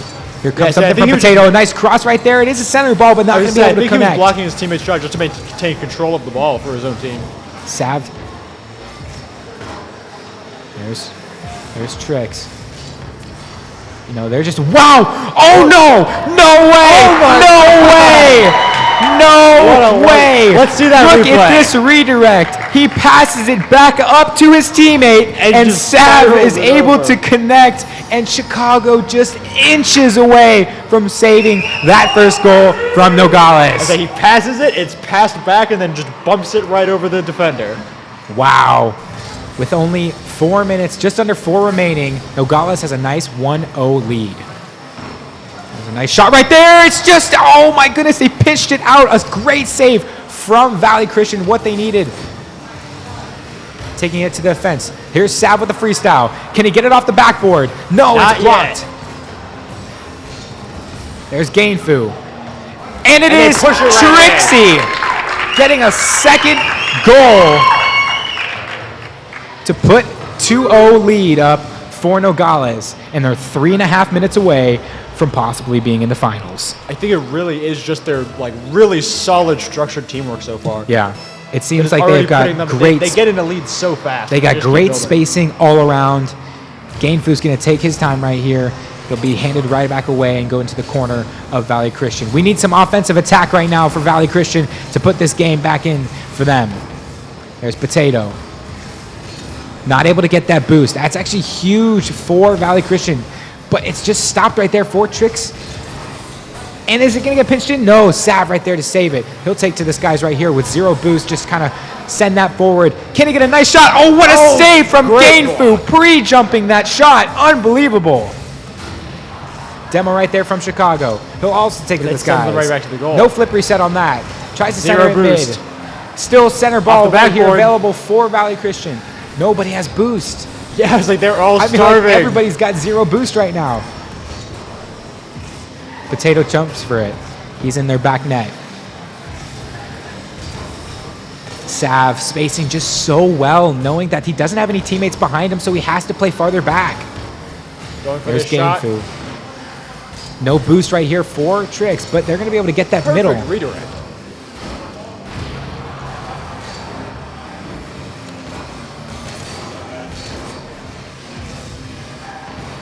Making sure they get that flip reset from Sav. Autoing, taking that corner boost away from Nogales. I feel like I have not seen Nogales miss the ball. Yeah. Like they hit the ball every time they jump for it. I would say they were just passing it back and forth just now. Yeah. And this is good pressure right now from Valley Christian. Exactly what they need. Go back, get boost, you know, make sure that, you know, good demo right there, put them out of position a little bit. Nice 50 right there to take a little bit of a advantage. Gainfu faking up the wall, but there is still one front post for Nogales. And they'll get a nice little center clear right there and gain it back. It will be a hard Bumping one. it in the air. Nice. Can they get this shot? They need that middle boost right there. Good Oh, 50 Nogales off the is all sidewall over right there. them. Nice fake. Could be an open shot, but there is 2 already on it for Nogales. A minute 15 remaining, and Valley Christian is still down by 2. Oh, I saw that redirect coming in from Trixie. Just 1 minute remaining. That's all they have left to make up this 2-goal difference once again, just like last game. Trix flies. clear right there. Another downward clear. Is that going to slip in? No. Potato playing this front net right here. Center ball available for Valley. Nothing going to go. Sav taking control. He'll jump to the skies. Can he get a freestyle? No, he will overshot that one just a little bit, but Potato right there to follow up. Every time the ball goes in favor of Valley, it just seems like there's a Nogales player there to stop it. Like I said, they are all over them. I was like, even as close as Valley Christian got to scoring a goal once, they literally were immediately swarmed by all three players on Nogales' side. Chicago centering that mid. Potato, can he get this nice double tap right there? Can he redirect it in? No, so close on that left post. And folks, we have still in the air. Can they get another end goal? He's keeping it alive, but no. Scoops it onto the floor, and Nogales takes the series 3-0. A clean sweep for Nogales, and congratulations to them as they will be facing Brophy Preparatory School in the finals in the state championship. What a matchup that will be. And just as we said, they were a runner-up last season in Rocket League. Is it time for Nogales to take the gold? Stick with us, Brad folks. certainly thinks so. Yes, do not go anywhere because there is much more Rocket League to play. Now, keep in mind, this will be a best of 7 in the finals, I believe. I will be, corrected if that's wrong, but I do believe that is a best of 7, but don't take my word for it. So, folks, here are some highlights while we wait. We will be back in just a little bit. Do not go anywhere, for the state finals are up next.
let's give a quick shout out to our sponsors. The Arizona Interscholastic Association 2023 Esports Finals are brought to you by PVC's Music Industry Studies Program, Union 32 Entertainment, Playfly Esports, Generation Esports, and again, just a big thank you to all of those sponsors for helping us out today. All right, guys, we are back. We're giving Nogales some minutes to get back here. They just finished playing, but we are going into the finals for Rocket League of the AIA State Championship 2023. We have got Brophy on this side, and we will have Nogales out on this side when they get back. They just got done playing a really tough fought match, but we will get back to you in just a second. We'll send it back to the casters to get us started. Well, folks, an incredible journey it has been so far. We are so excited to get this championship underway. Thoughts, Muse? How are you feeling right now? What's your excitement level coming into this final matches? I mean, even greater than it was before. I mean, like you said, what a journey indeed. Nogales had an absolutely dominant set last time, 3-0, whereas Brophy had a very clutch set where they had games like that overtime game and ultimately came out on top 3-1, still pretty dominant. So it's nice to see that these are truly teams that have proven themselves worthy of sitting at the table for the finals and see who's taking home that championship title. Exactly. And for those who don't know, Nogales were the runner-ups last season, pardon me. So maybe they take the gold or maybe, Brophy adds another banner in that gym of theirs because they have got some resume. I'm actually going to read it off. Because we've alluded to it, but it's nice we should tell the people verbatim. Yeah, so for those of you folks at home watching, we just want to take some time to, some notable achievements. So after this, obviously, will be League of Legends. And for League of Legends, they have 3 championships and 2 runner-ups. And with Rocket League, they have 4 championships. Pardon me, that is 5 with the AIA last year. Actually, that was the Super Smash Bros. Ultimate championship. I believe they won last year. Oh, I was going to say, did they win last year? Because then that'd be an especially interesting rivalry here. But I mean, just taking a look at this, let's tell you a little bit about the players actually for Brophy, because it's been a while since we've talked about them, since they were the semifinals that weren't the last, but the one before that. So Costco Pizza is the team captain. He's been to 10 different countries, which is just, 8 more than me. 8 more than me as well. Just kind of wild. I wish I had the list of countries because then I could be like, oh, I want to go to that country. Oh, I want to go to that country. But, we don't have the list. But that's okay. But it's still very, very cool. Oh, yeah. He also is, taking a look at where they are right now in the state championship, he's got to be a great leader. Oh, yeah. So, and it does say that on the sheet. It does. And one last little note is he cooks, and he likes to cook for a high school student. I love Costco Pizza? Yeah. I love Costco Pizza. He would just eat Costco loves to cook. And I guess his diet doesn't consist of 3 times a day eating at Costco, which is it is cost effective. It is. You're right. It is cost effective. But yeah, so that is Costco Pizza. I love Costco Pizza, who we will see, I believe, very shortly playing for Brophy. And taking a look at Kit Kat's little bio here, he's a new addition to the team this year, actually. And he enjoys playing car soccer just as he much likes playing regular soccer, which is really cool. Because I think what you can do is take, kind of ways to play in the physical soccer sport and kind of apply them a little bit in the virtual soccer that we're playing today. So yeah, that's pretty cool. And it's notes here. He brings vibes. That's what it says. It says Kit Kat's bar brings vibes to the team. Yeah, on the playlist. On the playlist, which is awesome. Another notable player was Fast and Furious, who I mentioned earlier in the stream, will be taking the mantle of team captain after Costco graduates. He loves soccer himself and cars, which seems to make Rocket League just the right game for him. And another little fun fact is something I've been trying to get better at myself. Fast and Furious is on the varsity chess team, which is really cool. because I personally have been taking time during my history class, I'm sorry, Professor Miller, playing and trying to learn chess. Yeah. So I mean, maybe I'll have Fast and Furious give me a lesson or something. It's funny. Like that. I was gonna reference chess earlier when you were talking about how you've been like saying over and over again, like, oh, what a necessary play. I was like, Yeah. well, it's just like in chess with a forced move. It's That's like, right. It's literally just like this is the thing you have to do to It's win. exactly. So he's got some achievements under his belt. I mean, varsity chess team. That's pretty cool. That's a bragging right there, I think. But yeah. And then another senior who I don't know if we'll be seeing them today or not. I believe this is their substitute, is Rain. He plays a little bit of League of Legends and for Rocket League. He's also graduating this season and acts as the Esports lab manager, so shout out to him. That's really cool. And he's going to be attending ASU, and the note is that their lab will never be as meticulously updated and cared for again. So that is funny to hear that, they're losing a very valuable piece of the team. But as these teams get ready to load into the state championship, we just want to remind you guys to not go anywhere, because the day is not over here at PVCC, the community college. Because Rocket League is going to be obviously going, but then League of Legends is up next. I just talked to one of the casters you guys will meet for League of Legends after us, Michael. Very talented individual. Him and oh man, why am I blanking on? Yeah. I don't know. But both casters are very talented, and they're going to be casting some League of Legends, just the finals, the best of 3 finals. And League of Legends is a little more of a different game. It's not car soccer, which is okay. It's not Smash Brothers. It's not. And it's Some definitely mix of between it's the two. also very. God, what's the word? I would say it's just so Methodical? Yeah, methodical. That's a good word, because you have to choose the right characters to counter different characters. The pace is very different from Rocket Yeah, League. but definitely, because the start of the game of League of Legends is a little bit slower, and then as the game progresses, it gets a little bit faster, more eliminations happen, and it gets a little more hype. So hopefully they bring some excitement to the table as well, as those teams are probably walking into the arena soon enough. I guess the last thing I have to say is I'm just so excited. Because, it's been a long time since I've casted Rocket League for, a crowd. And What a series to come back to. What a series. Honestly, I literally got up out of my seat when he made that 0 second goal. Okay, I don't think anyone else saw it, but Jack literally jumped up. I was like here. I was like, no way. And I almost threw my chair. I'm just kidding. Into the crowd. But yeah, I can take a look at these young gentlemen up on stage right now. These young folks, they are dialed in.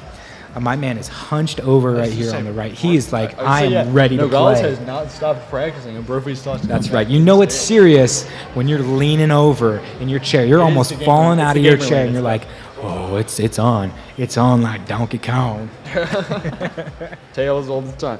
Yeah, it's so true. That's what I was saying. It's the Nogales has literally not left it. Well, they left this room briefly, but they've been practicing ever since they came back in after like a 2-minute break. And that's actually something that can affect a series. Is does Brophy's time off? I'm sure they were practicing in the room across from us or somewhere around us to keep warm, but with Nogales, coming off of that strong 3-0 sweep, that's momentum they're bringing in to this championship, and they want this goal. Whereas Brophy has had to wait. Yeah. I do prefer that maybe they were practicing in another room. I actually don't know if they have any other pieces set up. I was here yesterday, actually, and I was taking a look around campus. I had a friend, Ryan. He was showing me around. Shout out to you, Ryan. And he was showing me, this is a really nice campus. Yeah. PVCC is a really nice campus. It's like, it doesn't seem super big from the outside, but it's huge. Like, we were over in their library. Such a nice library. They had a computer room, and it was like their media room, and Ryan showed me that. It was super cool. Yeah. And, thank you again, Ryan, because, sometimes people just don't notice how, nice some things are on the inside. You can't judge a book by the outside. Because, when you think of Arizona schools, and you think of the desert, and you think of bland. But if you go to Grand Canyon University, it's nice and vibrant. The colors on the inside, we paint our buildings super bright purple, and we got green and yellow. It's like I know we're being paid to say this, but I'm not being paid to say this. No, I'm not. I'm being paid to say I'm being this. completely honest, and that's exactly what it's like here. I mean, beautiful PVCC. I think I was told that it's mostly known for their whatchamacallit, the art community here. Really? Yeah. I'm an art student myself, so I might have to check it out. I know. I mean, I was seeing some sculptures and just some paintings and stuff like that. They got some talented individuals on campus. That's awesome. Yeah, it's impressive, and definitely something that I'm glad to have been here. Yeah, it's always fun to contribute to another person's scene, especially like here where it's like a high school event. It's like literally just the next generation of esports. Yeah. Kind of getting fostered right now, and it's really cool and just such a pleasure and No, definitely. I mean, and a blessing to be able to be a part of that. Maybe some of these students, besides the couple of students that are going to be graduating towards Arizona State, running for Brophy. Some of these students are probably, touring this right now. Maybe looking at this campus, thinking, "Hey, this is actually like." So maybe go to PVCC. Like a possibility. Maybe go to GCU. Yeah, Ryan was telling me, their esports club, it's on the come up right now. It's looking good. It's looking good, and I can assure you that this is definitely what you want as one of your options. Oh yeah. It doesn't get better than LAN video games. Like, this is exactly what high school kids dream of, and dreams are being made today. I definitely did as a kid who grew up in Arizona, and I never really had extracurricular opportunities like this. It's actually very cool. During to go all the way. During the COVID season, when school was like on a halt and stuff like that, everybody was doing online. Me and my buddies, we put together like custom tournaments. But we're just going in game, folks. I was all serious and I was all like emotional and like. That was a little bit loud. Pardon me. Yeah, I was like literally without it. Moment to even think, we are already off to the races. I just got interrupted, but I'm totally okay with being interrupted by game one of the state championship. Brophy versus Nogales. Here we go, folks. There's already a super close save there. Just 30 seconds in, and it seems that Nogales is keeping pressure right here as there's Brophy, fast and furious, who will be taking the mantle of captain after this season, is clearing it out. There's Costco Pizza again, who will be graduating. So congratulations to him again and all the other students graduating this year. There's Trixie doing all that they can right now to get this momentum flowing as they did just last series in the semifinals with that clean 3-0 sweep. Nogales coming off a win and Brophy coming off a rest. We're going to have to see whose momentum is stronger here. That's true. That's true. I think that's going to be set. That precedent might be set by just who even gets this first goal. You got to get a nice clear right there. Definitely need that clear right there from Costco Pizza. If he doesn't get that clear, that ball is going in the net. 3 on. Corner ball. Bump right there from Nogales. Kit Kat bar. Zero Keep bumping boost. it back into the wall. Yeah. Nobody's gotten boost in the last 25 seconds. Yeah, but I was just saying, like, none of them can control the ball because nobody has boost, so it's just bumping clear off right the there. wall Nice over back and over pass and right over. there. Costco Pizza's going to take control of it over in this midfield. Nice pinch on the wall right there, but it's denied by Nogales. There's Potato. All the way across, but it is saved by Nogales. Sav sending it in. Good corner cross right there. Take control of it, but Nogales also taking control. And Potato, what a clear, what a redirect. Is that going to go in? No, and it's saved. Stop that ball from rolling. Kit Kat's bar, 0 boost right there, but Costco's got plenty of it to spare. They need to clear right here. Oh, he bumps his own teammate. Almost halfway into this game and no goal scored yet. Like we said, truly some titans of the sport playing right now. Had a great center right there for Nogales, and they still maintain boost. control. And that could be all 4 players right there near the ball. Missed it. This is a close game if I've ever seen one. Literally, almost more than half of the game over. It's again back and forth right there. Necessary again. Brophy right there doing all that they can. Opportunity. There's Sav trying to take control of this right here. And he might accidentally send it that mid. It's going to be far off that left post right there. Costco Pizza taking the corner boost from Nogales as Nogales goes on the attack. Nice right there. Maybe got a flip reset off of it. No, gets bumped by his teammate. But he landed shortly after.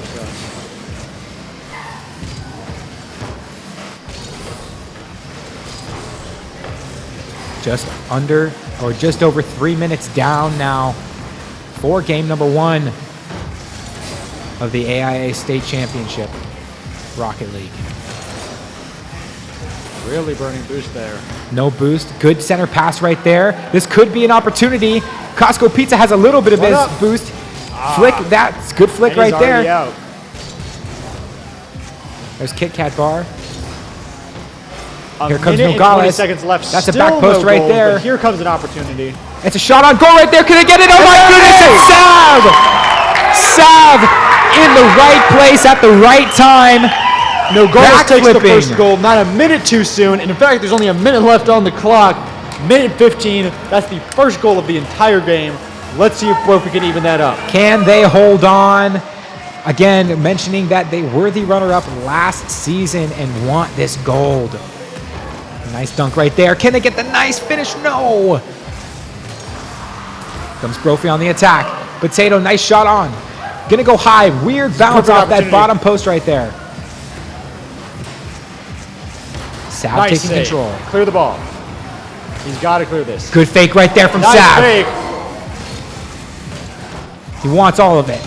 Kit Kat Bar, nice clear to the center, but it's going to be picked up by Nogales. Gonna bounce off the ceiling. Too much pressure right there from Yep. Costco Pizza. This is on target. It could go high. Is there anybody to follow up? It's a bounce pass shot. It goes off the top bar. Can anybody saved. touch it? No. It's saved! Fast and And the Furious. ball is clear. Need a clear right here.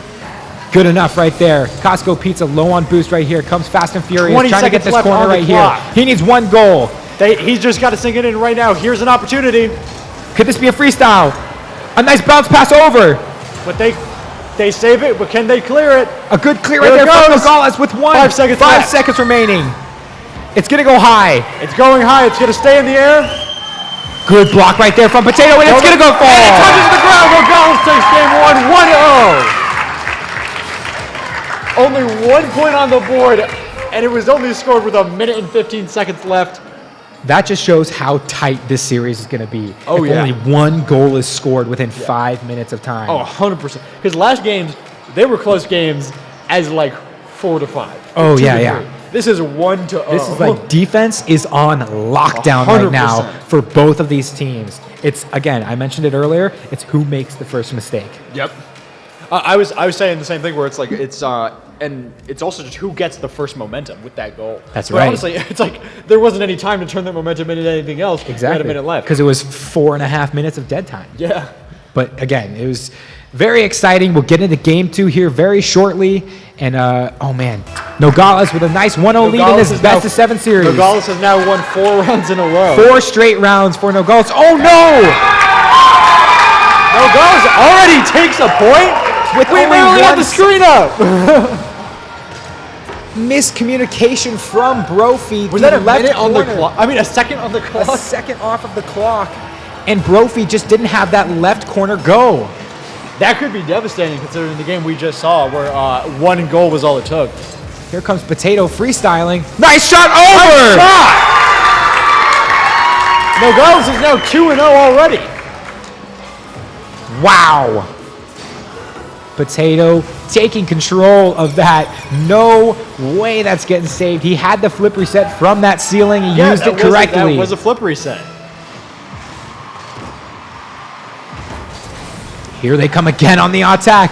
Can they get it? No, it gets bumped out of the way. But here comes a Nogales for another goal!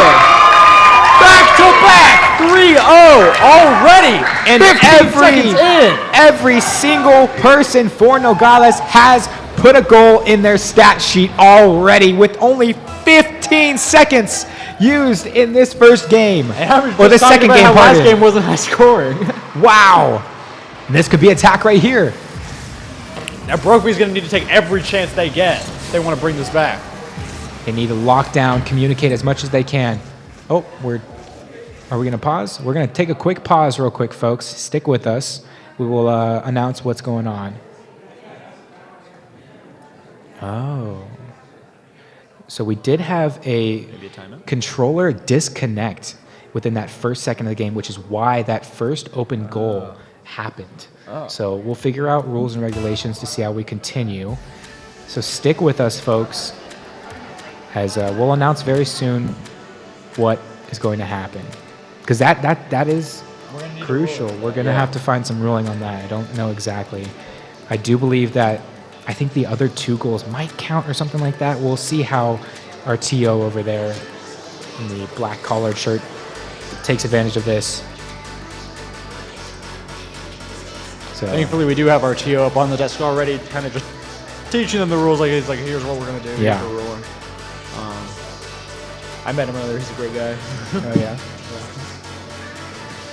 So yeah, hang with us, folks. We'll figure out how to proceed forward after a controller disconnect.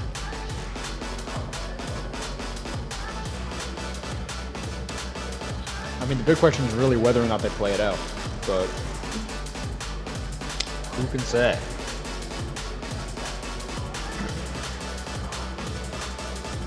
This is a momentum change, if anything. Oh, 100%. Like we're saying, is that If this game does get reset, Nogales was coming off of 4 straight round wins and then got 3 goals, with not even a minute off the clock yet. yeah. So it's going to be very interesting to see if we'll they kind of switched figure- up at all. I'm very curious on how we'll proceed with this because that is momentum. I mean, what happens is like if Brophy manages, if this is a reset of a game, it's a whole new, it's a fresh slate. Yeah. It's just like it's an accident. It just happens. Yeah, it literally It just sucks. happens. But it would be like 3 goals erased off Brophy's record. Yeah. So, Well, I mean, we'll figure this out sooner than later, Yeah. folks. Stick with us, obviously. Again, presented by Nova Home Loans. Find your home. They have a home for you. But yeah, again, thank you to all of our sponsors and everybody who's, helping make this event possible. we have a ton of sponsors across. I think across all 3 games we have like 14. 14 total sponsors. That's awesome. pretty Every awesome. single one of those businesses, thank you so much for helping us out. Yeah. I know one of our sponsors is Oregano's. Yeah. That's awesome. I personally love Oregano's pizza. You mentioned that earlier. I You're did like, have you ever mention had it earlier. oregano's? I was like, what? Yeah. He's like, I love oregano. I mean, me and my family, we used to come out every summer, and that would be like the first pizza place we would eat at. I don't know who discovered it or anything like that, but Oregano's has a special place in my heart, as do every single sponsor here. Cane's too. Cane's. Maybe I'm just naming all the food ones because I just love food. I just love food. I can't stop eating. Yeah. So we'll figure something out soon. Just keep with us. Yeah. Okay. It Yep. So shouldn't just getting take word. too long to get We are that going to rolling. restart the game. Okay.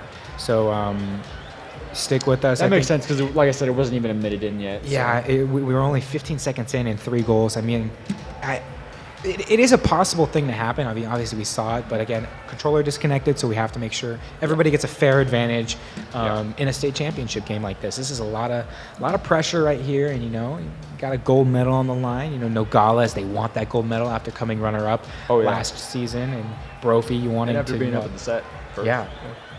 After Brophy, wanting to add more to that resume of theirs, that they got. I mean, I wish I could show you guys, but it's just so much stuff. But yeah, we're going to be restarting game number 2, just to confirm. We'll get that underway shortly as we get the controller issue fixed. So just hang tight with us while we wait for that to start up. So yeah. Yeah. Do you have any words? Anything you want to talk about? No, I think we kind of already covered it all. Why don't we cover Smash? I don't feel like we didn't talk about Smash. Tell me about Smash. That's what I was trying to say. Like 2 conversations ago. Yeah. Where I was saying that obviously Smash is the stuff I'm most well versed in, but it's a really nice change of pace doing Rocket League. Yeah. Because like I said, as much fun as I had playing Smash, not every game is so fast paced. Not every game is so interesting. Very true. Very true. Sometimes, especially if you do the big tournaments, it's like sometimes you're in the early rounds and nothing's really happening. Oh yeah, definitely. So you kind of have to make the content yourself. That's true. However, with Rocket League, it's literally a mile a minute. Oh yeah, but Smash, they brought a lot of good content. Oh yeah, today it was a lot incredible. of good stuff. Like Like I said, it's only ever in those early rounds where it's slower. Like here, Yeah. it's like this is basically just like what a top 8 would look like. Oh, yeah. It was perfect. And for those of you folks that don't notice, GCU we host a Firefox Friday. Yes. Not happening anymore because we're not anymore, but we're going into the summer. So GCU's semester is ending this Sunday. Once next semester rolls around, every Friday, Every about Friday. 7 p.m. If you're a Smash player and you're in the Arizona area, the Phoenix area probably, because you could be in like Flagstaff. But I've heard stories like people from Flagstaff will come down and stuff like that. Like it's one of the bigger events in Tucson, the Phoenix area. It's crazy. So again, if you're a Smash player, come on down to GCU during Firefox Fridays. What time do we start normally? Bracket usually starts at 7:30, but we like to have everyone in the room at 7. Yeah. So yeah, if you're a Smash player, come on down. That's the event I usually commentate, Firefox Fridays. Yes. A very, very fun event. But in today's earlier event for the semifinals and finals, I talked to you earlier about the Ice Climbers play that we were seeing. Oh my gosh. Crazy. Like, I mentioned it again. The more I watch people, like the more I watch better people than me at games, the more it makes me want to play them. Yeah, so, 100%.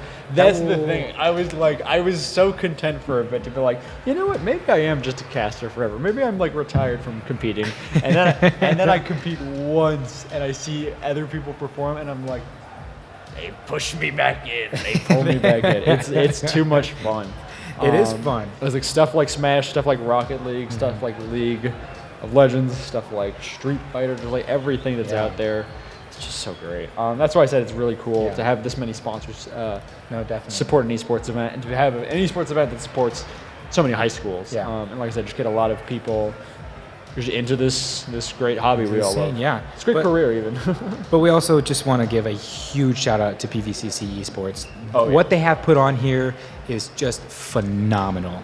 The setups they have, the crew that they have working right now, everybody is doing top-notch tier work, and they are growing so fast. So again, if you're in this area and you're thinking of touring campuses, PVCC, the Pacific Valley Community College, is a great place to take a look at. 100%. So yeah, we're just getting word. We're coming back again. PVCC Esports, putting this on. I'm grateful, and I'm very thankful to have this opportunity to share with all of you at home watching. But with that, no more motion. We're going back into game number 2 after an unfortunate controller disconnect. Oh my goodness, Nogala's taking no time whatsoever. Run it right back, they said. 5 seconds in, another goal. They said, run it right back. Sav was just, I'm going to take over. 5 seconds in, whether it's 1 second or 5 seconds, Nogales is on the board. And like I said last time, one goal was all. Was all it took in game 1. So who knows where this could lead already. This is already a great opportunity for a goal for Nogales. Bouncing off the wall. Just this pressure. You got 3 Brophy. Yeah, Brophy's defense has been incredibly strong this series. There's Trix waiting for this ball to fall, containing that. 0 boost, not going to be able to get that corner boost, and here comes Costco PC.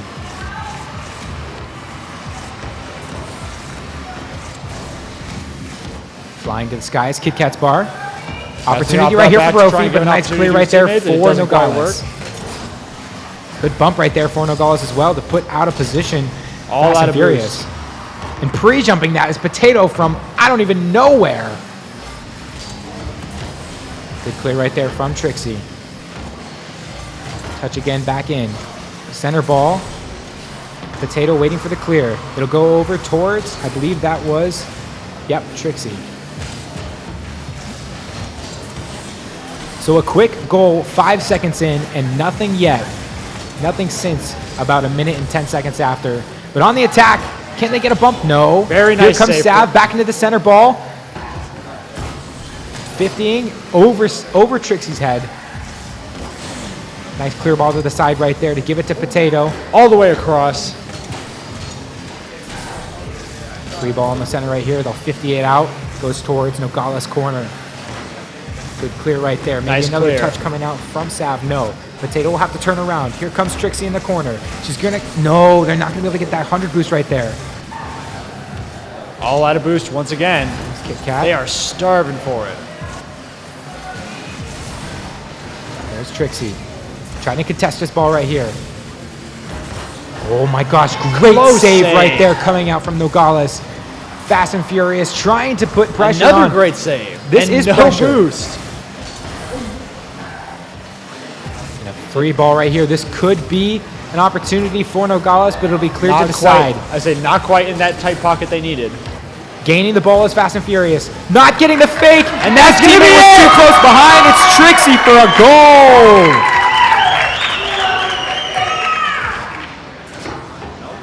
It went off the backside of Brophy. 2.5 minutes remain. 2-0 lead for Nogales. They are eager for this win. They want it. Sav clearing it out. Demo by Trix. Missed ball. Backflip that up. Sending it up. Give no space. There's another opportunity to score. Fly ball. Clear out. Trix getting the touch to the right side of the field. Brophy trying to gather.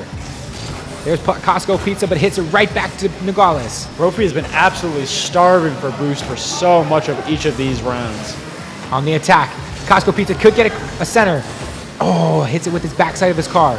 All three players are up for Brophy. This gets a nice stop right there. Needed that. Shot on goal right there. Both players for Nogales jump. Double commit. Could be an opportunity, but no. Trix gets that ball in the air. He's going to intercept it. Control. 0 seconds. Nice pinch off the center roof right there. And a nice shot. Oh, just far to the right there. Just too far. 1 minute and 30 left on the board. And Brophy just clearing that out right there. Just barely missing. Brophy needed to take control right there as the center ball comes in. Here's an opportunity to shot. Great amazing save right there. They're just giving the ball away right now. They have to maintain control. They have to be able to going find up a way high. to set this up. This will come out from a clear. Oh, and this is the save, but I mean the shot misses just as much. There's Sav. 2 jump for and 1 minute on the clock. An amazing block right there again for Brophy. I want to know how many saves they have. Like I said, there have been so many close calls on both sides. It's amazing there was only 2 goals on the board. Nogales will pinch that away, try to clear that ball out. Here comes Fast and Furious. Gets denied. Another block. Back into Brophy's defensive area. Centering it or across that. Here comes Sav.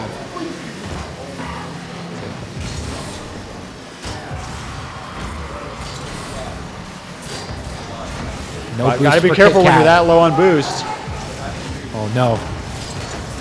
Another opportunity. And another save for miss. Fast and Furious. Only 10 seconds remain. Where did the time go?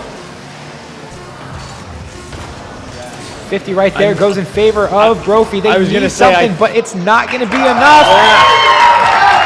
Nogales will take game number 2 of this best of 7 series.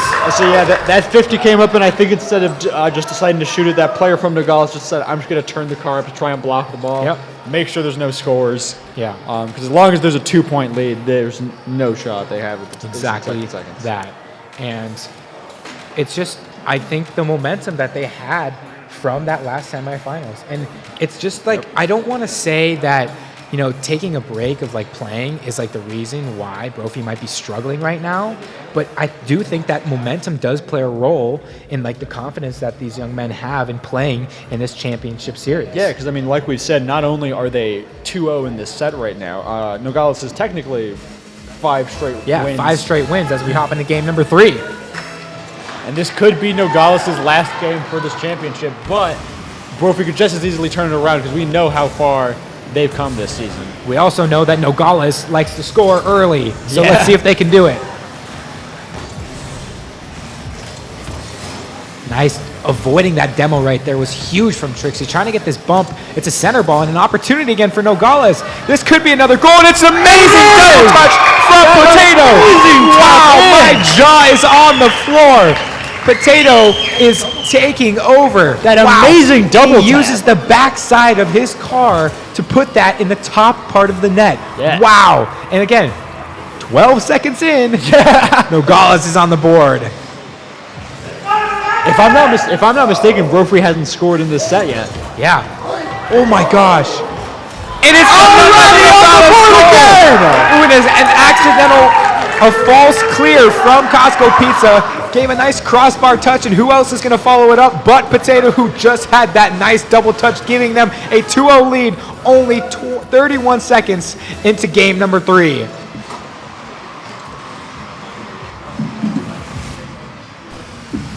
Flying to the sky. Nice 50 right there from Costco Pizza to give Brophy a little bit of control. Fast and Furious following it up. No boost. Tries to get at least one touch. Gets it over one. Can I get another goal? No! No, just barely missing it. And some strong defensive play from Nogales to boot, and they are about to clear the ball. Passes it up to his teammate. Taking it Take it about into as the high as center. you can. Kit Kat bar will follow. Costco Pizza getting another touch right there. Sav hitting it back. That's a clear ball. I say almost. Oh I my say gosh. almost a clear shot to the goal. And sometimes that forward first attacker right there fakes out a long goal shot like that. Yeah. And it makes the defender miss because he thinks he's going to hit it. And there's a fake right there. Can he get a flick on this defender? He gets it. Is it going to hit? Go too high. It does. He got the ball off. And there is Brophy. Just what they needed. Just what they needed. Brophy and Fast and Furious make it work. All of Nogales defenders are not in sight. Nowhere to be seen. And Brophy on the board for the first time this set. Brophy, yeah, exactly that. And oh my goodness, just taking control. Potato has a hat trick with 3 minutes and 37 seconds remaining. Like it's nothing, they return that goal All in kind. players. 3-1 in Nogales' favor. Wow. Here comes the kickoff. Whose favor will it go? It go towards Nogales, but Brophy will be able to control this. 100 boost for Already sending it. 2 in the corner right there. Got to spread out a little bit. There comes Nogales, just putting so much pressure on. An opportunity right here. Can they put it in? No. Oh, just so This close. could be an attack for Brophy right now. This yeah, is an open net right now, but not going to happen. And an opportunity actually right here. Can he get it over? No. And a great clear from Sav. Amazing. Needed that. Another good clear right there. And another Mid open boost net. stolen. Off the corner. And it's going to be what great save. Need to touch this right now. Is that in? Not quite. Too far to the right. Just so much pressure right now from Nogales. This is what you need right here, Costco Pizza. Take a little solo play, not enough boost to work with, and it looks like this could be a separate solo play for Nogales, but no, back to the corner it goes. Like I said, a shot on goal and almost in. Like I said, Brophy's just been starving for boost for so long. Every time. They got it past one. Can they get it to go? Yes, There they it is. can. Tied. Not tied yet, actually, because I forgot Nogales responded so quickly. Brophy still needs another score on the board. Yes, and Costco Pizza noticing that turn on the defender from Nogales and taking advantage of it with half of the game remaining. They are down by 1, and can they bring this back? I sure hope so, because I love me in overtime. Potato driving backwards on the wall, trying to do anything that he can to get a touch on this. 2 defenders, 1 defender. Can Almost they get in it? there. Oh my goodness, so close. Golden opportunity, though. 50 right there. Free corner ball right here. Could be a center. Is it going to bounce in? No, it goes off the post, but it's free. It's in! 4-2. Nogales up once more. And Sav. Still a cool, back to a 2-goal game. That's right. Potato just barely missing that one, but who else to clean up but Sav? 2 minutes, 7 seconds remain. A 2-goal lead for Nogales. Nice. Right there. Fast and Furious getting a nice save to the corner. No boost right now. This is where you need to communicate, hey, I have no boost. And he probably does. Might have got a flipper set off of that, actually. Center ball right there. This is an open net. Oh, So too far to the close. left. Potato following up, leaving no space for Brophy. Gets a nice shot double. right there. Almost misses that no more. reset. That's a good center right there. No one's going to be able to touch that. And actually, I was wrong. Nogales able to touch that. But Brophy's got pressure. Brophy's got boost right now. But a good clear. Could it be a redirect? Off the sidewall. Into the center. Close. Nice clear right there from Fast and Furious. The redirect was needed. Shot off left. Potato. No boost for Potato. No boost for Fast and Furious. Got 100. Center ball from Sav. Goes the up for it ceiling. again. Another touch. Might be able to hand it back center. Trixie, pardon. Trying to create opportunities for their teammates, but Brophy is able to clear it. There's a demo Got right around. there. Fast and Furious, they need a nice 50 to get this center ball. Won't go. 1 minute remaining. Another demolition Another right there. Sav gets it over 1, and That's a a big goal. goal. 5-2 with 50 seconds on the clock. 3-goal game. Potato with 4 goals in game number 3. That's so unfortunate. That car from Brophy was going for the ball and just hit the car out of the way instead. That's so the right. ball just kept going home free. He was too quick. Kickoff will go to Potato. Has an opportunity. Can he make it a 5th goal? No. Brophy on the attack. Nice clear right there from Sav. 38 seconds and still 3 goals left to make up for Brophy. Costco Pizza might jump. Gets a touch. Touches middle. Nice clear right there from Nogales. Fast and Furious trying to follow up. 30 seconds remain. 20 seconds remain, actually. 3-goal deficit for for Brophy. This could be Nogales finally coming back from being the runner-ups and taking the gold home. If there's only 10 seconds left to decide it, this is gonna get a great bump right there. Just getting under the skin of Brophy. Say they're just keeping it on the floor. And it that touches down. Look at these young men perform. The pressure and their score. Look at these stats right here. It is best of 7. I forgot. Yes. This best of 7, guys. So we are not done yet. 1 game away is Nogales from a full sweep in both the semis and the finals. Can they do it? The game will be coming up shortly. Maybe they can. Let's take a look at some highlights right here. This is this first goal. Again, only like 21 seconds in. And Potato, a beautiful double touch right there. I say they do a wonderful job, just goal after goal, keeping Brophy off the board so sharp, and they're going right into the next game. 5 minutes remaining in a possible championship win for Nogales. Nice, can they come out with it? Nice fake creating or can for another teammate? Brophy reverse sweep? I love that kind of story. Potato, nice center ball right there. Good clear right there from Brophy, but what else is going to be happening? Trixie going to be making sure that doesn't go. Back pass, maybe take a little bit of control right here, take it to the corner, get the boost. Just like that. Flip reset. Flip reset! Almost got it. Nice pass right there. Nice fake right there. 1 bump, not going to be enough. There is an opportunity for Nogales to fall. Pinch backwards. So much pressure from Nogales. They're just keeping it all up in Brophy's business. They're jumping from half court. They have all the boost and all of the control right now. It might not look like it. That's the thing I keep mentioning. Brophy has just been so behind in their boost control. Where just every time we cut to one of their players, they're like 0 to 12 boost. And there it is. Costco Pizza managing to put one away. And Brophy for is now taking a wonderful, wonderful pass right there from Fast and Furious, recognizing the player on the wall and seeing that the other player is playing a little too far up on the post. Brophy finally taking the first goal of the game. Let's get this kickoff. Just a minute in.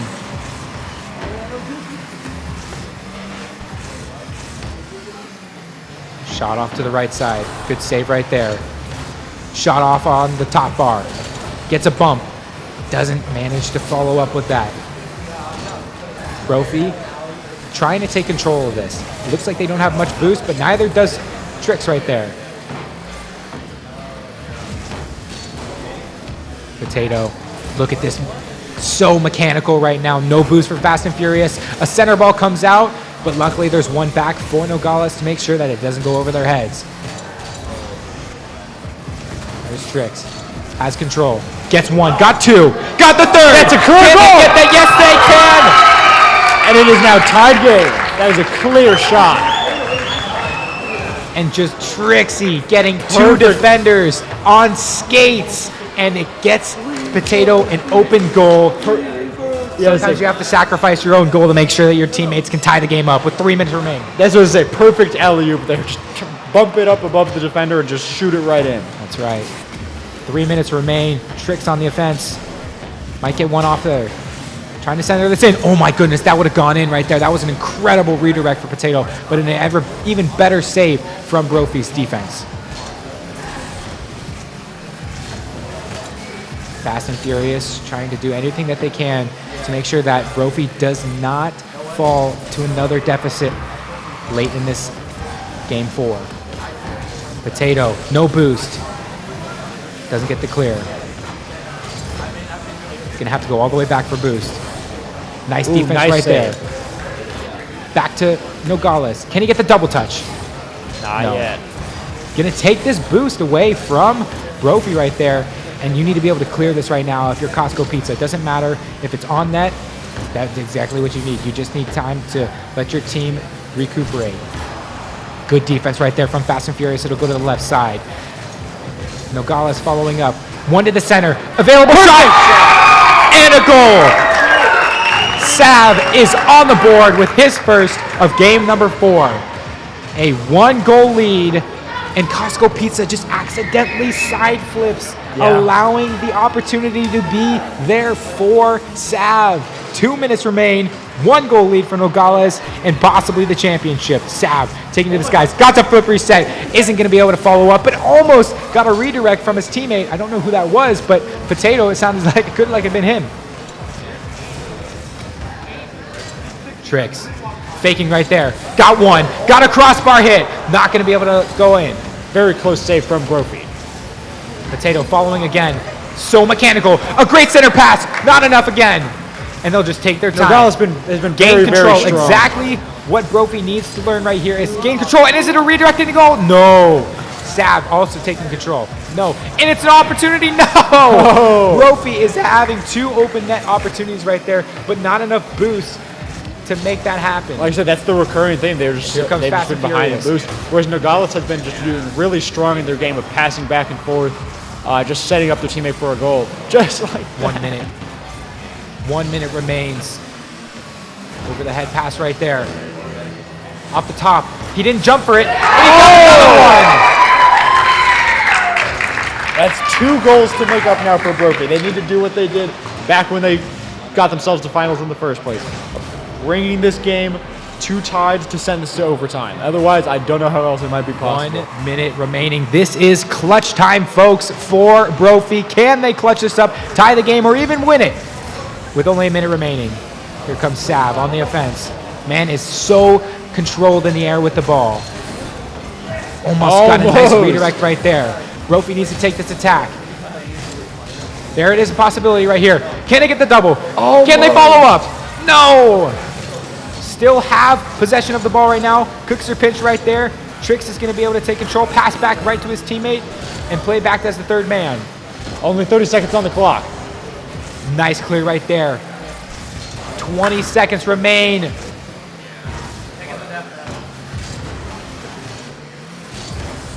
Costco Pizza. This is when it needs to happen right here.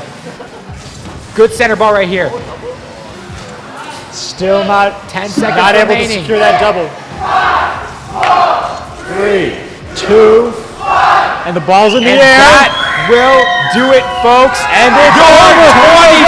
2023 state championship for Rocket League, Nogales. Congratulations to Nogales High for taking what they did not get last season, that gold medal, as great sportsmanship comes out as they shake hands on stage. Both teams performing absolutely incredible and making it as entertaining as possible for everybody watching. Breathtaking games. Very, very, very, very fun to watch. There's that loud round of applause. We'll throw it back to Evan as for a little. Great games today, guys. Lots of high energy gameplay. Give it up for our casters for giving us that energy. Yeah!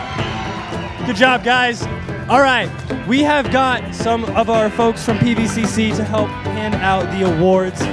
First off, we are going to start with Brophy. We have I Love Costco Pizza. I'm gonna call out your names. You can come up and grab your medals.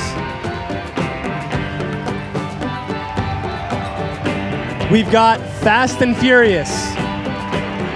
Give it up. And I lost it. What is it? Kit Kat Bar. That's it. Okay, sorry about that. Kit Kat Bar. Good job. I was like, it's Kit Kat something. Give it up one more time for Brophy High. Congrats, you guys. Good, thanks for coming out. Next up, we have the state champions for Rocket League. We have Trixie.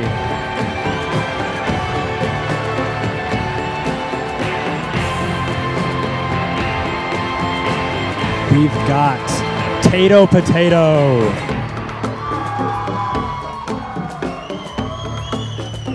And last but certainly not least, we've got Sav.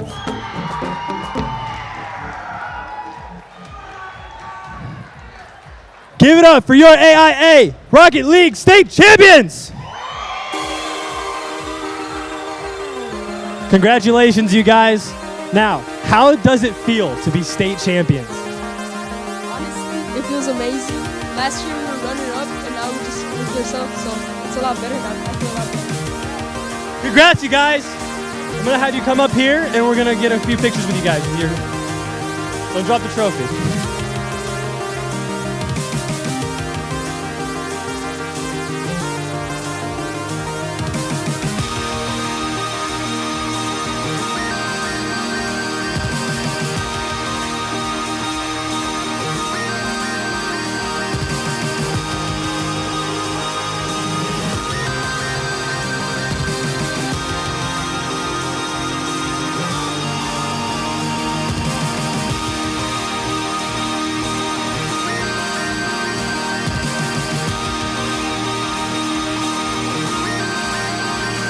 Alrighty, folks, and there are your 2023 state champions for the AIA League. Congratulations to Nogales High School for taking this victory after becoming runner-ups just one season ago. We're very proud of them, and we're very proud of everybody who competed today. So, with that said, we thank you guys so much for joining us today for the AIA 2023 Rocket League State Finals presented by Nova Home Loans. Be sure to tune in at 4 p.m. or just right after this if you guys don't want, or you can hang on, because we've got the finals for League of Legends. I've been Jack. This has been Amuse. We gratefully appreciate the time you've given us today to watch all these young men compete, and we will see you guys very soon.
The GCU esports community is super competitive, but we pretty much split it right down the middle. There's one half of it that is really into it for the competition and for getting better and doing better and competing at a high level. And then there's another half who could care very little about it and who have a ton of fun. So it just kind of depends on what side you're on. We have about 14 competitive teams competing across 14 different games, and we're looking to add about 3 to 5 more in the next couple of semesters. We have also one of the largest student communities on campus who just come here into the esports arena to play for fun, hang out at student events, and enjoy, I guess what you could say, one of the best nightlife activities on campus. The esports arena at GCU is a central hub of our gaming community on campus. We have over 70 gaming PCs in here, and for consoles, we have over 36 Nintendo Switches and a variety of PlayStations and Xboxes as well.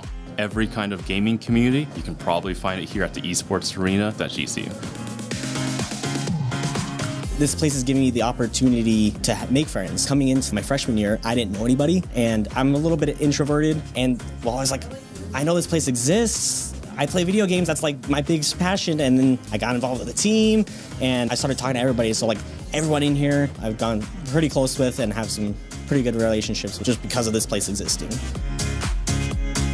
Being able to come in here and basically be yourself, it's great because we're here to have fun, we're here to game, and just I'm really grateful for being able to broaden my horizons and getting to know people similar to my interests. I'm excited to see a lot of our competitive teams continue to grow. They're really successful, but we want to go even further beyond. I'm excited to see what our student leadership can do to bring more communities into the fold and build upon the success of the predecessors and make our community not only the best one it can be, but the best one it can be in the state.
The Arizona Interscholastic Association 2023 Esports Finals are brought to you by Nova Home Loans.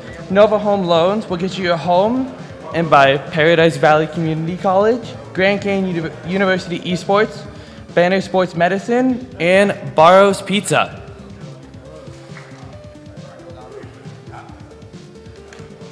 All right, guys, we are into our final match of the day. It's been a long day for everybody. Lots of semifinals going on, lots of finals going on. But to end this off, we have got a great league matchup for you guys. We have got Hamilton versus Higley. So their semifinals happened a while ago, so they're a little cold, but I'm sure they'll warm up starting here. But I will send it right back to our casters and let you know who's playing.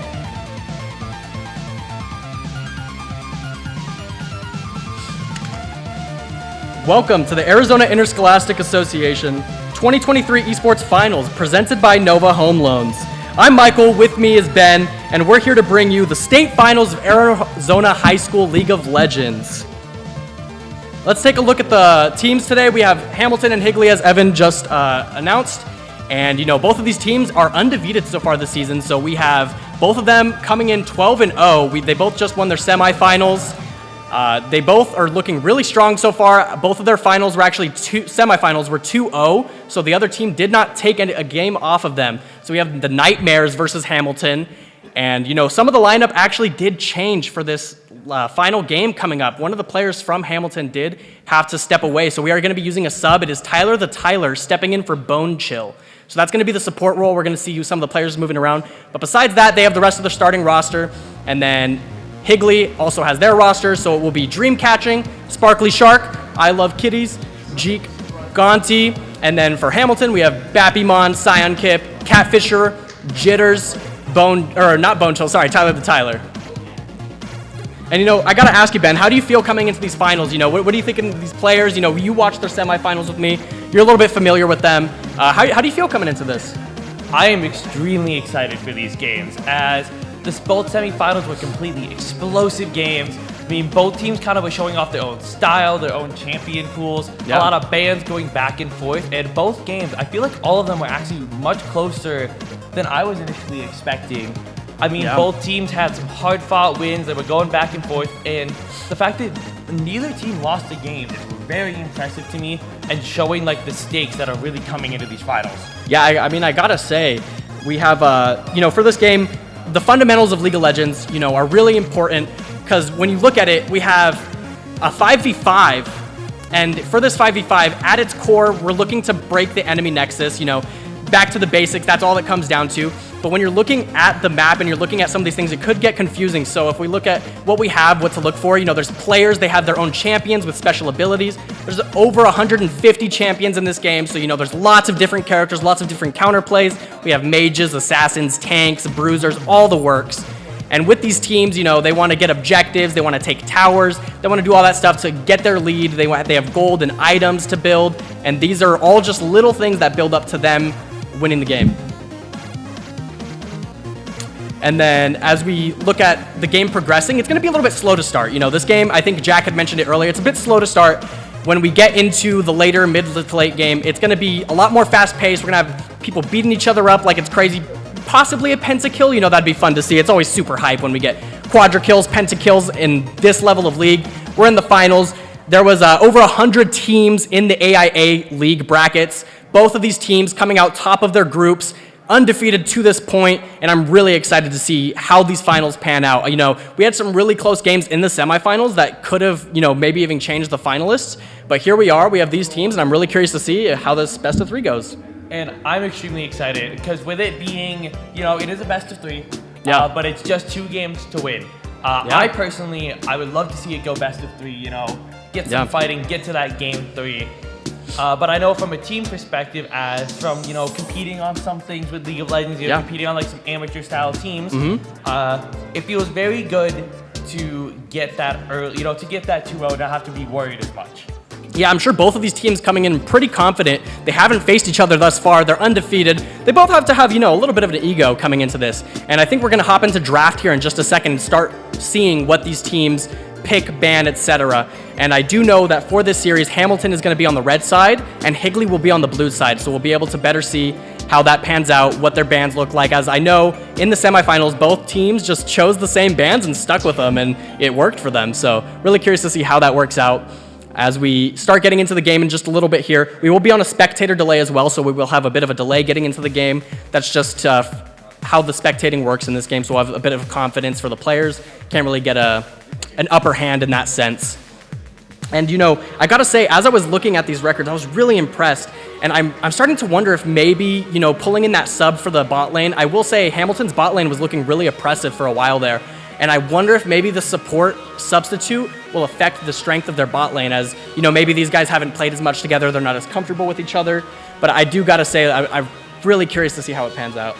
And I'm really excited, honestly, because as you mentioned, we have blue side and red side, Yeah. and really the biggest importance of that is on the blue side, out of all the champions in the game, some are a lot stronger than others depending on the patch notes, and some people just are much more comfortable on certain characters. For sure. And depending on your side, you might get the first pick. You can get the most priority character in the game. But also, if you're on red side, you get to pick the very last character in the entire game before you end the match. Yeah. Which can make a huge impact on if the enemy team doesn't know who you're going to be using, then how can they adjust to it flexibly? And honestly, let's see kind of what side is able to come out on top. Yeah, we have the counter picks like that we were just talking about, really changes the state of those solo lanes, the top lane and the mid lane, as they are just a 1v1 kind of lane. And if the jungler is strong enough to gank early, stuff like that. And I would like to also point out, these teams are the first and second seed. So this is really big coming into this finals. They get to really choose who's number one. So it's honestly no upsets or anything like that. It's just number one team, number two team going at it to see who's the best of the best. So it's going to be super cool to see how they kind of prioritize their picks. I do know one of the teams coming in here has one of the highest level players in all of the AIA League players, because he is Masters. He was at a point ranked in the 0.1% of league players. So obviously he's coming in here being really oppressive. In some of the matches we saw earlier, he's relatively flexible, playing a tank character, helping out his team, and then also playing a carry character, trying to carry his team. So it's really, interesting to see how these players adapt, especially when they're playing at some of the highest level of play. And then coming into the AIA League Finals, and, we get to see that transfer over from solo queue to competitive 5v5. And so, Michael, I want to ask you. Yeah. So coming into this, even with, with Hamilton having such a high level player for solo queue, do you think that difference is going to make a huge impact on this stage, or do you think it's going to be more on not just how can it be dealt with, but also do you think Hamilton's going to have to try and deal with Higley at all, or do you think if you had to choose a side, not to favor, but just off of ranks alone, of course, what you've already seen, what side do you think you have in favor of winning? If I feel if we're looking at paper, on paper, I feel like Hamilton might just be favored, because when you're looking at a Masters player going against players that are maybe gold or plat, some people would say that's a very big difference. And I also am in the idea that rank doesn't mean the most in the world, especially when you're coming down to competitive 5v5, because in competitive 5v5, synergy and how you play as a team is more important than anything. So if you get a challenger player, the highest level of players in League of Legends, and you put them out here, if they don't really know who they're playing with, if they're not comfortable, if their teammates aren't responding to them well, it could be really rough. And if Higley has even 5 plat players and the other team has better ranks, if they've been playing long enough and they're cohesive and they play as a unit when they're in the game, that could be the deciding factor.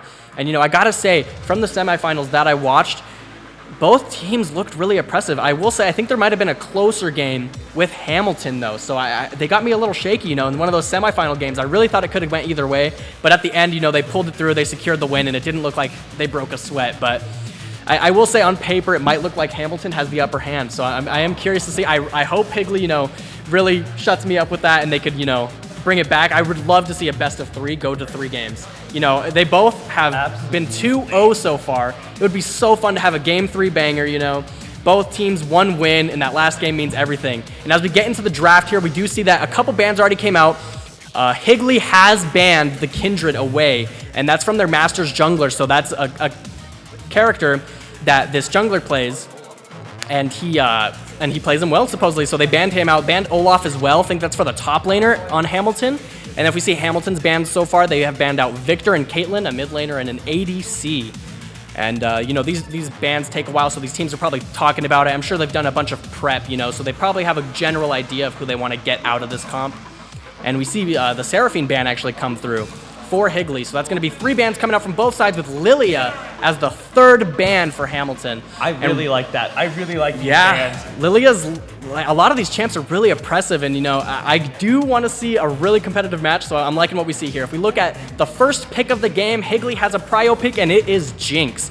Jinx being one of the, if not the best ADC right now across the board. After her most recent buffs, she's been pushed in pro play and everything else. She's kind of pick or ban right now. So it looks like they chose pick, and we're going to respond with Xayah, arguably the 2nd most popular ADC. So it looks like we're not taking any chances. Both teams picking meta at the moment. And so I want to go back to the bans for a minute as the picks are coming through. Yeah. After watching these semifinals, because you know some of these bans, you know, they're just characters. But on the side of Hamilton, they had the Seraphine, they had the Olaf, and they had the Kindred in their game 1 especially. And those 3 picks came really in handy for Hamilton, as that Kindred in the jungle was carrying. But we actually have the next pick coming in as Rakan. And Rakan is an amazing support with Xayah, as they actually have like synergy that most supports don't come with, because they were released together and they're actually designed to almost be played together. And then we got the Emilio coming in from Higley, one of, I would say, if not the best support in the entire game of League of Legends right now. Yeah, and you know, that has to do with him being a more recent champion, and they haven't really like nerfed him or changed him, but since release, he's been really strong. And we see a couple more picks come out. We have Veigar, who's a great late game champion. You know, he scales with his abilities, and he's strong AP. So now they have a lot of AP damage. They're a little bit more flexible in their next couple picks. Really surprised we don't have a jungle pick here. It looks like maybe, or they're trying to do a counter pick jungle and for one of the teams. And we see Ziggs come out as well to match the Veigar scaling. Veigar, Ziggs, both well scaling AP champions. So it looks like they're kind of just handshaking in the mid lane for a decent amount of the game at least. You know, kind of just farming up, getting to see who has the bigger CS. And I'm really enjoying just seeing, honestly, like the flexibility in, you know, the picks coming in, as we haven't seen the Xayah or Rakan, I don't think, or Jinx at all today. No, yeah. While still bringing in some familiarity, but all we have left is the top in the jungle, so we're seeing 3 bans so far going toward the top lane with Darius and Shen from Hamilton, and then we're getting Mordekaiser and the Gragas from the side of Higley. So 4 top lane bans. Yeah, it looks like top lane is something they're betting on this game. They really want this top lane to be a great matchup, and if they pick the Fiora here, Fiora is the #1 counter to Ornn if they do lock it in.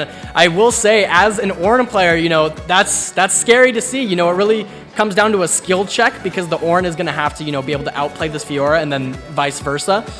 We are going to see them opt in for a Malphite pick, though. We're getting a handshake. Yeah, we're getting some more handshaking in the top lane. They're going to be noodle fighting up there. Both of these big, beefy tanks going to be scaling the game out. And I'm really curious to see what they finish these comps off with, as both teams now need their jungler. So this will mean that the side of Hamilton will have the counter pick for jungle. So they will be trying to outplay the jungle here. We have a Fiddlesticks lock-in and Kha'Zix to end it off. And wow, Kha'Zix actually got a little bit more popularity recently with a couple buffs and nerfs, and you know, people are starting to realize, wow, this Kha'Zix champion's kind of good. You know, he didn't have a really high play rate, so he was kind of going under the radar, but looking pretty strong in the past couple patches. And as we do see Fiddlesticks come out, that's going to be more AP for the side of Higley. And you know, looking at these comps, Ben, tell me your ideas of how you know, early game goes, mid game goes, late game goes, and what do you think these comps are going to be trying to do? Honestly, to me, this honestly just feels like every lane is just handshaking, saying, we're better at late game. Interesting. Because with the Malphite and the Ornn up top, Ornn outscales Malphite, but Malphite and Ornn, both really the biggest things is they have team fighting ult, which they're very good in a 5v5 setting. The Ziggs and the Veigar, you know, they just want to scale, they just want to farm, maybe, you know, hit each other a little bit. the biggest matchup I think that's going to make the difference is going to be this Fiddlesticks versus the Kazakhs. Yeah, I think it's going to come down to, skirmishes in the early game if they do decide to go for them. If not, it's going to come down to how oppressive these junglers want to be, because I'm wondering if maybe we'll see some invades, whether it be in the first 5 minutes, the first 10 minutes, etc. We do have some early skirmishing champions, but not too much. Veigar and Ziggs both don't really want to fight that much early, but they kind of can. Veigar has his cage. If he does have his cage up, it could decide an early game skirmish, but you really don't want to be pulling him out of lane unless you have to, because Ziggs does have that insane pushing power. He does a lot of damage to turrets. He could get first turret if they get a Rift Herald, something like that. But yeah, Kazakhs and Fiddlesticks both scale decently, but they also have good ganks in the early game. Probably more so Kazakhs, but also Fiddlesticks having a really fast clear, and he has a lot of time to go get those ganks if he wants. And what I'm actually really looking toward is the one thing I'm really noticing as I think about it in this bot lane is, Jinx, Xayah, very similar in the sense of they want to hit, they just want to stay in the back and be, peeled or protected by their team. But the Rakan and the Emilio are going to be a bit interesting because the Rakan might have a bit hard time engaging. Yeah. Because of the Q, where it can actually push Rakan away from the engage and it almost shut down Hamilton from fighting in his bot lane. Yeah, Emilio is, a really oppressive pick right now.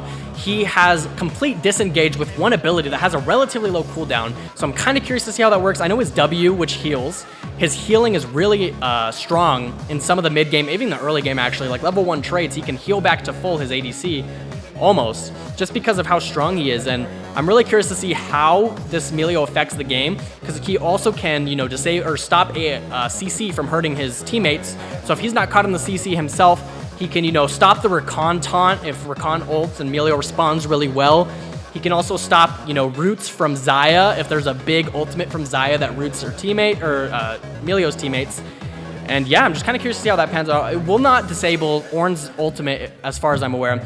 But also, Malphite on the side of Higley going to be looking to get a good engage on this Ziggs, Kazakhs, even the Xayah if the Xayah doesn't have her ultimate, or even if he's out of vision, catch her by surprise, get a knock up, and maybe the team jumps this Xayah. So it will be really interesting to see how these fights are set up. I do think Higley has a better time trying to catch people, so I feel like that's going to be what we have to look out for. Once the champions start hitting level 6, Malphite's going to be able to jump over a wall. Fiddlestick's going to jump over a wall with him, and if Veigar cages in the right spot, they're kind of just stuck in this little circle of death.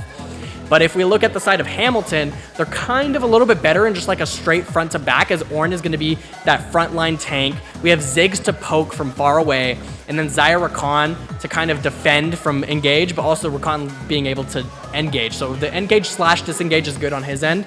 And then Kazakhs, that assassin champion that could kind of get in and out of these situations, get a pick if he's really strong. And, this is the Masters player we're talking about, so he's going to be a little bit scary. They don't really know what to expect. He could maybe drop a couple kills in the early game, start one-shotting this Jinx, this Emilio, this Veigar relatively early in the game, depending on how his lead goes. Honestly, for me, myself, I'm actually looking a ton at the vision control. As if Hamilton does not get vision control around our Dragon pits, around our Baron pits, then there will be then they won't know where the Fiddlesticks is. They won't know where the Malphite is. And like you said, they'll just jump over a wall and almost one-shot Xayah, one-shot Kazakhs, one-shot Ziggs, and a lot of the damage goes away. But in the same aspect, if Hamilton has vision control and you see where the Fiddlesticks is, if the enemy has vision on Fiddlesticks, his fear actually does not proc. So a huge part of Fiddlesticks' CC and ability to keep his damage going will be keeping that vision control under lock, especially as it comes to those Dragon pits, as Fiddlesticks' ult is almost the exact same size as the pit, which can change a fight tremendously. Yeah, I mean, there's definitely going to be some late game ults to look out for. Fiddlesticks' ultimate actually being one of the highest base damage abilities in the game, has huge scaling. It does last over a few seconds though, so he has to make sure he stays on top of the champions during that duration. But if he does, it will be big damage, especially if he's, building standard like Night Harvester, Hex Tech Belt, stuff like that, just so we could have high AP going into that mid to late game.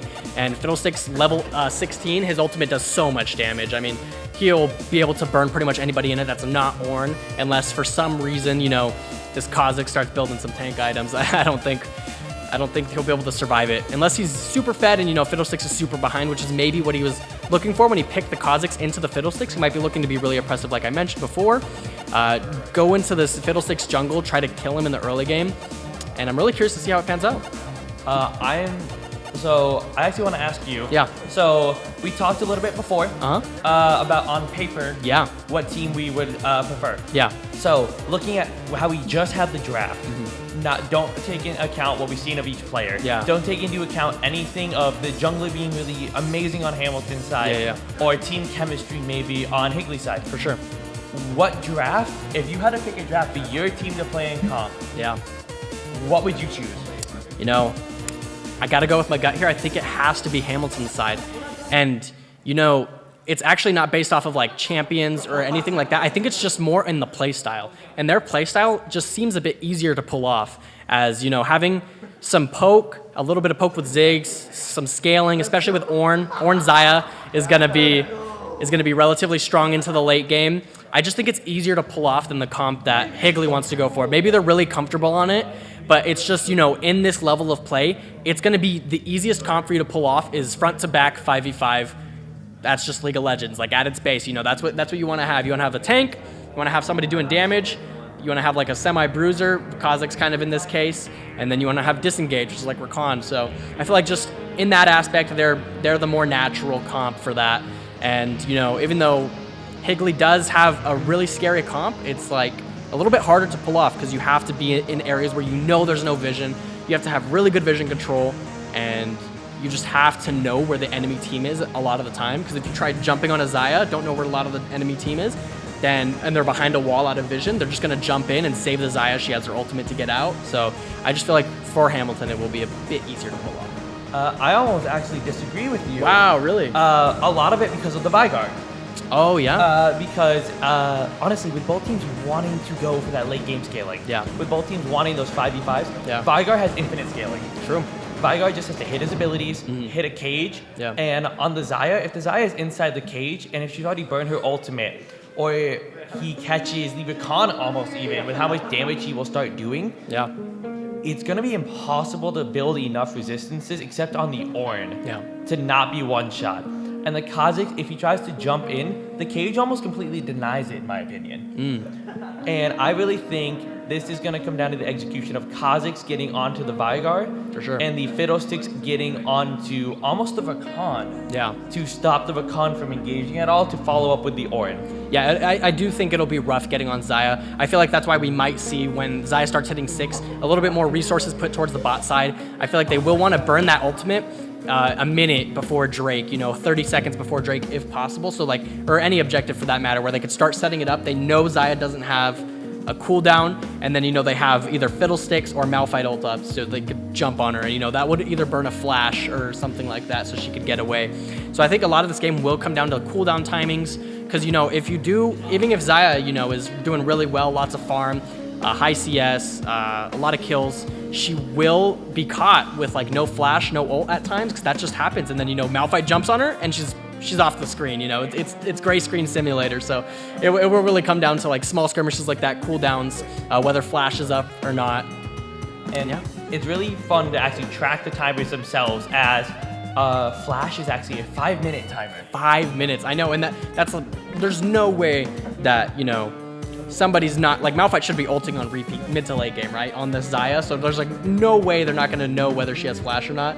You just have to, every time she flashes, you keep that in your head. 5 minutes from now, count it out, and that's why it's great to be spectating. We're going to be seeing it from this angle. We're going to be able to watch all the timers. We're going to see if somebody's 5 seconds away from getting a flash and they just don't get it in time, and they get caught, and it's the worst feeling ever, because you're 5 more seconds and I would have been fine. It's just it's heartbreaking at times. So, and it's honestly insane thinking about the timers of cooldowns. Yeah. Because if you think about it, we just finished watching Rocket League. Yeah. Each match is about 5 to 10 minutes on average. Yeah, it's a big change of pace but for an entire Rocket League match, you have one of your most crucial summoning spells. Yeah.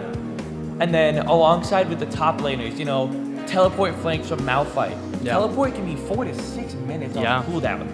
And it's really going to come down to which team is ready with these cooldowns, as, a 1 minute cooldown is the same thing as a 5-second cooldown if the fight happens within a minute. Yeah. Because if you can't use it in the fight, then it's gone. Yeah. And honestly, I'm excited to almost see how the Xayah can play. As for those who don't know, ADCs are very squishy champions. They die very quickly, but they do a lot of damage. That's why they are the carry, and they have their support with them, who's there to protect them, peel for them, and kind of keep them alive. But that also basically paints a huge, giant red target on their back.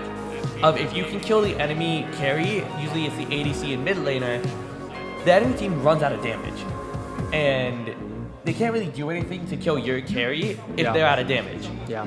But on the same aspect, if you use too much on one of the two carries, the other carry can clean up the entire fight. Or if you use everything on a tank, the carries just come in and clean it up. Yeah.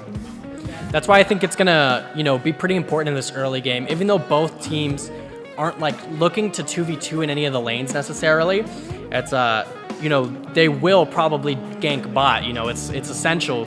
We have Fiddlesticks, we have Kha'Zix. They aren't the best early game gankers. When there's Jarvan, even like Elise, Lee Sin, those are like really oppressive early game champs. But they still will probably be bot lane trying to get these lanes ahead. And we're going to be getting into the game here in just a few minutes as we do get this delay rolling out. And as we start prepping for this, it's really like, it's setting in. The games are starting, and these teams they're in the finals.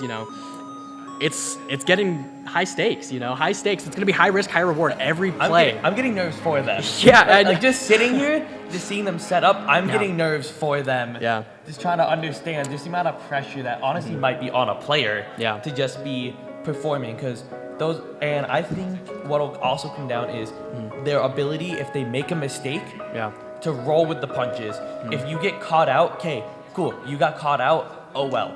How do we fix it next time? How do we make sure we don't happen again? Yeah, I think that's actually one of the most looked over aspects, when you're looking at these teams and you're like, oh, well, this one's just playing better. It's like sometimes the comebacks are the biggest part of League. It's really hard to play when you're behind gold, behind experience, you're down on morale, you're sitting here, you don't have kills, you have a bunch of deaths, tallying up, even if it's like 10-0.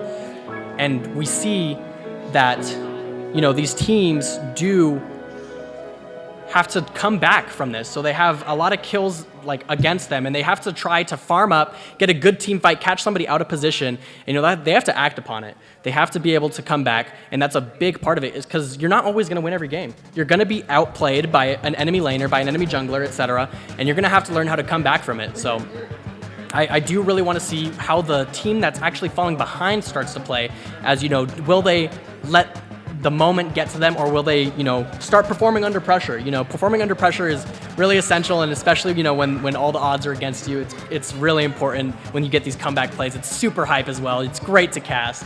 I love watching it. I really am praying for a pentakill this game. If you had to pick a champion for this game, to get a pentakill, who would you choose? Jinx. Jinx. So true. Jinx is the most pentakill champion, one of the most pentakill champions in the game, at least for these two comps. Yeah. Because Jinx it's called get excited? Something like that, but it's her passive ability. When she gets a kill, she just goes crazy. She just keeps going and going.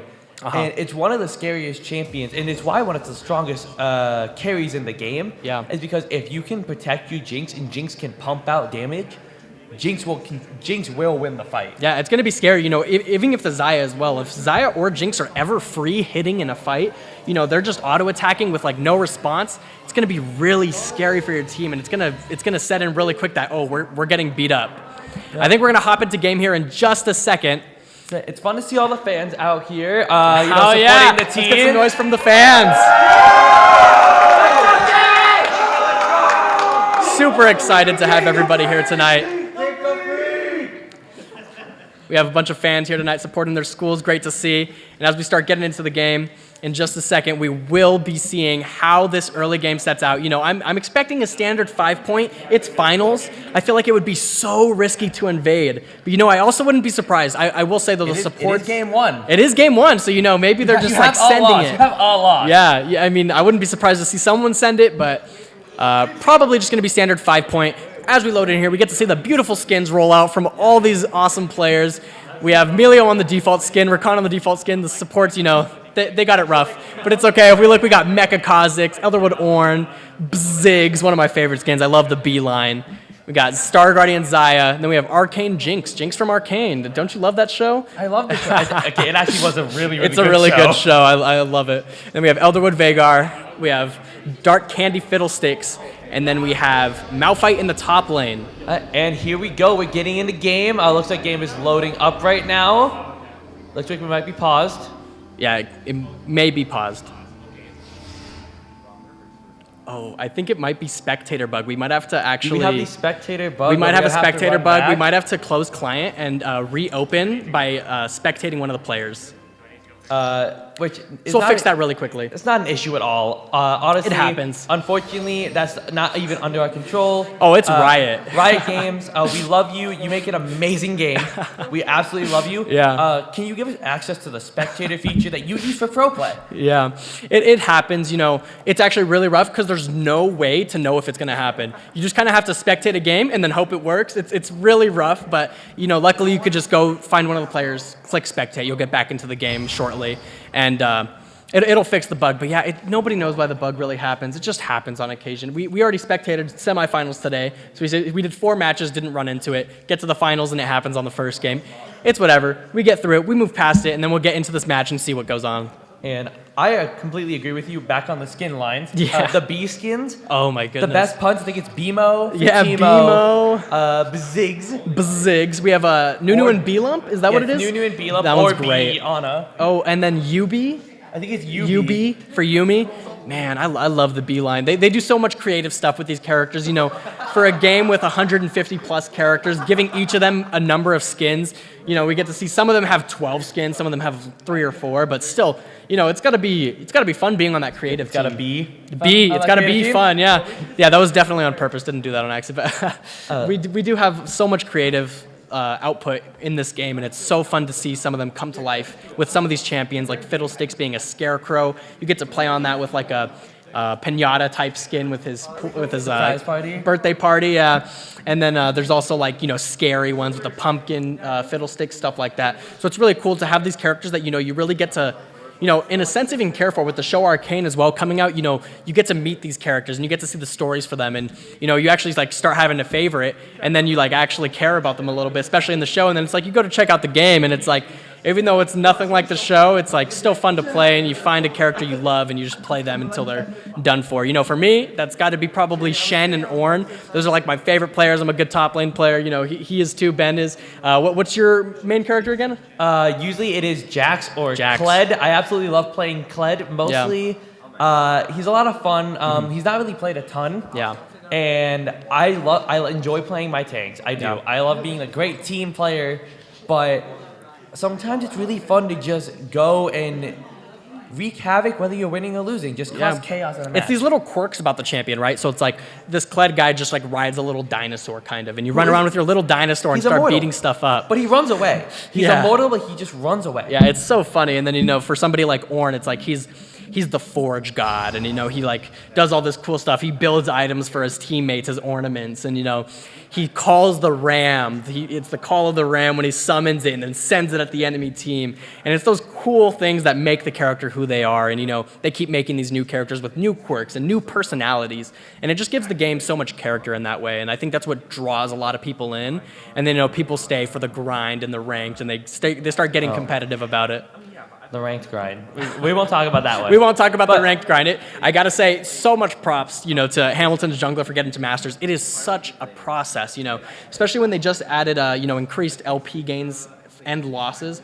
It's every game means a little bit more now. So you could, realistically, you could climb a whole rank in a dozen games rather than before being 24 games, So each game matters just a little bit more. So with you saying Ornn's your favorite, him being in this match. Mm-hmm. What do you want to see from the Ornn specifically? I think me and you both know what we want to see. We want to see the ultimate Ornn combo, and that is his true combo, which gives you guaranteed 2 procs. And if the enemy doesn't play it right and you play it just right, you can get 3 brittle procs. That's going to come when you hit a Q, it's like and then you just hit your ult and then you true combo them, and it's perfect. It's beautiful to watch. It's like an art in itself. It's an insane combo, though. Yeah, it's really good. It could like 100 to 0 some people depending on the matchup. And against Malphite, I don't think it'll 100 to 0, but it could definitely get him relatively low, especially if he's been poking him with his Q. Now, I know we won't get this. Yeah. I know we're not going to get this. Yeah. But what are the chances? Full AP Malphite. I doubt it, because I wish. They need a tank. I really wish. But because the full AP Malphite ultimate combo. Oh yeah, full damage on the Malphite. If he were to ult QE on the Xayah, she would be deleted. I don't think you need the ult QE. I think you just need the ult. True, you probably just need the ult. They even buffed its AP ratio, so it's I think 120 now. When did they buff it? Like 6 months ago, and it went under the radar. It was just like 10%. So it was like 110 to 120 or 100 to 110. But still, like, does that need more AP scaling? They really just like want people to have fun, huh? So I've been playing a little bit of Malphite mid here and there, and he does one-shot people, especially in the mid lane. People don't expect it.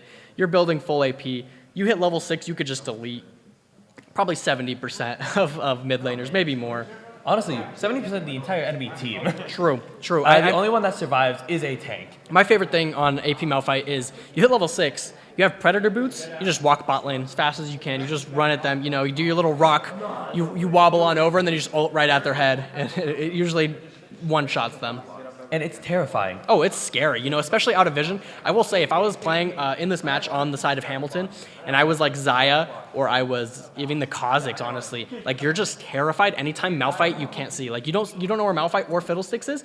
There's a chance. What is the joke? The probability is low, but it's never 0, right? It's never 0. That he's never not there. 0. Never and 0. It's terrifying. I wouldn't be surprised if Malphite hits level 6 and then just walks for an in-lane gank, in the bot lane. That would be hilarious to see. I do love a good top lane roaming to the bot lane as soon as they can. It's so much fun. It's like cool. I'm level 6. Yeah. Bye.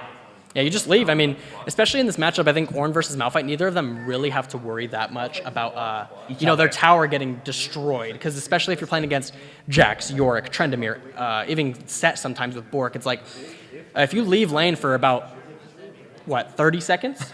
Your tower is like generous. gone. That's very generous.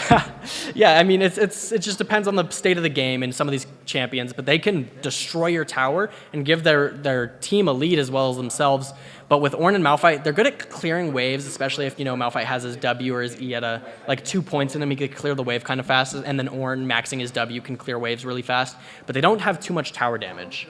So they could get a couple plates, but if you roam bot lane, you're not losing too much top lane. You're just losing some farm and maybe some XP. But if that's getting your bot lane ahead, getting them kills, getting them gold, then it's definitely worth in that sense. And so, going into the top lane matchup, yeah, we almost had a Fiora. Dude, that would have been great. Since we have a little bit of time here, if we want, could we touch on it briefly? If we want to kind of talk a little bit about the different roles of each of these kind of champions play. Can we touch on them individually before I just go, I guess, top to bot? Yeah. And just kind of talk about, what each champions kind of do, because for this match, nicely, we have a lot of mirror matchups. Yeah. And so in the top, and that's actually not that common. So it's very uncommon. That's not usually common. Usually you want counter picks. You want to look for stuff early in the game, but both of these teams playing really safe in this. So because when we come to the top lane, we start with 2 tanks. Mm-hmm. The tanks, we call it wet noodle fights a lot of times, wet noodle they fights. don't do a lot of damage. But man, oh man, will they CC lock you, which is stunning you and basically not letting you move for years, it feels like, when you're actually playing the game. Yeah. In the jungle, we kind of have 2 more assassin-style champions of they don't want to be seen. They don't want to be known. They just want to pop out, one-shot somebody, and then disappear to do it again. The mid lane, we have 2 mages, which mages are more long distance. They're much more burst heavy than a carry. They kind of do 1 spell rotation. It does a lot of damage. Yeah. But then they have to kind of wait for their cooldowns. Mm-hmm. And then in the bot lane, we have our AD carries, which are which is very DPS heavy. Yeah. They won't do a lot of damage in an instant, but their damage over the will course, ramp yeah. up. And they do a lot of damage very quickly, but not quite as fast as the burst. Then we have our supports, which in this game, we have one of each. We have an engaged support in Rakan who wants to go in almost like a tank, but can get out easier, kind of start the fight.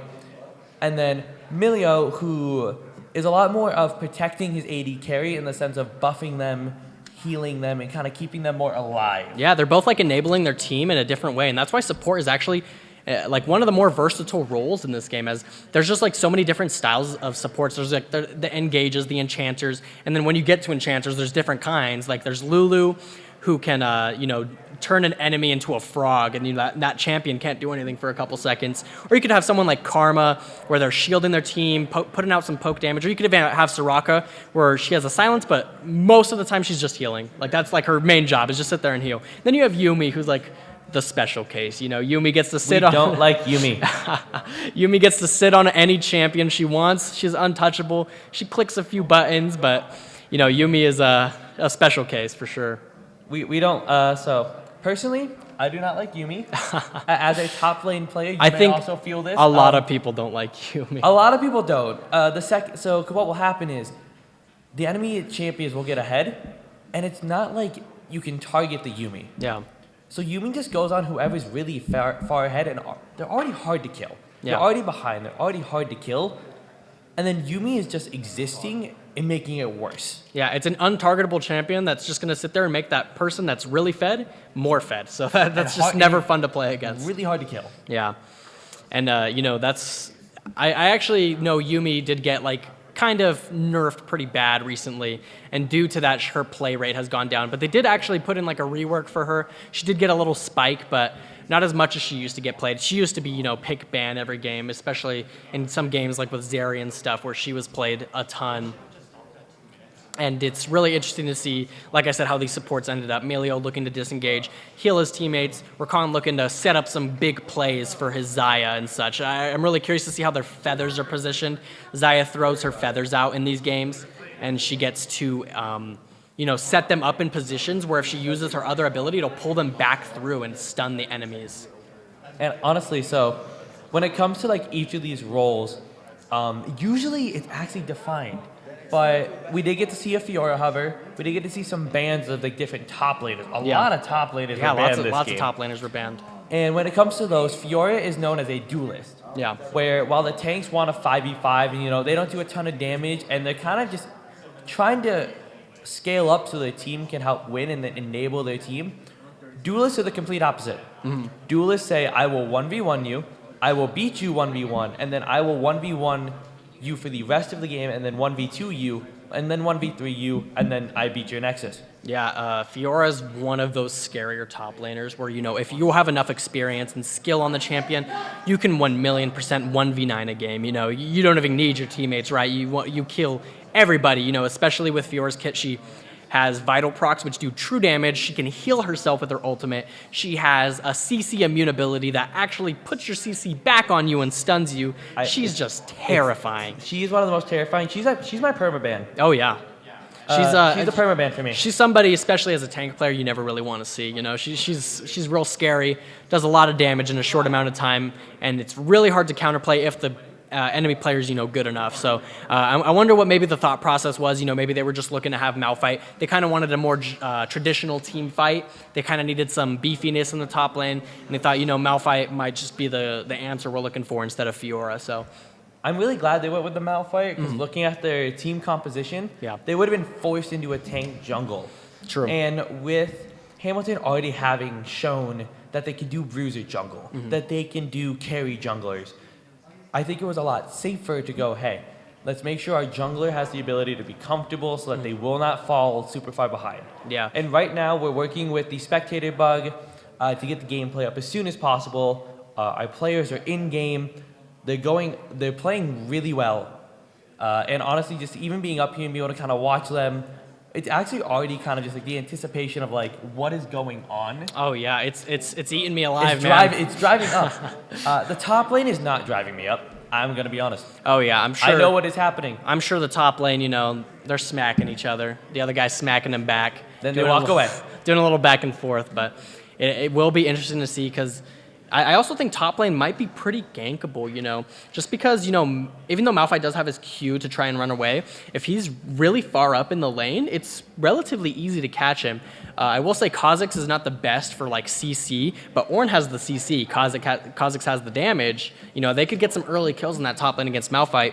And I think vice versa, if Orin is in a bad position and, you know, bursts his W, uses his Q, uses his E, and he like tries comboing the Malphite, all Malphite does is Q him, and then his Fiddlesticks runs in and starts beating him up. Just kind of runs in.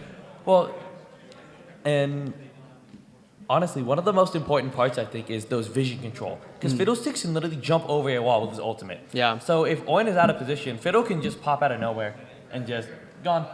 Yeah, and it seems like this spectator bug has really messed up our client, so I don't think we're going to be seeing this match, but we're going to be going into a break, and we will resume for the next match, and we'll update you guys with all the goodies. We'll even probably, you know, bring up some of the stats so we could see kind of how that last game went. Man, that's kind of unfortunate, though. Yeah, it is really unfortunate. You know, I was really excited to see it, but it will be interesting to see, you know, how they can, you know, come from this game and move into the next with that knowledge. And I'm curious to see, you know, what the stat page looks like, which you know, players did the most, which players didn't do that much, and, you know, how they change the draft depending on that. Maybe next game we'll see either less traditional drafts or more traditional drafts. Yeah, and we'll actually be able to tell, honestly, from the bands, I think, next game of who is outperforming everyone. Yeah. But yeah, so we're going to go to a break, and we will catch you guys for the next game and some highlights of this one.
putting the pedal to the metal. Here goes.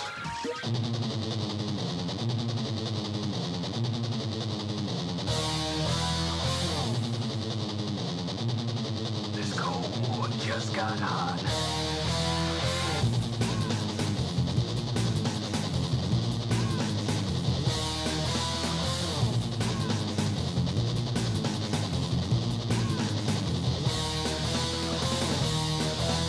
Let's see what this baby can do.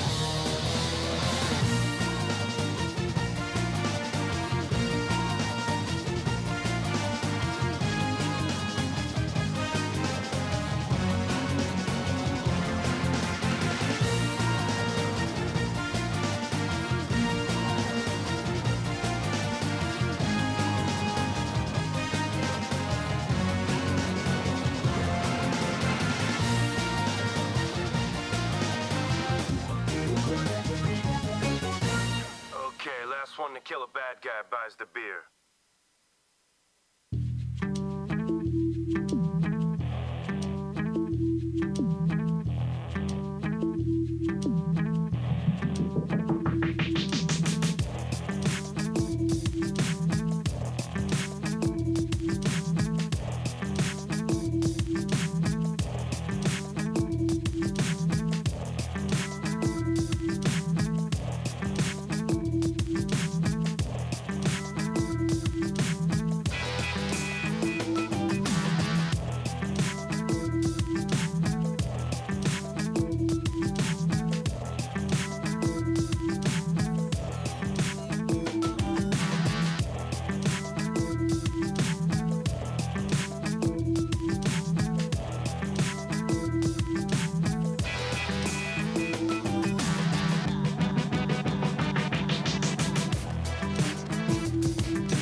So let's give a quick shout out to our sponsors. The Arizona Interscholastic Association 2023 Esports Finals are brought to you by NextCare Urgent Care, Ottawa University, Arizona, Oregano's, Raising Cane's, Valley Toyota.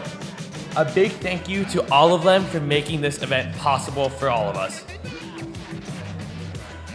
And welcome back to the Arizona Interscholastic Association 2023 Esports Finals presented by Nova Home Loans. I'm Michael, with me is Ben, and we're back for the next match, Game 2 of League of Legends Finals.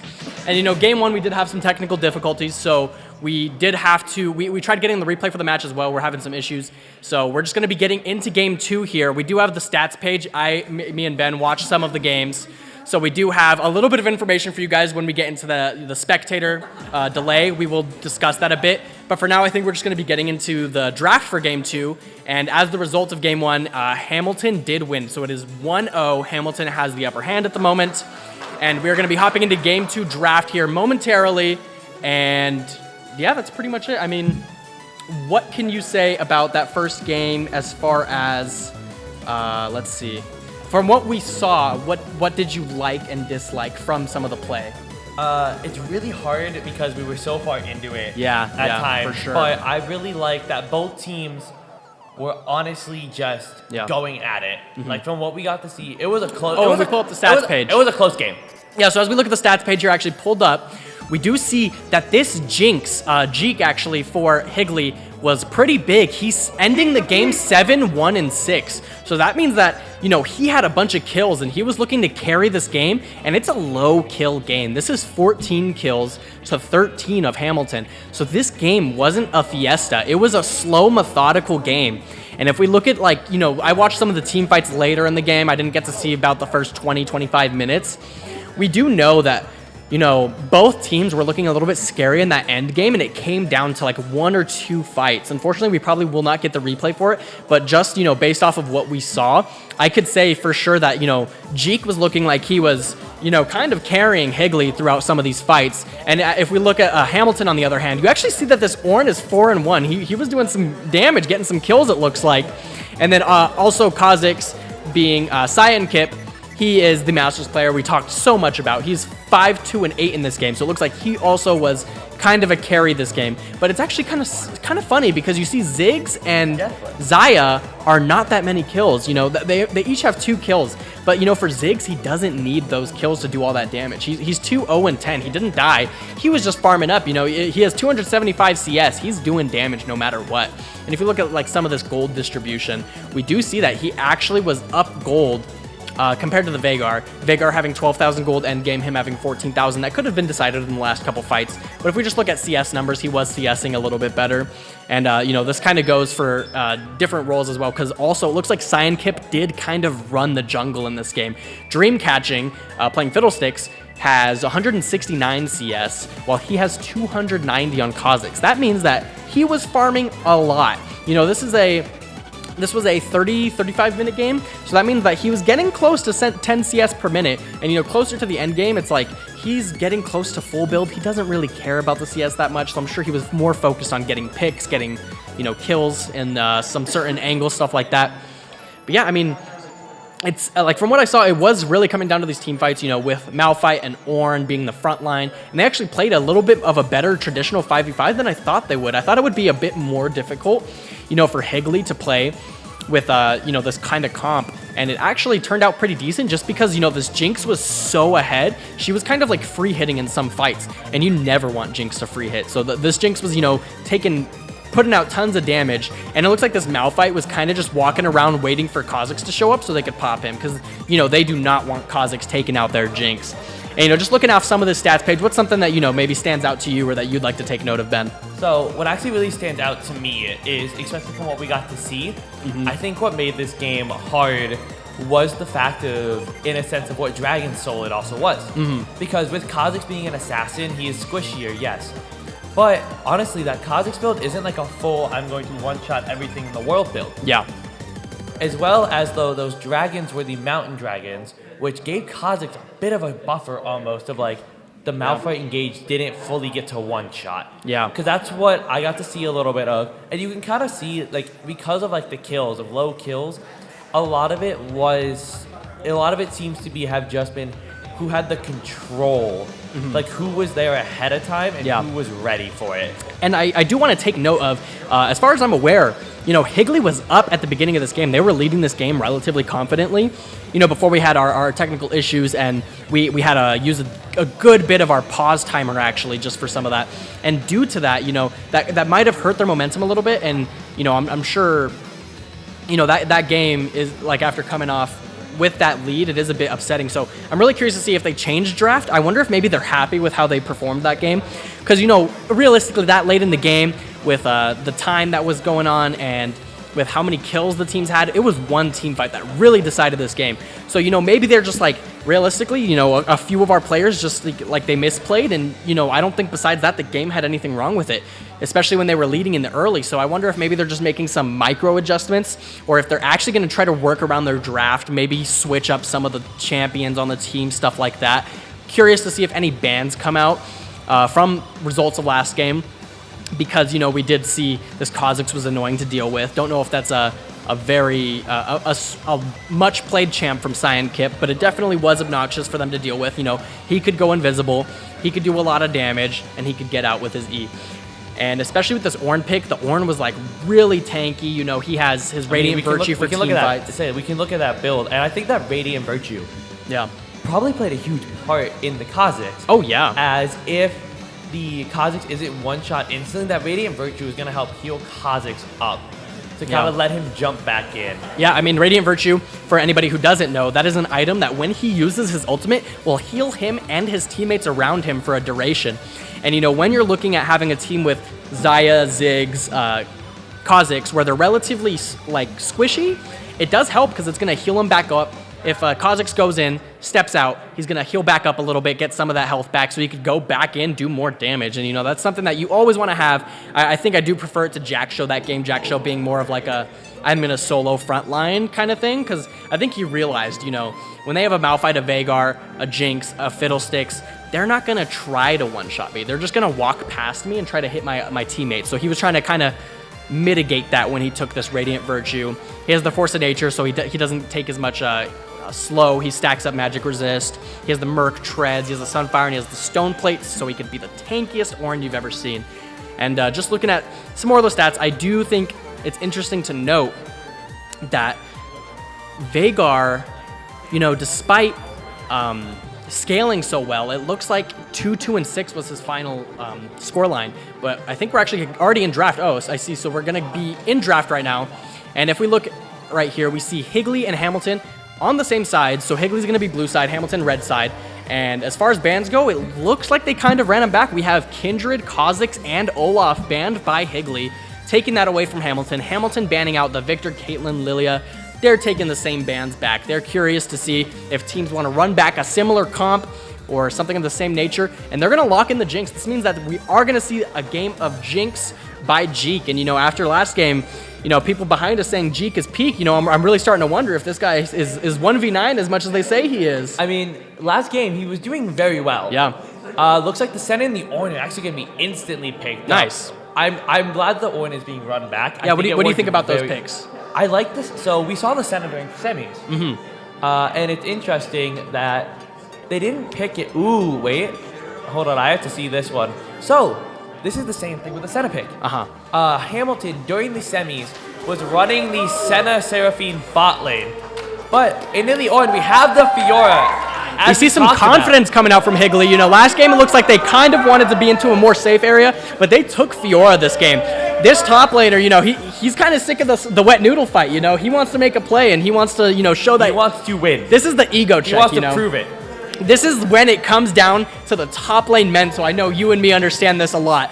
This is all a mental game now. Is the Fiora going to outplay the Ornn and ruin his day? Or is the Ornn just going to be so good that this Fiora has a rough time playing against him? It is going to be literally a skill matchup, so it's really interesting to see how this matchup will work in the top lane. I would say it is definitely Fiora favored. Oh, for sure. But my biggest issue with this draft right now, I have one major issue that I almost guarantee Higley will be able to fix. Yeah. who can tank? Yeah, I mean, Fiora is a really tanky champion, but it's not in the same way where a tank would be tanky, because when a tank is tanky, they just stand there and look good. But Fiora, you need to be stat checking, you need to be healing with your ultimate, your vitals, etc. And if you have a gore drink or something like that, it's much more difficult to be tank. You still can be tanky, but you usually need to be ahead, you need to be up gold, you need to be up kills. Whereas a tank, you're Orin, you're 0 and 10, you're still going to be hard to kill. Even if, the other team's really fed, it's going to be still relatively hard. And I will like to point out that as we did see some more bans and picks, Veigar came out in the side of Hamilton. They're wanting some scaling. So they have Senna, Ornn, and Veigar. Those are all three hyper-scaling champions. Infinite scaling on Senna and Veigar. Ornn almost, it feels infinite at times. But as we do see bans roll out, it's going to be Gragas ban and Pantheon bans for Higley. So looking like they're trying to squeeze on the jungler's pool. And then as for Hamilton, they banned out the Annie and the Anivia. So it looks like they're squeezing the mid laner's pool. Although I would like to point out the Seraphine can be a flex. Not too sure how comfortable the side of Higley is. But Seraphine is definitely, able to go in the support lane, or if she wants to go mid lane. And we see a J4 come out actually from Hamilton. I like the J4. I really, really like the J4. Yeah, lots of people would argue, J4's pick or ban right now. He's really strong, even with his nerf. He's a really strong champion. And why he's so strong is just because his early game potential. He has so much damage in the early game, and he has so much room. We have a Thresh.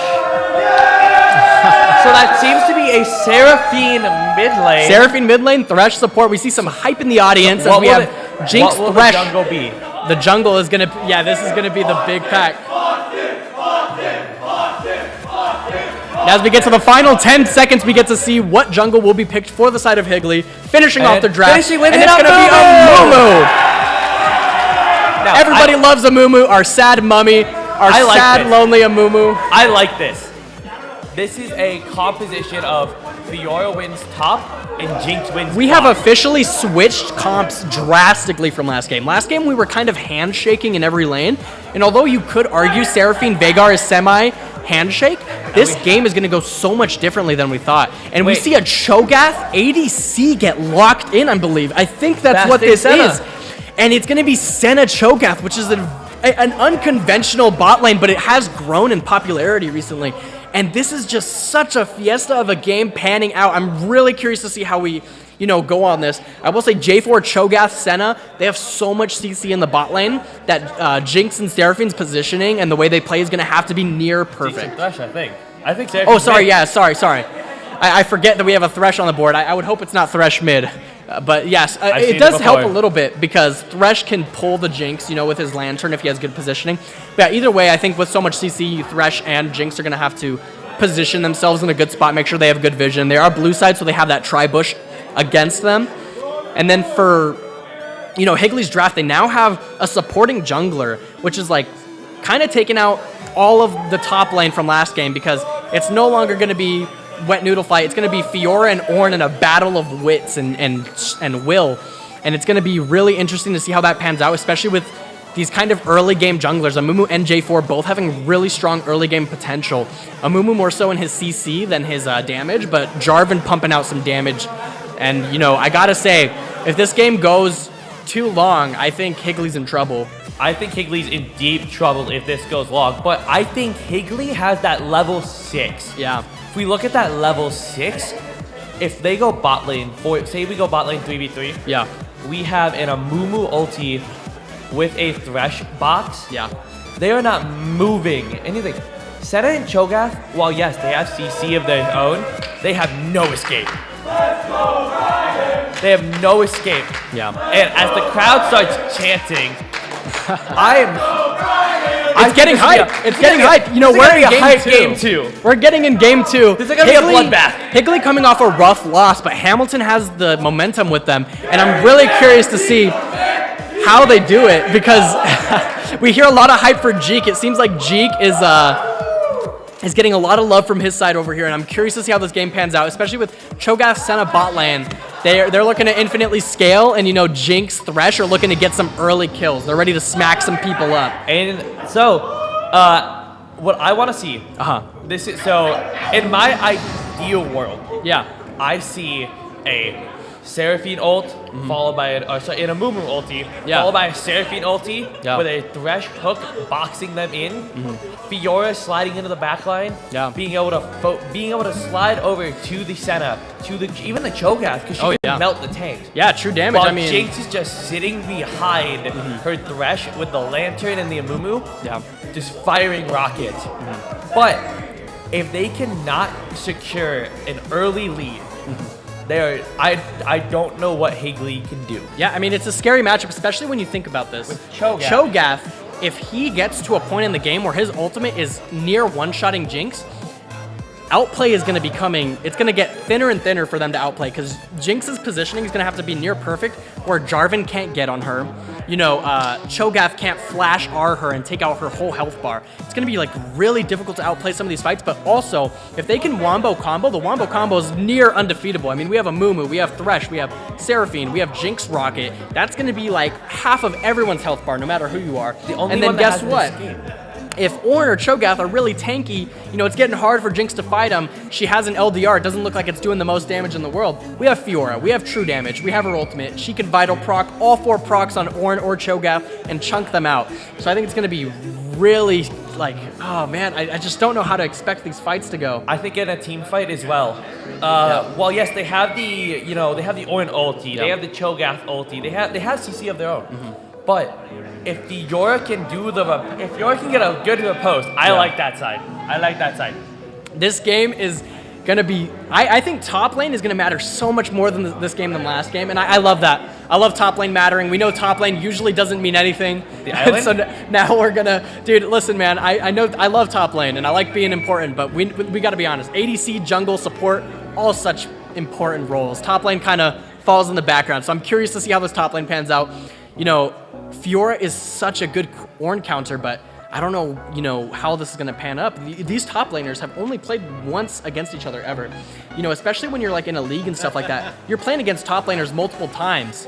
So you get to, you know, learn how other players play. And, you know, they've seen each other play like once or twice, but they aren't familiar with each other's play styles. So it's really going to be interesting to see how this Fiora Ornn matchup goes and how the junglers path on this map. Because, I mean, Amumu has different lanes to gank. He could gank bot lane, or he could gank top lane. Or mid lane even.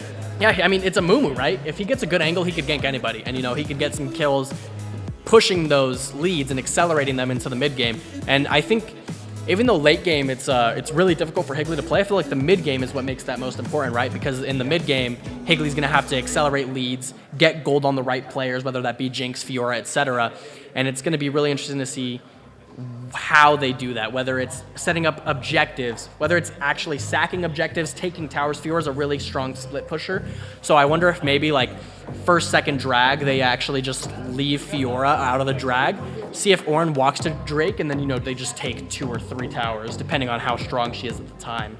And going back to what you mentioned about, these teams haven't really played each other. No, yeah, never. And especially with the last top lane matchup being a wet noodle fight. We know it was a wet noodle fight. With the 2 tanks it was. Yeah. We don't know. We haven't even been able to see Dream catching Duel. He was on a Mouth fight. Yes, he can duel a little bit, but you know, he slows you. He slows your attack speed.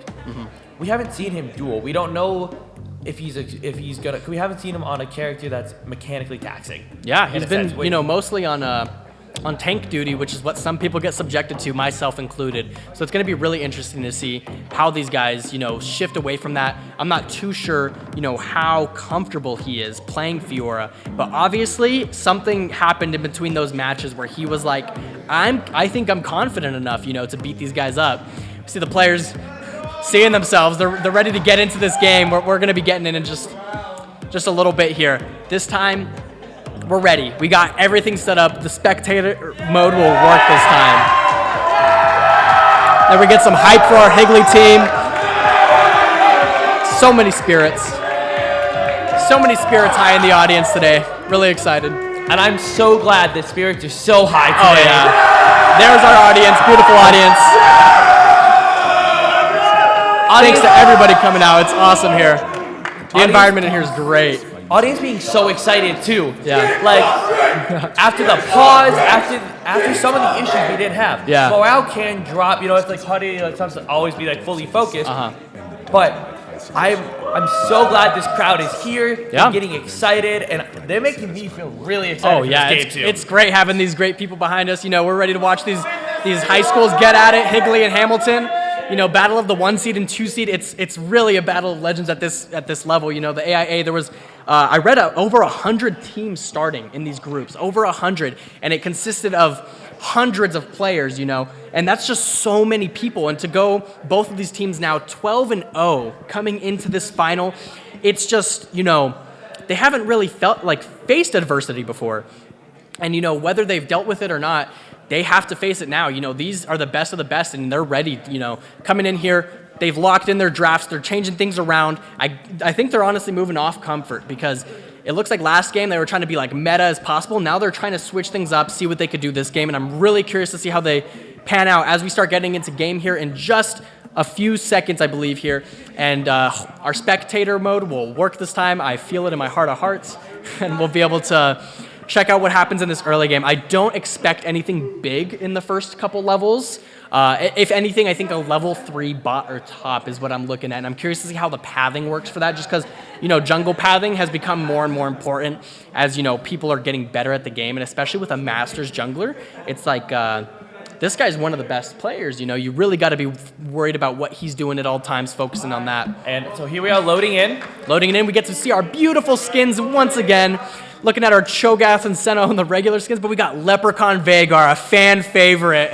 We got SSG Jarvan. We got Elderwood Ornn, IG Fiora, Pumpkin King Amumu, Seraphine, Arcane Jinx, and Spirit Blossom Thresh.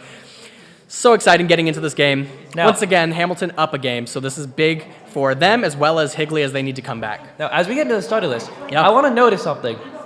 Cho'Gath has teleport. Yeah, you know, he does not have an exhaust. He does not have an ignite. Yeah, he Cho'Gath Senna is like a big farm-heavy bot lane. They don't really want to fight. They can, but they don't really want to. Senna and Cho'Gath just want to scale up, get some farm, get some XP, so that Cho'Gath TP is just to, you know, assure that if he's missing a wave, a big wave, say they have a poor wave state, he could just TP back bot lane and catch it. So that's kind of assuring that. And if we look at more sums, so that means that for the side of Hamilton, they have 3 TPs. So they have Vhagar TP, they have Ornn TP, and they have Cho'Gath TP. So that's going to mean they always have TP prio, because Fiora and Seraphine have TP. But besides that, their bot lane has, you know, exhaust and ghost. So they will always most likely have a TP prio unless for some reason they burned all 3 at once. And if we actually look at the mid lane matchup, we get into our game here. We're ready to play. Here we got a game loaded in. But I have one more thing to point out, and I know we're getting into 5 points. Yeah. Fiora has no flash. Oh my goodness, Fiora you're is right. TP Ignite. TP Fiora Ignite. wants blood. This is an ego game. This is what we call a legacy game for the Fiora. This is do or die at this point. Your lane is arguably one of the most important. All 5 are going top. All 5 Higley are running and top. as we watch this, we see a 5-man invade towards the top side with the Thresh. Curious to see how this will pan out. It isn't usually the, you know, most expected invade. You're usually expecting bot side, you're expecting top side, but they're checking these bushes and they're getting ready. But we have a 5-point, and they're in this bush waiting for it. No. Yeah. Are we getting a... we might be seeing a 5-man skirmish as they start to recall Ornn walking up. Wonder if they're going to keep going. Looks like they're actually just going to leave it. Not going to push for anything else, and they're just going to drop a ward and leave. Looks like Fiora is Fiora positioning to get some early damage. That Ornn walking around the long way just to make sure he doesn't take any unnecessary damage, but walking back into the bush. Going to trade a little bit with this Ornn. She's going to get the Vital, and she's going to do some damage on him. And that could actually be really useful in the next couple minutes, as that Ornn has tanked a little bit of damage. His regen's not going to be a lot. Probably going to have to either burn a pot or wait for his next few levels to regain that health. Now, so we even said, you said you might not expect a lot of blood. I see this Fiora going for a level 2 all-in. Oh, for sure. And if you look, Jarvan is starting topside. Yeah. Amumu's starting bot. Amumu's pathing top. Yeah, these jungles are not going to be meeting, it looks like, in the next couple minutes, as, you know, Jarvan's clear and Amumu's clear not quite matching up. I'm almost wondering, you know, is this J4 looking to fight so early in the bot lane? There's going to be a trade coming out. Looks like Senna's just going to get a little bit of damage off. Cho'Gath's going to pop his Q. Going to do a little bit of damage on Jeek, but Jeek is going to hang back and get some CS. See Fiora just keep getting those vitals, keep getting those grass procs. She's trying to bully this Ornn as much as she can before he's an unkillable tank. A little bit of more farming in the bot lane. You know, we don't expect too much out of this. I won't be surprised if there's a level 2 here. As we see Thresh walk up, the Q landing on the Thresh. The Thresh gonna flay him back, gonna land the hook. We're gonna see a trade come out. Gonna burn the Cho'Gath's flash. Jinx laying down some damage with her rockets, and that's gonna be Cho'Gath's flash for the next 5 minutes. The CS difference top lane right now is 12 to probably going to be about like 6 or 7. No sums used by the bot lane for the side of Higley. This means that they will be up a summoner spell for the next fight. Seeing a little bit of a trade come out here in the top lane. Looks like Ornn is going to try to fight him. He's going to land the repost and he's going to do some damage. Maybe look for a solo kill.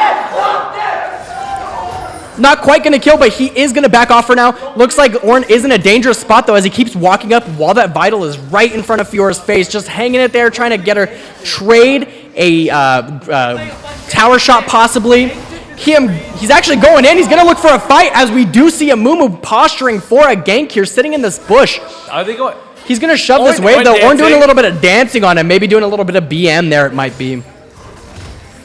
Now, I don't know if the dive is coming in, potentially. Gonna see the flash come out, look for the dive, and it's gonna be first blood to Fiora! And a trade coming out on the ball lane as Thresh lands a fight, and a hook. He's gonna pop the exhaust on the Cho'Gath, and Cho'Gath is gonna use a silence to start walking away. J4 looking for the re-engage. Thresh using his W maybe a little bit too early. J4 looking here. Jinx flashing for the kill. She's bloodthirsty, getting the kill on Tyler the Tyler. Jinx looking for another kill on the J4, trying to outplay him. I'm sorry, that was a lot of mumbling for both of us. Oh yeah, double kill for Senna though, so Senna will be backing with a lot of lethality here. Where's your top lane? Alright, so see TP coming out from Cho'Gath, and this is what we were talking about. You know, he wants to be catching this wave. He does not want to be missing XP ever. We take a little bit of a look at the gold. It actually does look like Jinx's gold is similar to Cho'Gath's, or my bad, Senna's. So Senna is actually, you know, with that double kill, looking pretty strong in this fight. But we do see in the top lane, you know, Fiora's looking strong right now. She got that first blood. She's kind of bullying this Ornn, and I'm really curious to see how these next upcoming fights go. And as we look at the first backs, we see a Caulfield's hammer. Oh, let's get actually a look at the replay here. This top lane dive. Yeah. And when we look right here, honestly, wasn't expecting it, but flash Q from a Mumu, get the repost, and he just pops in. That's going to be first blood to Fiora if we look right there. Here comes the fight at the bot lane. Yep, once again, we see the flay hook land, the exhaust on the Cho'Gath. Jinx just burning them. So now, I'm wondering here, yeah. They see the J4 behind, and what I'm seeing here is the Jinx knows that she's most likely dead. Yeah, she goes for it. Jinx could have flashed out, but the Jinx, I think, knows the value of getting ahead. And the hook is huge from Thresh there, keeping him alive for just another second or two. And it honestly almost got, you know, Jeek another kill. If he did get a double kill, you know, this would have been a huge play from Higley. But it was just a bit of a trade there with the 2-for-1. But, I mean, they're still in a relatively, you know, strong position. Senna did get Swifties on her first back, so she's actually not, you know, opting in for like a serrated Dirk, something like that. But if we, you know, do look, Thresh actually ganking the mid lane. Gonna land the hook on the Veigar, and he's gonna play backwards. Seraphine pops out. Gonna get a huge fight coming in here. What is this game? No one gonna fall yet as the Senna walks up, and Senna gets a killing spree on Thresh. We're gonna see another kill go to Cyan Kip as a Mumu falls to turret damage. And what a re-engage from Hamilton. They knew, you know, something was happening in that mid lane, and even though a huge combo came out from Higley, they just responded to it so well, catching out, you know, the Amumu, catching out the Thresh, and that's going to be an up play for Hamilton as they go for this Drake here. That is a 3-0-1 Senna. Yeah. She's going to be strong on this next back. Even though she did get those Swifties at the beginning, it's not going to matter now because she can back and get some damage. I'm just thinking on the aspect of, first off, amazing attempt by Higley. Yeah. However, I think that dive, or like the hook, came just barely a little too short in the sense of it was a little too slow between the Hex Flash and then when the engage started. Yeah, it was, I think it was just some of their timings was off by like milliseconds, I think if they just had a bit better synergy, maybe save some of those cooldowns. We see a fight actually breaking down the top lane as Fiora actually gets baited by the proc from Brittle by Ornn. Ornn gonna flash away after she ults, and they're gonna walk out. So nothing gonna come from that play. But if we do look, that was ultimate from Fiora. So now Ornn is gonna have ult while she doesn't. Might maybe look to fight her, depends on the item state, maybe if he's confident enough with it. And we see, J4 and Amumu. Amumu actually going for this in the mid lane. Thresh landing the flay. Gonna hook him. Looking for the fight. Exhaust pops on him. I don't think Vygar gets out of here. And Dream catching kills and picking up the kill on Amumu. This game, we wanted a bloodbath. It is a bloodbath. Both teams, are looking for this early game advantage. Even though Hamilton can scale, they're saying, you want to fight, we'll fight. We'll go and we'll take these skirmishes and, hope for the best. Some of them going in their favor and that one obviously not. But as we keep going into this mid to late game, I think this Thresh is just going to roam like a monster as we've seen so far. Like they know Veigar's mobility isn't the highest. They're just going to keep going after it. They know his flash is down. They're going to keep getting after him. And so what I'm looking at here is so I love the aggression from Hilly. I love it. However, it's not panning out as they desire. Yeah. Because my biggest issue is, well, yes, they're getting kills. Well, yes, Jinx has 2 kills. Fiora has a kill. So Hamilton is getting these kills on the Senna. And the biggest issue I see with that, and the only issue I see is if they can't turn that around. See a little bit of a skirmish come out on the top lane as we see Ornn and Fiora fighting it out. The repost not quite going to land. Going to be baited once again by it, but he pops his ultimate. He's ready to fight. Ornn going to pop Call of the God, and he's going to miss it. But Veigar there, ready to clean up. He's going to pop his cage, and he's going to pop his ultimate, picking up that kill on Fiora.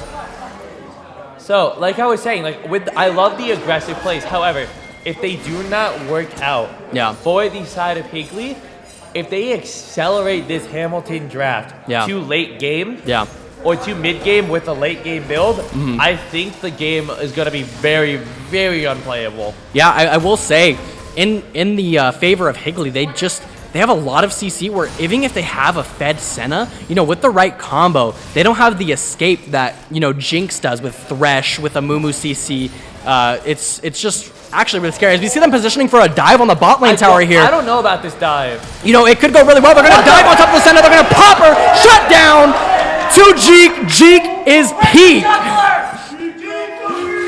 Looks like we have Jarvan going in. Gonna see a flash come out from Seraphine in the mid lane as Jarvan pops his ultimate on top of her. That's gonna be a cooldown in the favor of Hamilton. That shutdown went to Jinx. Yeah. That shutdown went straight to where they needed it. And to respond, they're actually gonna dive on this mid turret, gonna take the kill and drop the Rift Herald. That's gonna be a good kill for Catfisher. As on Veigar, he's gonna start doing damage with some kills. And let's take a look at this replay here in the bot lane. That's what I want to see mid lane. The second the Hex Flash went through, Amumu was already CCing. So they don't have time to react to there's no way. There's no response to that. But I do appreciate, I'm on this Higley, let's go, Higley, go, go, go. Hamilton making sure it's even. Keeping a play mid. Still matching them the best they can. Yeah, those are the trades you're looking for, right? But you lose something bot lane, you take something somewhere else. And top lane, it's a little rough to take because it's a bad matchup, right? So that's why they're looking at this mid lane. They have the Rift Herald. They see Seraphine's not full health, so they just send it. If we can take a quick look at the gold here, Jinx is almost 1k up on the Senna. Yeah. Which is huge. Yeah, that has partially to do, right, with the fact that Senna's actually not the main person CSing in the spot lane. It's actually Cho'Gath who's CSing, and Jinx is actually just getting kills and CSing, so she's gonna be ahead of gold. We see a little bit of a skirmish coming out on the top lane. Doesn't look like anything's quite gonna come out of it. Ornn gonna try to combo, not gonna quite land. Gonna eat a tower shot for that. Still some skirmishing as his vitals keep coming up, and he's gonna keep doing that damage. If we see Seeing possibly a Thresh hook come out, not going to quite land onto the Senna there like they would like to. Setting up for this Dragon, wondering which team might have an advantage here. We do see that, Veigar and Seraphine are both hovering this, so it will be a 4v4. No TPs actually upgraded, so it will be a 4v4. Fiora and Ornn will not be here, so it comes down to this. Gonna go in with the play, gonna get his ultimate. A Seraphine ult, that's huge. Jeek gets a kill. He picks up a second one, actually goes to Mumu, and then we get another shutdown on Veigar, chasing down the Cho'Gath. Cho'Gath burns his flash, gonna keep autoing him. He has his reset, gonna flash it, and he is gonna pick up the kill. That will be 4 kills in the side of Higley. That is the combo we were talking about. Yes! Land those ultimates, pick up those kills, and you know, these guys are looking scary. I want to break this down just to say how impressive this is. First, there's 3 members here. This is almost a max range Thresh. This hook. Thresh is carrying. Mumu into Seraphine. Oh my goodness. Seraphine charge. Yeah, this is what we like to call play the game simulator, where you see how long you can play the game. With that CC, I mean, you're not playing long. It's rough. And you know, this perfect flash from Jeek right here just shows that he is a force to be reckoned with. He takes out, you know, Cho'Gath, and he finishes the play 4 for 0. And in the top lane, they're still hanging out. They're looking for this mid tower, though, to trade some gold back. They want to get back in this game. They can't let them get too out of hand. But as we look, they start positioning with a Hex Flash. Not going to quite get anything out of it. Veigar just going to drop his cage. J4 going to EQ out. So they won't get anything off of that play. The blood is not where I expected. Yeah. The blood is not where I was expecting it to be. Fiora Orin. No, yeah. One of them dying all the time. I mean, this Thresh is landing every essential hook he needs to. I gotta say, if you're Hamilton at the moment, you're getting scared of this Thresh, right? You're like, this guy is a psychopath. He's landing everything. So you have to be really careful with where his positioning is, and you have to play around it almost perfectly. Oh, my man is not scared. He says, I got Jeek with me. You know, we're good, man. He says, I got a Mumu with me. We dive you. Yeah. We don't need to wait. We're gonna see a hook land again. Here comes the hook. Gonna maybe try to take a trade here, but they do see there's 3 of them now. Gonna try to get out. Jeek actually trading back, not too scared to send some autos back their way. He's saying, dive me, I dare you. And we see them just shove this wave out. And I gotta say, man, I'm hopping on the Jeek hype train at this point. You know, he's playing well. We see a trade come out from this top lane, though. Fiora just trying to take some turret platings. Not gonna quite get hit by the tower and just gonna walk out. So what I want to look at here is if we get a minute, I don't know if we will. No fighting for a minute, yeah. I want to ask you, what's the game plan? Because we see that is a 5-1 Jinx. Yeah. That is a Kraken Slayer boots build.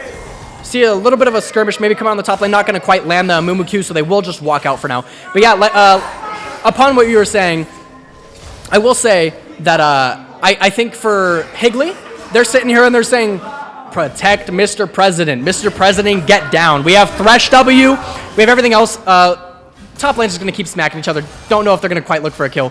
Amumu's not pathing towards them, so probably nothing coming there. But yeah, and then if you're Hamilton, you're like, we need to scale up. We need to get this shut down. We need Jinx out of the game. Seeing a little bit of a fight come out actually on J4. Going to scare him away, make him EQ. He's going to land his Q on top of him. No, pop the ultimate, and he is going to almost take him out. J4 going to flash and jump over the wall. Looking for a re-engage on the Veigar. He drops his cage. We get Seraphino and Threshold, and they are going to take this Veigar down almost. And that's going to be the kill. 2 I Love Kitties on Seraphine. And you know, Higley is making this game theirs. Seeing a little bit of a trade come out on the top lane. Ornn getting a little bit, you know, scared up here. He's going to get reposted, stunned for 4 seconds. Fiora going to pop the damage. Not going to quite kill him, but just going to take a tower shot and walk out. They're trading for this Rift Herald. And you know, Higley is looking violent this game. Gonti is ready to Dude, go. Gonti, oh my goodness. Oh man, what a game so far. It's leaving me speechless at times. I gotta say, this is a great performance from Higley. Hamilton playing really well, responding really well in the beginning. Oh, we're seeing both towers get pushed right now. Bot tower gonna probably fall, but we see Thresh walking up, looking for the flay. He's gonna flay him backwards, pull the W down for the Fjord, and they're gonna try to kill. He's gonna try to call the one, and he's gonna kill him. Sparkly Shark picking up the kill.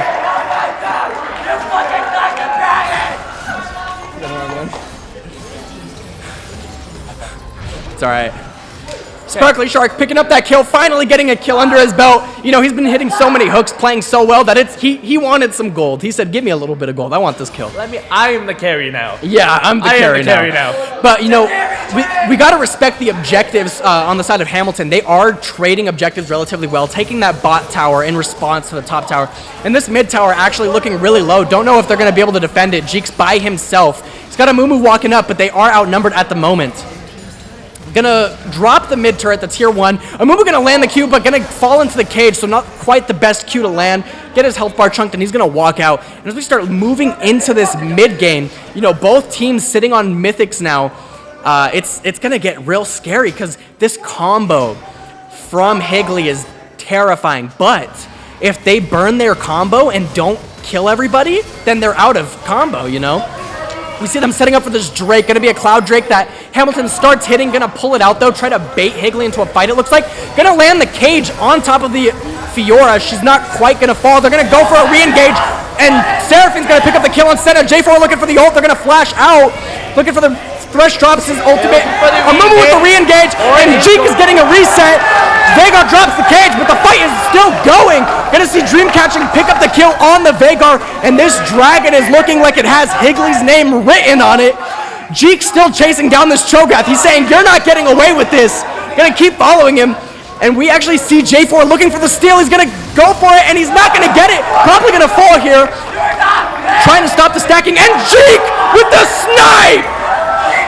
Looking for the dive on this Cho'Gath. They're not done yet. Their team is positioning to dive him here. Cho'Gath trying to run, gonna get the TP out. Tower's gonna fall. Oh, red turret destroyed. We're gonna see a kill actually fall onto the Thresh. Another TP coming out, and now Higley's in a scary position. They have to get out. We're gonna see a Mumu fall to the Senna, and you know, Jeek is so strong, they need him out of there, you know. We do not want our carry dying right now. Jeek sending a W to scare him off. The Call of the Ram coming out. Perfect repost by Fiora, and that will be the end of that play. Wow.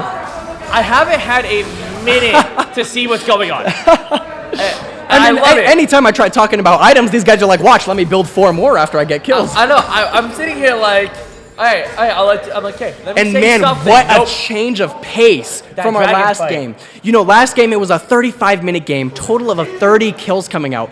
And you know, we're already like almost passing that at this level of the game. It's looking scary. You know, Seraphine has actually picked up some kills, and she's got Leandries. She's going to be doing damage. Jinx, still huge. Actually has, you know, Kraken Slayer PD at this moment. We get a quick replay of how this fight panned out. We see so much CC land in favor of Higley. And then the Oin is trying to go in. Hamilton is trying so hard to start a fight, but they realize we just got to get out of here. And the hook from Sparkly Shark. Oh my goodness. This man, the crowd said it. This man does not miss. He does not miss. And I love the enthusiasm from Jeek at the end of that play, chasing down that Cho'Gath. Oh, we see another fight coming out actually right here. Gonna get a hook, and Sparkly Shark picking up another kill, showing why he is similar to a goat, some would say. It's going to be Baron from them. And we see J4 maybe positioning to try to steal. We know he tried to steal the Drake. Got out-smited, unfortunately, but, you know, he might make it this time, you know. It's a 50-50. We see Sparkly Shark with the huge hook, engage, Seraphine popping her ult, and they're going to go. Jinx sending the rocket and hitting Cyan Kip. I love Kitty taking out the Ornn, and it's going to be a double kill for Jeek.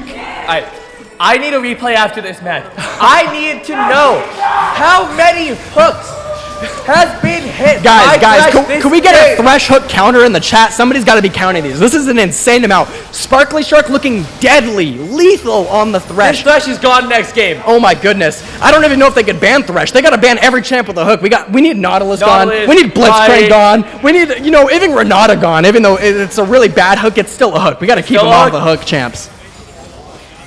Jeez, man, this is a 20-minute Baron. 20-minute Baron right on spawn.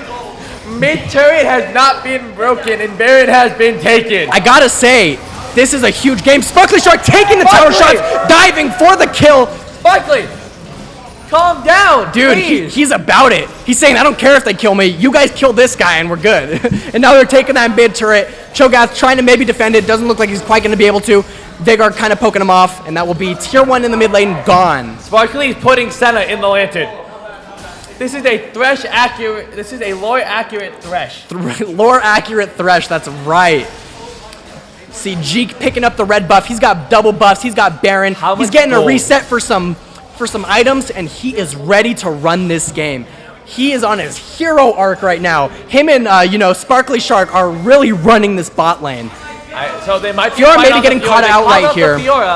Gonna pop her ultimate. Look to kill this J4.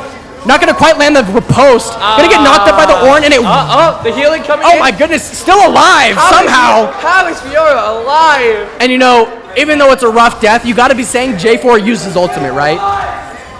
You gotta be saying J4 popped his ultimate. We could still do something because J4 can't now hop on the Jinx. He can't now hop on the Seraphine. It's gonna be a little bit harder for him to engage. So they might be positioning for the next objective. We know Drake is gonna be coming up in the next minute or so. We have a trap landing, and Jinx is gonna coming in. A W, and that's a double kill for G. What is this Thresh? Sparkly Shark picking up another kill.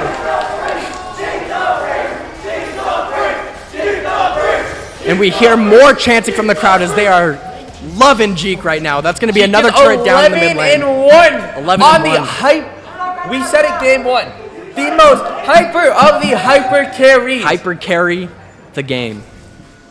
And it's crazy because we weren't even expecting like a super save the president comp. Oh, we're actually going to get a replay here. So as we look at this engage, I wasn't even expecting this at this point. Stun comes perfectly in. Yeah, gonna land the W, gonna drop the E. Watch the Thresh flash. Watch the Thresh. Thresh gonna flash Flay, and then J4 engaging at just the wrong time so that he does have to fall there. Man, and they are playing so well cohesively this game.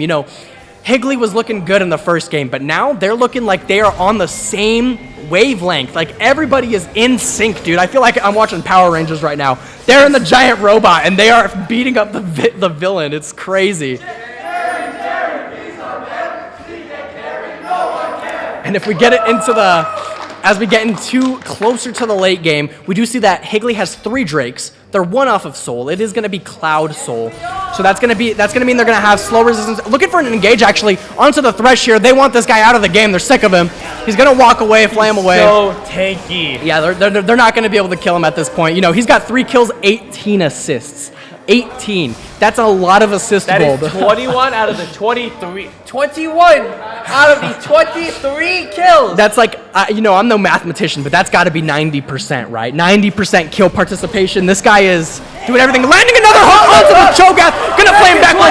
Jeek picking up another kill on the Cho'Gath. I'm gonna land in the Q, popping the ultimate onto the J4. J4 gonna try to run away. Is he gonna be able to get out? Gonna EQ out just barely, but they are still hitting this mid lane. They're not red turret destroyed. Seraphine positioning in a pretty bad spot. Gonna flash, not gonna quite be able to get out, but we are seeing them hit the mid lane turrets. We're gonna see Amumu try to get out, but he is caught. Jeek's landing the ultimate, popping J4, and Jeek is ready to kill. Chasing down the Senna, and he's gonna kill him, picking up the double kill, and Fiora's behind the turret. Fiora's ready. Triple kill! Making this bottom tier 1 fall, and wow! What a series of events. There's an inhibitor gone mid. We didn't even get to see that. Dude, as far as snowballing goes, these guys are playing out of their mind. They have... Jinx wants more. They are feeling themselves, like they are so in the moment, and they are ready to end this.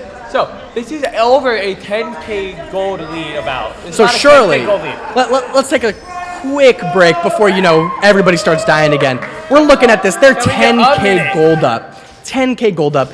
They're ready to close this game out. Jinx is huge. Amumu and Seraphine are huge. Thresh is landing everything. They're ready to put this one to bed. How do they do it? I don't know. Okay. Oh yeah. So how does Higley end? Yeah. How does Higley put this to bed? There's one man. Voice crack. Holy. There's one man ready for this. I think we know who. It's on a Thresh hook. Yeah. And a Amumu ult. Yeah. And I think the game is done. Do you think there's any way back in for Hamilton right here? They're gonna need a miracle. They need Thresh running at him, gonna pop the E. Amumu gonna land the Q, and he is CC'd forever. Senna popping her ultimate. Thresh gonna pop his ultimate. Seraphine landing the huge ultimate. Jeek gonna take out Jarvan, gonna get the reset. Kitty's gonna take out Senna, and they're gonna run him down. Gonzi picking up and killing the top lane. I think that's game. Jeek is chasing Ornn. He wants him gone. I think that's game. I think this might be game 2. They're gonna start hitting these towers. They do have 2 up Cho'Gath is still. stopping the minions. Cho'Gath is stopping the minions. Cho'Gath is sitting mid, stopping the minions. Not gonna quite look to end there. It is 5v2, but I guess they were worried about maybe wave clear from Ornn and Cho'Gath. So I guess they're just gonna opt in for this top Cho'Gath inhibitor. is holding all the minions mid. That's who the supers are. Yeah. Maybe they just weren't confident in the Thresh tanking or something like that. Gonna see a re-engage coming from the Ornn, and they are all back up. Gonna Sephiroth pop the repost, not gonna quite land. Thresh gonna play him back into the team, and as we look here, they are ready to get back into this. Despite losing a champion, they're ready to fight. You know, Jeek is looking to end this. Landing the hook again by Sparkly Shark. Gonna flash out of the Vagar cage, and Jeek is going wild. He's looking to end the game. He's gonna pick up the last few kills of the game. And if we take a quick look at scoreboard as it falls, he is ending the game 19. 1-11. Goodness. Wow. 35-14.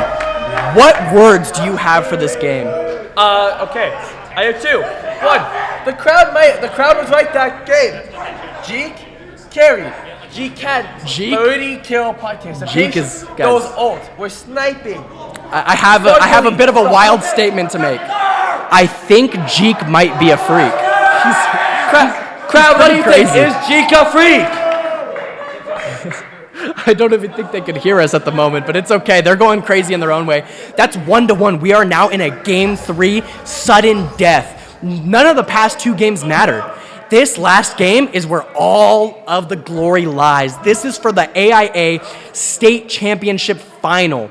And as we start moving into this game 3, I'm so curious to see what they changed. You know, Hamilton, with a pretty good game 1, they looked like out of whack that game. They need to come back into this confident and ready to, you know, make some moves.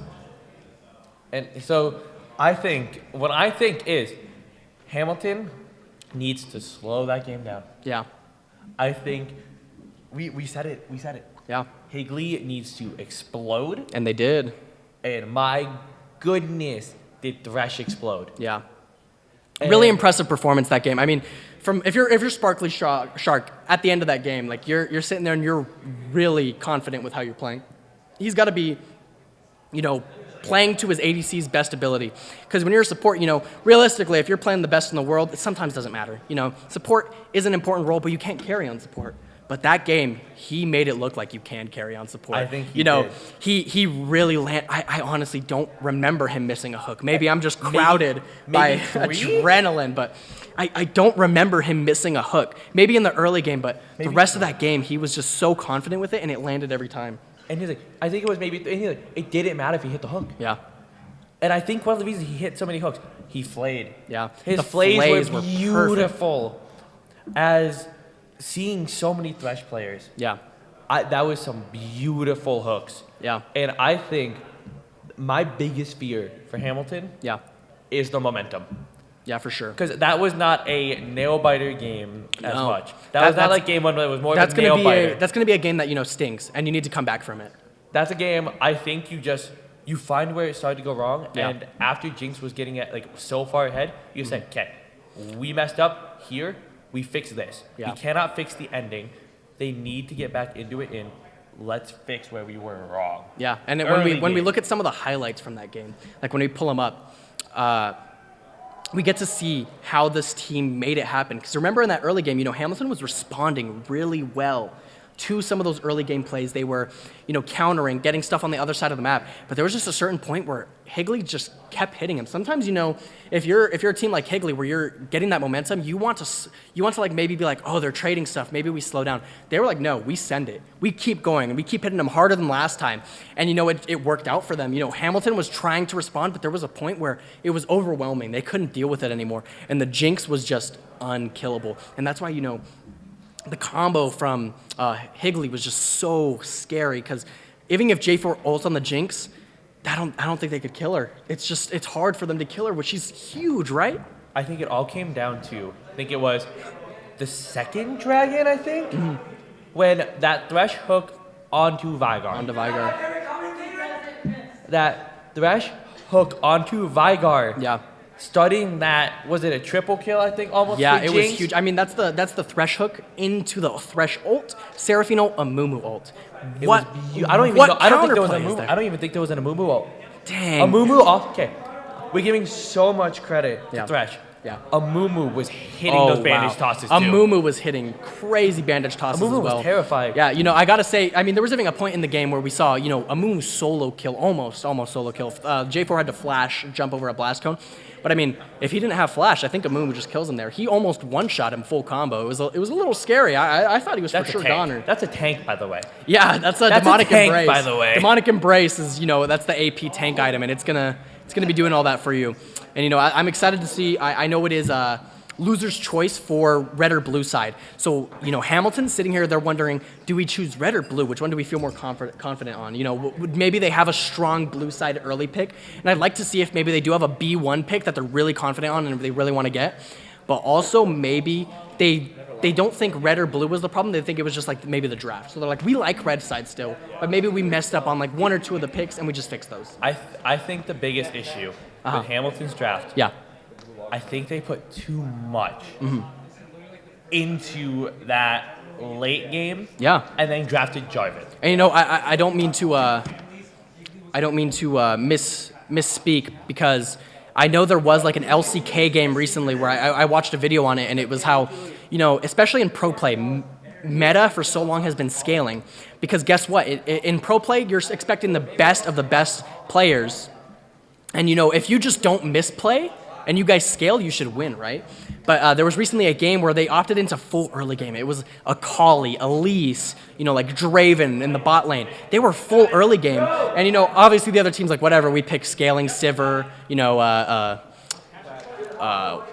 what was it, Ornn, blah, blah, blah. But, I mean, they just stomped them so hard in the early game that they couldn't get into the late game. The game was ended within 25 minutes, which is relatively rare when you get to a high level of play. And, even though I'm sure that's like not exactly what they were going for, it worked, that they were going for the early game, and they kind of opted in for some late game just because Jinx scales really well. Fiora scales really well. Amumu scales relatively well. J4 not as much. So even though they did have a ton of scaling, it was like they had the right amount of early game to punish the Cho'Gath, punish the Senna, punish the Ornn. I think the J4 was a mistake. Yeah. Because I think they wanted that hard scaling. Yeah. The issue comes, J4 is a gank spammer jungler. Yeah. It was rough for him. I think it was the biggest issue with J4 is that bot lane.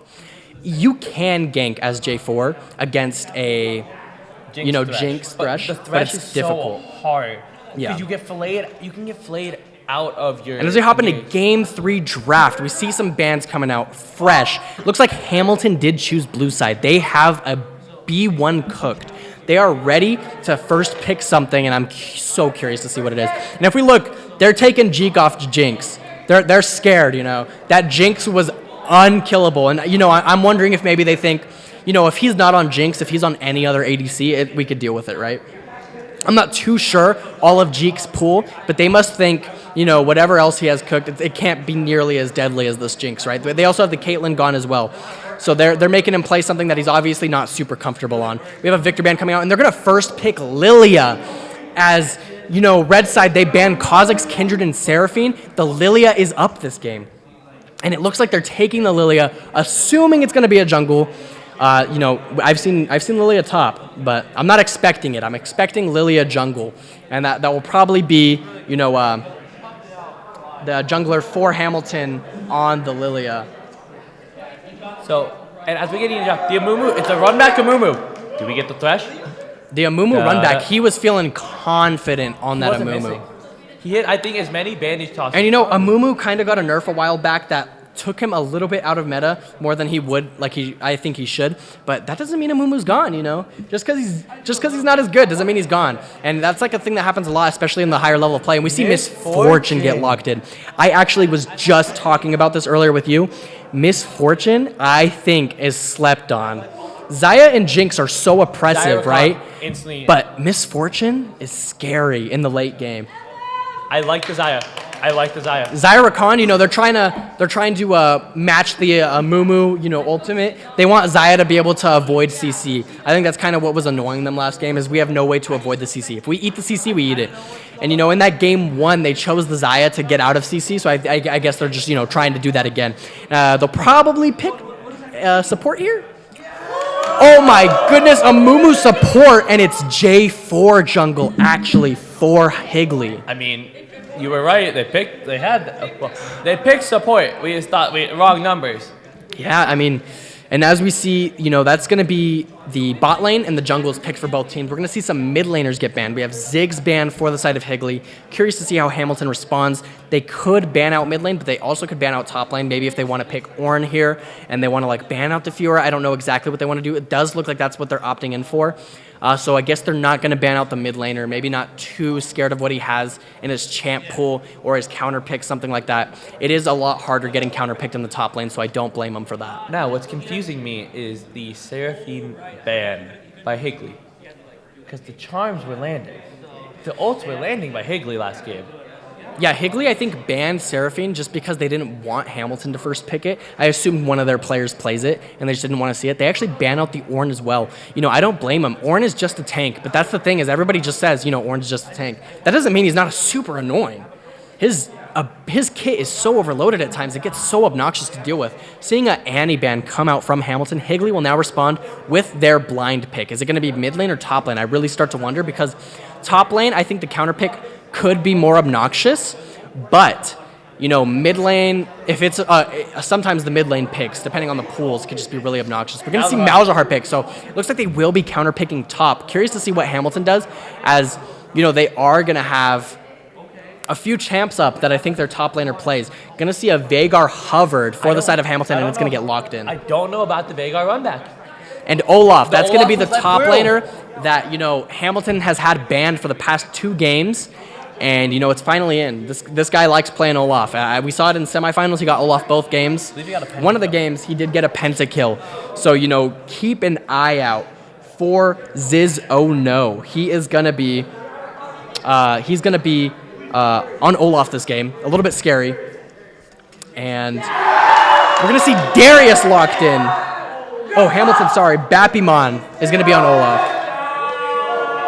This top lane. Darius picked by Dream Catching. Sorry about that. Dream Catching picking the Darius and Bappimon taking Olaf. This is going to be a really interesting game, as I think pre-6, Darius... Actually, it's so hard. It depends on stacks. It's really a skill matchup, actually.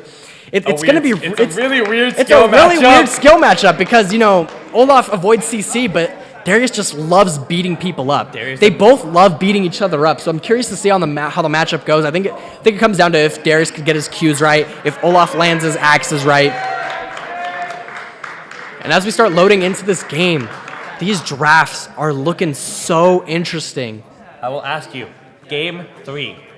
Who do you favor? What draft? I'm not talking about players. Yeah. I'm not talking about what we've seen. Yeah. Because obviously we've already seen, you know, amazing hooks coming out from players like a Mumu like that. Yeah. Which draft itself do you pick? You know, 5 players. 5 players equal skill. I gotta say, I kind of favor Higley's, but it could go either way for me just because Zaya Rakan is really strong. You know, but Jarvan is so strong.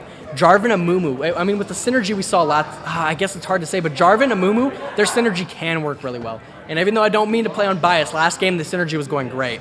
We see Jarvan, we see a Mumu, they could definitely just combo with their ultimates. And when, okay. And, you know, as we move into this game, I'm really curious to see how they use these comps and how they move into them.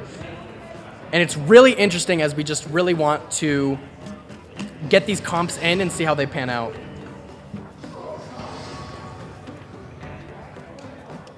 So, and when it comes to these compositions, I think it's gonna go absolutely astonishing. And I'm so excited for this third game, but I really want to give a quick shout out before we get into this game, because it's going to be as bloody as last time. We need to do this ahead of time. Oh yeah, let's talk before the game starts. So let's give a quick shout out to our sponsors.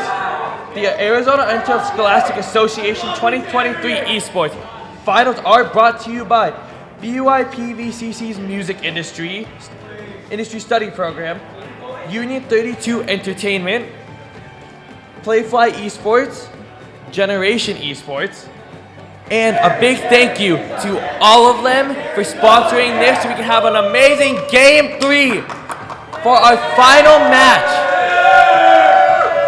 And as we get into this Game 3, I mean, the energy is so high. You know, Higley coming off a great win, but also their first game, a tough loss. They have to have conflicting emotions in that moment because, you know, I know how easy it is to get hyped up on adrenaline in the moment, but now the next game started, you're no longer 19-1 Jinx, you know, you're starting from scratch. Lane is even the second you walk on that rift, so you need to make these advantages for yourself and you need to play upon them right so that you can get into a position like that again.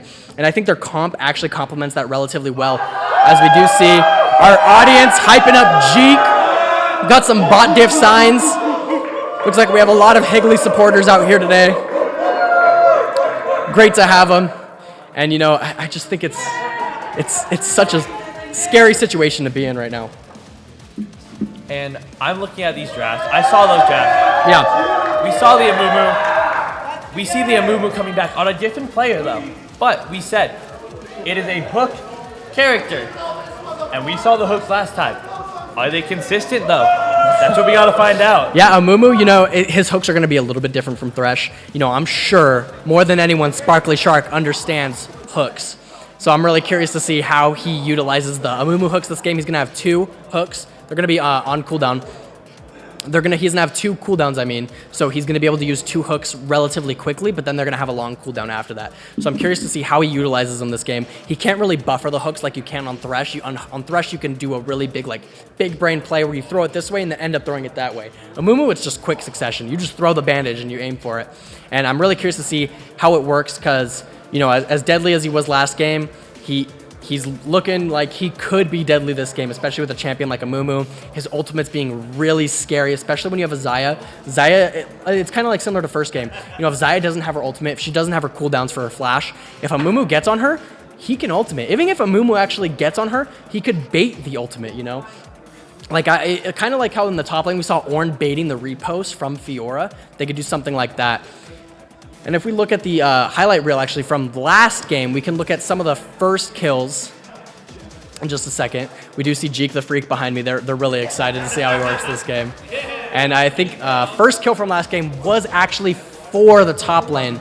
So wondering how that's going to go get this game considering both laners are looking to fight. And we see the first kill come for Higley in that last game. And then another fight immediately breaking out in the bot lane. And you know, that was just such a deadly moment. The first 4 minutes, we had just so many fights breaking out. It was so scary because in this moment, you know, anybody could win. These kills mean so much. And you know, for Higley to not back down after this and keep going after it. This is where the hook started. Oh yeah, that was the moment where we were like, okay, Sparkly Shark knows what he's doing when he's got the Thresh hooks ready. And we saw some of this fight happen. Really interesting fight. You know, I think Jarvan actually was, you know, capable of dying there. And we see the final kill coming out as Veigar gets a shutdown on Seraphine and Amumu sitting here kind of just holding the team here and Jeek sending that rocket downtown, knocking out J4 and, you know, following it up to finish off this game. Look at those autos. Look at that range. Oh yeah, I mean his spacing on his autos were looking terrifying. You know, if I'm playing as this Veigar, I'm like, you know, losing it a little bit. I'm like terrified as you see this Fiora crashing in on you and, you know, this game coming to an end. And I want to give such big props to Higley for that game. Yeah. But I want to see Hamilton come back and swing. Yeah. Because he's like, I think what started that so hard as well, Cho'Gath Senna didn't have any, if they didn't have flash, which they only had it once every 5 minutes. Yeah. What are they going to do? And as we get into this game, I think this bot lane is going to be so volatile with Rakan being able to go in and counter engage. Yeah. That I think it's going to be a bloodbath down there. And I think you sign off whenever you're ready for Evan. So And as we get into this game, it's been a pleasure with you guys. Yeah. And I've loved casting with you, Michael. Yeah, it was great. And I think it'll be a wonderful game. Yeah. Thanks for coming out, Ben. We will now be having Evan step in. Evan, the GOAT, one of my favorites. As we get into this game, we see them positioning for this level 1. Both teams looking for maybe an early fight. Baby. We're getting in. We see Hamilton, positioning around this bot side. Higley positioning around the top side. Both of them maybe looking for a counter invade. So I guess neither of them are going to fight. They're actually just going to, take their buffs, I guess, and walk away. Nothing too crazy in the first couple minutes here. And I think that's kind of expected. These guys don't want to fight. They're both, this is it. This is sudden death. No, last game was definitely a feud. Oh, It yeah. was definitely a get the kills, get out. Yeah. Be quick with it. And man, Yeah. Jeek, he showed that he Oh, wants it. He wants it. Jeek wants 19-1. this. 19-1 is a he's gonna. crazy stat line. I wouldn't be surprised if this game I see him come out swinging again. They do have a Zyra Khan bot side, so that does mean that they have a bit better time, poking and trying to disengage. Yeah, but Misfortune and Mumu are really strong in that first couple levels. Misfortune pick, and I was like, that's gonna be Yeah, an especially in issue. these chokes with Misfortune and Mumu. Oh, if they get a big combo, it's gonna be huge. And Sparkly Shark already positioning. He wants to hook. He's bad. cooking. I see it. I can feel it. This Mumu pick from him is huge. I could feel him sitting in this bush just pressure cooking. He's ready to hook and get onto After seeing his the enemy first bot performance, lane. you definitely know that he wants to get in there and cause some Yeah, havoc. I'm really excited to see how these first couple levels go, especially in the top lane as well, because in the top lane, Darius and Olaf also do like beating each other up a lot. So I'm really curious to see how that works out. I mean, these guys love just fighting. And as we see some more CS come out, it looks like both teams, neither of them really looking for it. Actually, Darius going to go for the all-in level 1. He's gonna push They're in. both going to trade. He's going to dodge the Olaf. Can we see another engagement in the bot lane? Wakanda back, trying to save his teammate. Misfortune autoing for free. Zaya just barely going to walk out, and Amumu trading his health bar for both of the enemy bot laners. Everybody is going to make it out. Lilia looking to run him down, though, as she walks down. They're not going to quite make it in time. And in the top lane, it looks like Darius beat up Olaf. Olaf is looking low, and he's got to be scared right now because, he's not in a good wave state. His health is not looking He's strong. got a full minion wave pushing up on And him. they're going to go for an early dive again like last game. Going to get the pull on Darius, and that's going to be first blood! Going to J4. And they're just going to do as much damage to this tower This as game they is can. officially underway. And that kill went to the jungler, maybe not super desirable, but you know what all that means is that jungler is going to be stronger now going into this early game. He's going to be looking for these early ganks, and he's going to have some damage under his belt. Huge fight coming We out. got a quick replay. Gonna miss the EQ, but Gary's going to land the E and then smack his Q.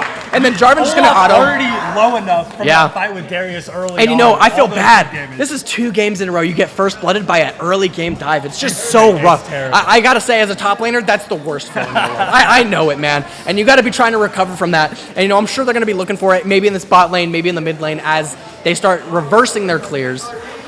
Jarvan pathing to his bot side. Lilia looking towards her top side.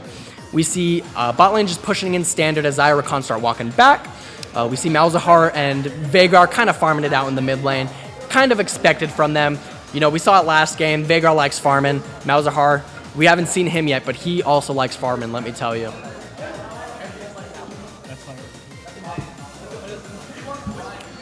We see a little bit more farming, and, looks like Higley is already starting strong in this game. We've got a first blood, but this game still relies on the minion waves pushing in.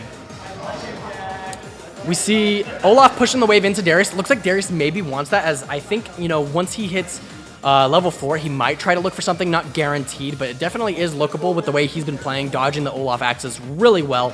Looks like bot lane, they are slow pushing into Higley's side, and same thing with top lane. So it looks like wave states are actually really similar right now. J4 kind of could be able to gank bot lane here. He kind of has an angle as he starts pathing bot side. A big wave caught for Darius top side. He's going to get some farm. Not going to do too much else. Lilia and J4, though, walking in this bot side. We see a 3v3 cooking. J4 not on vision. I don't think Lilia is either, though. So it looks like both teams don't really realize. Lilia getting a reset, though. Not going to be there. It looks like it's going to be a 3v2. I'm really curious to see how this plays out as they start pushing in. See the waves pushing. Olaf and Darius fighting on top lane. He's going to run him down, land the E, hit the Q, and that's a solo kill. Another fight coming in on the bot side. The fight is breaking out bot lane. J4 going to just barely miss the EQ. But, I mean, still, I mean, dude, this is looking crazy already. Darius, oh yeah, they think it's a top gap. Is just Yeah, absolutely. he's 1-0-1. Darius is one of the few champs you do not want getting out of hand. He can 1v5. Nothing quite came out of that bot side play. J4 barely missing it, but I was ready. Yeah. For Sparkly Shark to hit. Oh, I thought for sure he's gonna land the hook here though on the bam toss. Rakan gonna go ahead and try to back out. They're gonna try to run down the Xayah. Xayah getting exhausted. They're gonna look back on the Misfortune as she gets ignited, and it looks like they're not caring. Sparkly Shark picking up that kill. Kill on the Misfortune. Amumu trying to get out as we see J4 come in with the Lilia. 3v2, gonna press them off this wave, and I think they're just gonna shove it into tower at this moment. And Sparkly Shark doing what Sparkly Shark does. Dude. Getting in there. These getting one those for grabs, nothings? And just causing as much havoc as he can. For sure. These one kill trades, they're not as big as, 3 kills. Yes. But they add up. They are now 3-0, and they're getting pressure for this Drake. Even that one trade gives Drake. I mean, if you look at the top lane, Darius is already up like 600 gold. That's like almost half an item at that point. I mean, it could be like half of a small item for a legendary, so he could be hitting his mythic a lot sooner than this Olaf. And especially with the wave and the state it is, Olaf can't do anything. If this Darius chose to freeze, it would be so difficult for this Olaf to play. See a TP coming out in the mid lane. That means Malzahar will not have TP. We also see, some more positioning from the bot side. I'm really curious to see how these bot line items come out as they back and get their items. And, if Misfortune gets accelerated, I'm expecting, Jeek the Freak to come out yet again.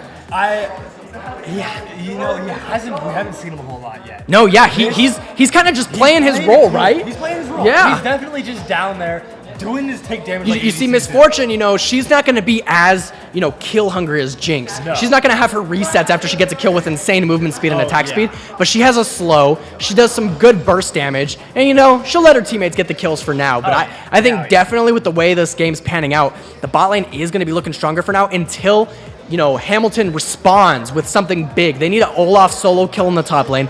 They need Lilia to get a big teamfight ultimate. They need Xayah Rakan to get ultimates. And it's lookable for Hamilton. I would say maybe they need to slow the game down until they get those ults, because those will be deciding the game in my opinion. They do have J4 ult in the side of Higley though, so that can really counter somebody like Xayah. But if she plays it right, it's definitely lookable for them. As they start hitting this Rift Herald in the top lane, they are feeling confident. They feel stronger than them at the moment. Gonna back off, it looks like. Up here on Herald. As bot line of fight comes out, Rakan gonna get some CC on the Misfortune, but Amumu jumped on Xayah, so Xayah's scared. Gonna stun Jeek actually, and he's gonna take some damage. Get out of there. Looks like they're actually losing his traits. They're gonna try to run out. Flash in. Flash dash coming from Rakan, and it's not gonna quite kill anything on Hamilton's favor. And they handshake it there and walk away for now. Misfortune popping the ultimate, trying to take out the Rakan. Rakan gonna level up and get a little bit of health. Shark with another kill! What? A big Vagar cage. Darius gonna land a huge EWQ. Gonna get popped by the Darius though, or by the Vagar. And Olaf gonna come out and get a double kill. And Batimon is back in this game. After those rough 2 deaths in the top lane, he is officially back. He got 2 kills, and Olaf can get some big early game items. He's probably either looking for a Ravenous Hydra or something along those lines, maybe a Black Cleaver, and that's going to be Rift Herald for Hamilton. This is like what we kind of talked about last game, where Hamilton needs to fight back. Yes. And this was exactly how. Your bot lane just lost a fight, you look for something topside. Yep. And they just had the right positioning so that they could get there, outnumber them, and beat them. Oh, for sure. Definitely seeing not a different play style, but it's a lot of big fights coming out, but not as kill hungry. Yeah. You haven't seen as much engagement coming out. Yeah, like even though it's still high kills. It's definitely been fight to fight. Yeah. It's definitely been trying to control bot lane and top lane separately. For sure. They're their own entities. So a little bit of a fight coming out on the top lane. Darius gonna land his EWQ combo, looking for an engagement. Jarvan gonna land the ultimate, and he gets a kill, and he gets a double kill with the reset. On the Olaf, and You were just saying how the Olaf may have enough. Darius has Darius is going to be right back in, hanging down Olaf, and that is a shutdown. Get a replay on that. We see that in the top lane. They somehow were anticipating this Lilia gank because J4 is just there in time. Darius He gets a is huge E on surviving. both of the enemy players. Darius is popping Jarvan in. lands his ultimate, making them stuck in the death circle. Darius just, at this point, does enough damage just to take both out. Yeah, and you know, in case you weren't aware, his ultimate resets on kill. So he kills Lilia, he can use his ultimate my again. God, yeah. So he's just, every time they're double kill, even though he was low on health, he's like, I just click R, right? It doesn't matter. It's going to be huge for Darius. And now this Darius is looking more lethal than before. It was looking like Olaf could fight Olaf it. could have brought it back, But with that double kill, wasn't Darius is enough. going to be really strong. It's going to be really hard for Olaf to outplay him. Still possible, but he's going to have to play it really smart and really careful. See in bot lane, just go ahead and push this in. Gonna reset Lilia, maybe looking for a re-engage there. Gonna barely scare Amumu away. Amumu just gonna walk out. Lilia gonna go ahead and leave it. Seeing Olaf take some plating in the top lane, get a little bit of gold back. Looks like Higley actually does not care to leave. They're not leaving yet. They're saying, you're not diving us, we're just gonna push the wave out on repeat. Looks like they're confident enough where they could stay there and, you know, oh my goodness, Darius is back on the prowl, looking for this fight in the top lane. He's gonna land his W, he's gonna land his Q, Olaf is going to and have a to flash out. flash from Olaf. That is a 5-minute cooldown for the Olaf. He is not going to be getting in any In the hefty side of fights Hamilton, though, they are using this prio so that they could get this Drake, and you know that's gonna respond. You know, Higley did get the Chemtech Drake, but now they have the Mountain Drake, so now it's harder for them to stack souls, or stack the soul, and they're not gonna be as close as they would have been to the dragon. Sure. The Inferno blazes as we see the map open up in a fiery pit. The Fire Dragon is going to be what is the soul this game, and the Inferno Dragon gives insane damage. So, you know, whoever gets this soul, if the game goes that long, they will have insane burst. We are definitely seeing a possible soul game here. Yeah. Both teams going back and forth on kills, back and forth on I'd argue damage. much more than last game. And you know, the Rift Herald getting dropped to the mid lane here is just more plating exactly. in the favor of Veigar. Veigar doesn't have to do too much. He has a kill, he has no deaths and 2 assists. He's just gonna scale up. He's gonna sit around and wait around for him to be useful. Gonna land this Veigar cage actually, and they're gonna do a lot of burst damage. Lily gonna pop to sleep as Amumu falls asleep. Gonna get popped, gonna have to flash out, and he's gonna fall to Veigar. Shut down in the favor of Hamilton. Plus, we see another fight coming out. J4 looking for the ultimate engage. Malzahar gonna pop his ultimate on Lilia. Lilia's gonna fall. Gonna chase down this Veigar. Not gonna quite pump enough damage out. And that will be 1-for-1 in this mid lane. We have seen J4 back and forth. Dude, bot lane, top lane. this guy, mid. I mean, He is he's all so over fast. the place. He's getting everywhere. He's fighting everyone. He does not care. He said, these hands are rated E for everyone. I'm getting everyone. I feel that. So now, you know, right now, see, that would have been a big play for Hamilton, but Higley just keeps responding. And, you know, this is that play style I was talking about, where they could slow down, but they're like, no, just hit him again. Hit him again. Hit him again. and we saw that last game when Higley gets going. Yeah. It's hard for Hamilton to slow them down. Yeah. Hamilton's trying their best, but They're doing much is better this game. recognizing they are doing way better.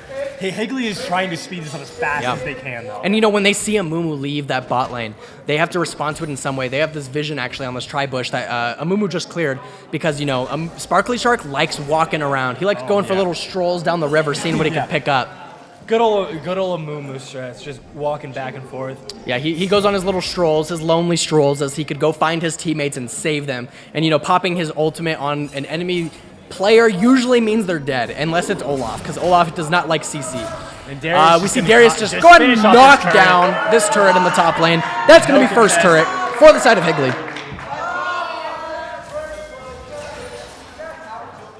We come around the 15-minute mark. Next Drake is going to be up in the next couple minutes, and I think this next Drake is going to be really important because, you know, even though Higley is looking good right now, if Hamilton plays their cards right and they get a really big drag fight, maybe kill 3 or 4 players, the game's back. Big. We're going to see a big ult come in from Amumu and Misfortune though. Zaya going to respond. And it's going to take the kill. It's going to fall. Amubu's going to fall. Damage, but it doesn't matter because Misfortune is getting the double. Jeek. Oh, Lilia coming back though. They have Veigar and Lilia. They're gonna pick up the sleep on the Misfortune, and Misfortune will fall. Shut down for getting a double kill. Hamilton. They don't want Jeek getting anything. They don't want him getting as far they are as they much can. they're on top of Jeek's head this game. They know how lethal he is. And the second they see him positioning to take something, they have to respond. J4 going in this top lane, though. Gonna go ahead and lab the ultimate onto the Olaf. Gonna cancel it a little bit early, though. Maybe get him to lead. Olaf used his ultimate, though. He does not have a counter to CC. He does not have a tower. Darius is gonna run down. But he's going to assassinate him. For Darius onto Olaf. Olaf just cannot respond. Yikes. The J4 ult into Darius just having enough movement to flank. If I'm Olaf, I'm thinking, I hate J4. Exactly. This champion is never getting in a game against me again. I am banning J4. We see them actually pressuring into the enemy jungle here. Amumu not going to have his ult, just going to go to the Q and run out. Veigar dropping a perfect cage, but Darius going to land the E. Going to go ahead and try to use his combo, but not going to be enough as Veigar has the burst damage to shut him down. Rakan running in, trying to get a big play on their team. Malzahar going to pop an ultimate, and we're going to see Litters pick up a kill on I Love Kitties Malzahar. Taylor the Tyler picking up a kill on Sparkly Shark 2, and that's a big play for Hamilton, getting that gold back. And you know, a free Herald never hurts. Just like that, the game is back on. We're gonna see them grab this Herald. You know, Jeek's down there in bot lane, no teammates left. He's just gonna have to wait. You know, for I'm his team surprised to they push took back. that. I'm surprised they looked for that without Jeek there, because you know Jeek's combo is going to be really useful because he has his ultimate just to spam damage in there. Exactly, and you know he doesn't even like get a tower here; he just pushes the wave in. So he's really just farming up. And you know I'm actually interested because he has Eclipse this game, not something I see too often. I've been seeing more recently, you know, standard builds like a Kraken Slayer on Misfortune. I guess maybe he wasn't expecting to proc Kraken Slayer this much this game, which is understandable. But I gotta say, Eclipse is. It's kind of interesting to me. It looks like he is going for like a lethality build, so he's looking to kind of one-shot, not pump out damage over time. We see them setting up in this bush right here, looking for an engage. Misfortune gonna pop her ult, Amumu gonna pop his ult, J4 gonna pop his ult, as well as Zaya. They're gonna look for a fight here. J4 barely gonna get out.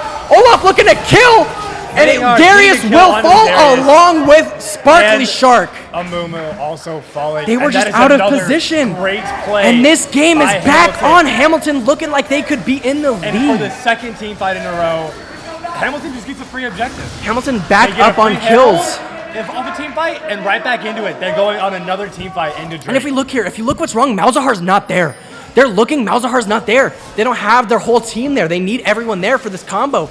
And they just kind of split prio. They didn't know exactly who to go for first. And they all just kind of hit different targets, which is not good in this team fight comp. Meaning that Sparkly Shark and Hamilton just plays that perfectly. Yeah. Great team fight on their end. That's what you want to see from Hamilton. You want to see the response like that to those engages. So that puts up Hamilton up a Drake. Yeah, they're now going to be up a Drake. To Soul. They are actually, you know, looking like they're strong right now. They got both Heralds. They got 2 Drakes under their belt. And, you know, Higley has got to start doing something. It's been, you know, it's been fun, you know, kind of doing your own thing, but they need to 5v5, and they need to 5v5 well, because obviously they're not letting it slide. Hamilton looks like he's going to Hex Flash there. Trying to get a little sneaky pick there. But yeah, Hex Flash tried to scare the Rakan away. Nothing going to come out of it. Still just 2v2 in the spot lane as we see Lilia come up for the gank on Darius. He's going to miss the E as Darius tries running around. Looks like he might have to turn this as he doesn't have a tower. Going to go ahead and try to fight it. And he will fall to Bappymon. Bappymon now having more kills under his belt. Looking like they might try something in the bot lane here, though, as J4 is ready. See J4 positioning for this, looking for a dive, because it looks like it is just Veigar by himself. Just going to go ahead and opt in to take the tower since they don't have anyone to respond to it, so that's going to be some gold in their favor. A good response from Higley. Landing the E on the Amumu, wondering if they're going to run him down. Looks like they're not going to pop the ultimate. Just going to go ahead and leave him for now. As we see them set up around this map, you see that they actually start trading some stuff. So they kind of take jungle and give jungle in certain areas. And you know, that'll happen when you start having more players on one side of the map. If you look at Zaya and Lilia, actually they're like positioning to take red side jungle just because they don't have the numbers there. So they're going to bully them in this top side of this jungle. They don't have vision in there. Wondering if they're going to jump on this Malzahar. Malzahar going to get jumped on. Looks like he will get popped. And he will. Jitters picking up that kill on Malzahar. And, you know, Jitters is looking scary. He's got some kills right now.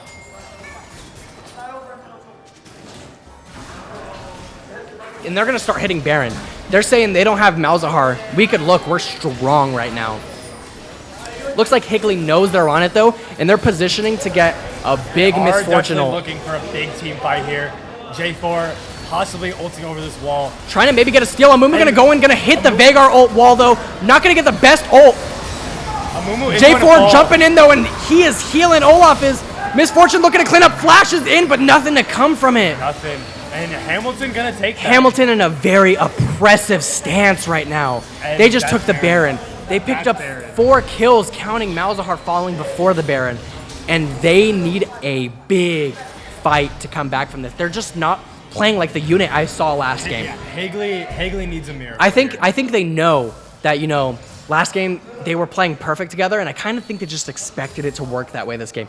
But they are not on the same wavelength that they were last game. They need to really out of position. Yeah, Malzahar out of position. Not there in the team fights, getting picked off early. And they have a great combo, right? I mean, they have a Mumu, Misfortune, J4. Yeah, it's huge. But we've seen it work. just not working for them right now just because the way they've been sitting themselves. Their vision is like rough in their jungle, so that's why this Lily is able to do this, right? She's just walking in and taking whatever she likes. She's really strong right now, and she knows her team is close by to help her. This is the game 3 banger you like to see. Hamilton coming out swinging. They're not going to let Higley run this game like last time. Higley tried doing it for a while, but Hamilton shut them down relatively quick. Really curious to see how Higley responds with this, as they do need to get the ball rolling again for them to get into this late game strong. They are pushing up into mid. And honestly, I feel like Hamilton needs to start paying rent the way they're living in Higley's jungle. Yeah, I mean, the way it's like, this should never be allowed, right? Lily gonna hit a huge sleep. Malzahar locking her down. The Misfortune pumping out the damage. Might not be enough. Gonna go ahead and try to jump onto the Misfortune. Not gonna quite work. Gonna see the fight go the other way as Darius picks up a shutdown on Lilia. The fight's still going. Sion Kip picking up the kill on J4. And Darius with the triple kill. Looking for a 4th. He's ready. He wants this quadra. Veigar gonna pick up the kill on Misfortune and quadra kill. And we were worried about Jeek the Freak, but did we ever consider the possibility that Dream Catching can run this top lane? Big team fight.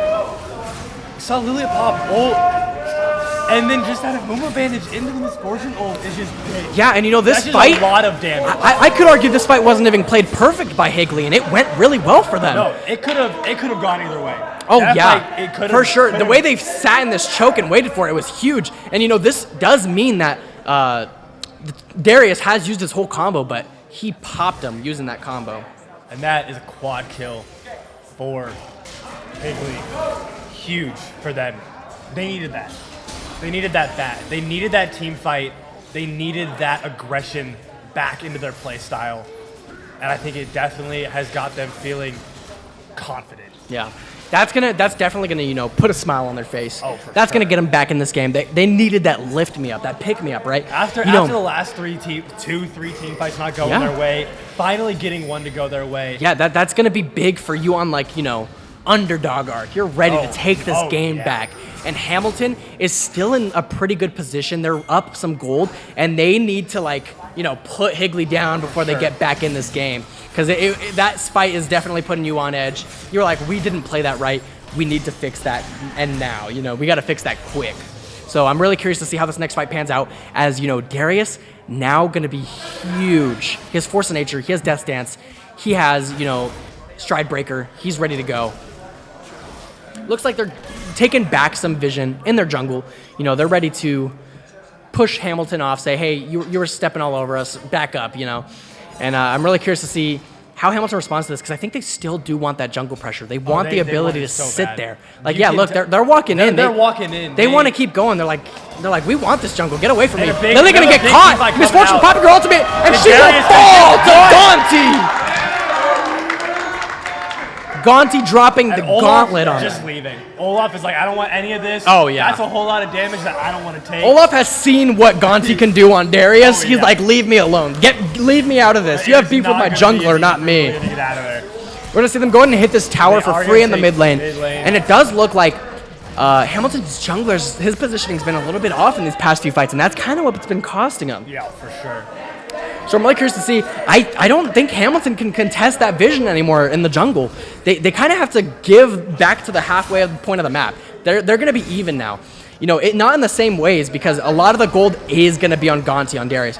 He's going to have a lot of the gold, but that doesn't mean, you know, they're going to win every fight, because if they just catch a fight where Gonti is not ready, it's going to be pretty good for Hamilton. So it's going to come down to how they play this next fight, what they're looking for, how they execute it. So curious to see how that pans out. I will say these ADCs are just farming. You know, Jeek getting some more farm. He's got about 40 more farm than Xayah right now. Not as many kills though, but he's getting some farm because he's like, yeah, Gonti's doing some damage, but wait till you see me. So he's got the collector. He's got the eclipse. We've seen him popping his ult, getting that burst damage. Yeah, it's big damage in these fights. Getting a little bit of a poke on the Xayah. Doesn't look like anything's going to come out. J4 trying to position for maybe an ultimate. Not going to quite go for it, though. Maybe uncomfortable with the positioning there. And you can see it. Higley is back together now. Yeah, they're playing way closer to each other. Yeah, they're definitely on the same wavelength. Yeah. They have, I think, recuperated from their past few bad fights. They're like, all right, guys, let's play now, you know? Yeah. And they're ready to play ball. Come on. We got this. Yeah. And, you know, they pulled themselves back together. Really impressive. You know, this is what I was talking about. Before the games having started, it's so interesting to see how teams play when they're down on gold, when they're behind on XP. It's just really interesting. And, you know, the way they've got back into this game is so cool. They're actually positioning for this Baron. They want it. They think Higley can't respond to it correctly. They're actually looking for this. Amumu here going to flash an ultimate on him. J4 going to jump on him. They're going to pick up the kill, and they're going to turn off at the Baron. Misfortune not going to quite land a big ultimate, but J4 looking at 5! Huge ulti coming out. Lilia landing a big ultimate, going to get them drowsy. Going to get them really low. Misfortune looking to heal one of their teammates, and Gonti's ready to play ball! Darius getting another. G coming big in for team fight. Hold up. That is what Higley needed. That's what they needed. Higley ace. They have gone from looking scared to looking bad. And I gotta say, they are here to win. These team fights have switched up completely. Getting that Vanguard out of position. It's night and day watching this. It's night and day. In this game, it's night and day. The first 15, 20 minutes. Getting caught out. I mean, just right there. And they were all ready for it. Misfortune missing some of her ultimate there. Not the best, but she does a little bit of poke, and all of them walking into J4's ultimate. They have to get out somehow. Olaf kind of stuck there, just has to eat the ult. Really chunked. Misfortune saving her teammate with the heal, and Gonti walks in, ready to kill. And that's just it. We did see the Leandri's burn kill, you know, one of Higley's side, but after that fight, they are so ready. You know, the kill's still looking relatively even, but you got to see the gold deficit. They are up gold. It may be even on kills, but it's later in the game that Higley is getting these team fights. The objectives are more important at this stage in the game. They're getting that Baron because of that team fight. We see them positioning for this Drake actually kind of out of position as Gonti's not there yet. He's not ready. And you know, Gonti's really oppressive. He's got to be ready for this fight if they're going to take it. Looks like they're actually just trading the Drake for mid lane. They want to get some gold back. They don't think they're ready to fight yet. So they're just going to trade for the mid lane tower. They're going to be like, okay, we'll take this. Well, this is what we could get. Maybe try to look for an inhib, but maybe just walk out as they are going to be walking up. Higley's ready to fight. They're getting that first turret. Gonti's fast. Going to miss his E. Going to have to walk out. Looks like they're just going to take the cage, take the tower, back up. Take the tower back up. Maybe look like they could get a re-engage back in this jungle, because, you know, this is what happened that one time. They sat in the jungle waiting for an opportunity, and they caught the Malzahar with his pants down. So, you know, if they could do something like that again, it would be really big. Just not even like they need the kill that much. It's just big for team fight potential, as they could just get into the next fight knowing Malzahar's uneasy. And that is true. With that Drake, Higley is one-off soul. Yeah. And dude, this is the game 3 of your dreams. They are one kill or one Drake off of Soul. The other team has a chance to come back. They were doing really good in the mid game. So, I mean, you got to think about it this way. Even though the combo from the red side is so strong, Higley, Hamilton has Lilia asleep. They could get a 5-man sleep. Put everybody asleep on Higley's side. They can't do anything. They could have Veigar cage, get a huge 3-4-man stun. They could do so much still. Xayah could position a crazy ultimate, get some huge feathers, do insane damage. This could still go either way. Hamilton just needs to recuperate. Trying to get some turrets. Hamilton really not utilizing gonna their be able to Baron contest. in the smart way, just getting some Getting some free turret. Yeah. And they're pulling the same tactic on them. They're sitting in their bush. Looks like Lilia will find them there with her orb, her seedling.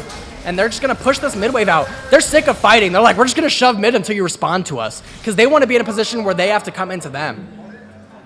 We do see Higley kind of pushing behind. Higley kind of doesn't know what to do in this fight because they're like, why are they just shoving our mid wave? Like, what do we do? And so they're like, I guess we fight, right? So they're going to keep positioning.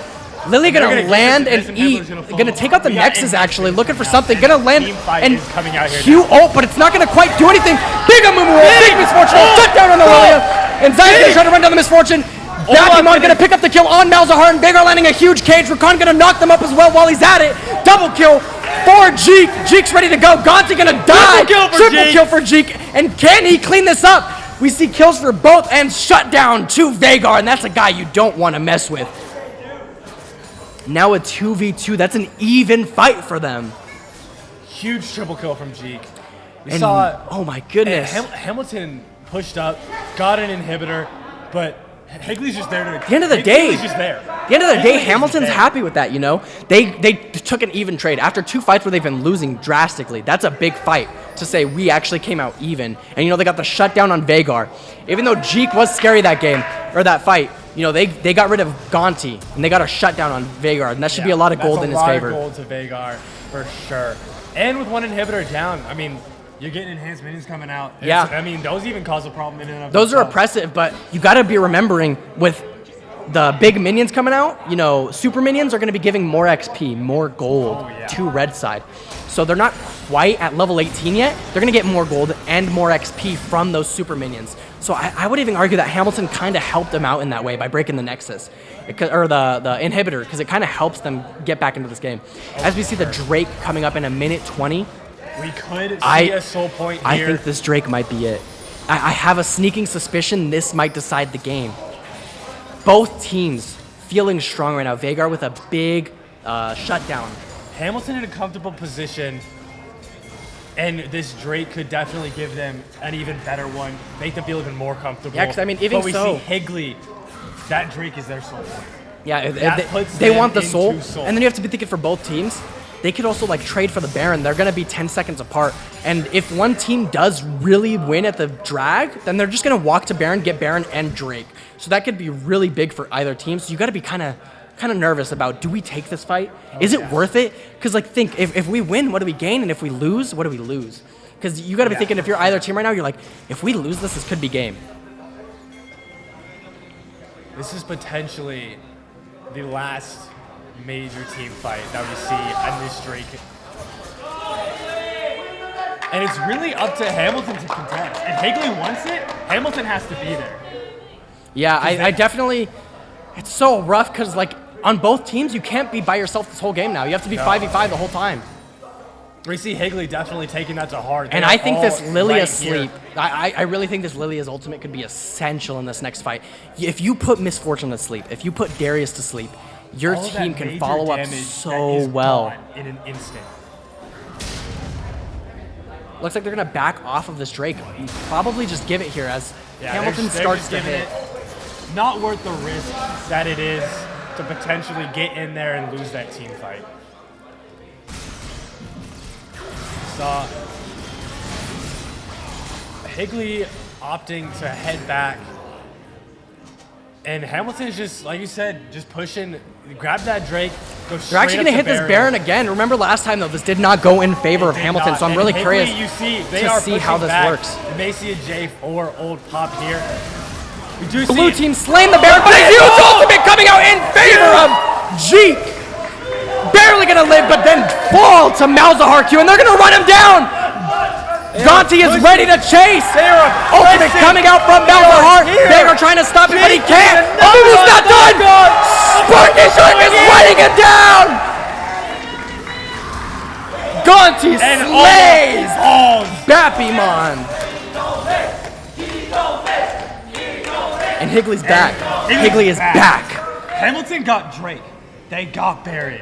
but Higley got the kills. I mean, the Baron's good for XP, but now no one has it. Look Everybody's at that. dead. Huge damage Goodness. coming from Misfortune. And they are just here. I don't know if Higley could have played it better. That was great. That was great. Getting that Vygar. That's why it's so weird, because, you know, I feel like in some of these fights, Higley, like, plays all right, but then in some of these fights, they play out of their mind. I swear, it's 5 people playing on one computer. It's insane. I feel like they're just so in tune at some points. Man.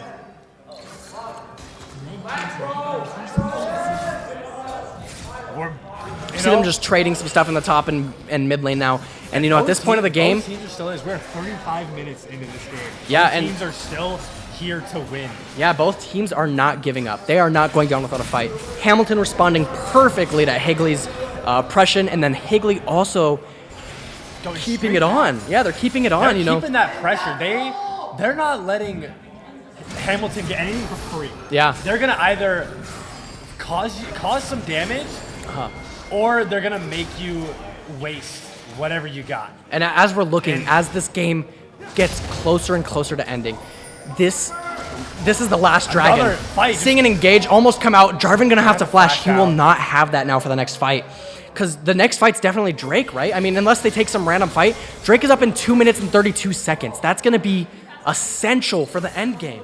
I mean, this has to be like the last fight, if not close to. It 100% is, because they're not base racing this in 2.5 minutes.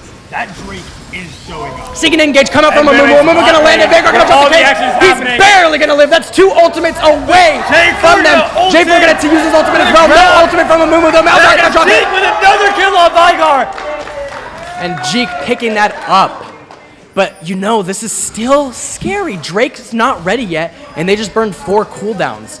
I mean, Higley and Hamilton are both just getting last items. They're like, we're wrapping up. We need our last big buy. You need an item that will decide or end this game. So I'm just, with how close this game is, it's got to be like nail biting. I mean, we have Jeek showing up again, 11, 2, and 13. He was slow to start, but that's misfortune for you. His ultimates have been scaling, honestly, just by how he's been playing. Gonna go ahead and hit this bot turret. Just gonna go ahead and knock it out of the way. One less thing to deal with, right? Put a little bit more pressure on Hamilton as they start, you know, this world's getting a little bit tighter for them. It's like the ace in the hole is getting a little bit harder to hit as they are giving up some of this objectives, and the Drake is coming up in a minute. This next fight is gonna be huge.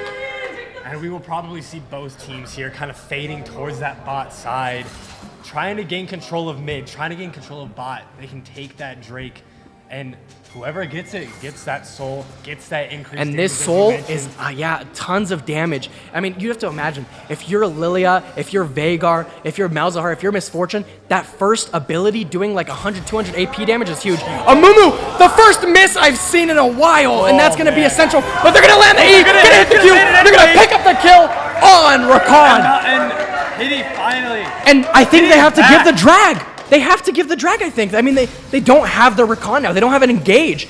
We did burn a lot. Higley has all 5 players chilling in that river. Yeah, it's going to be rough. They did burn a few things, but I mean, Higley just has more players. I don't know if they can position for it. For free. They are going to cause... They're still positioning for something. I don't know if it's you know, the right call at this point.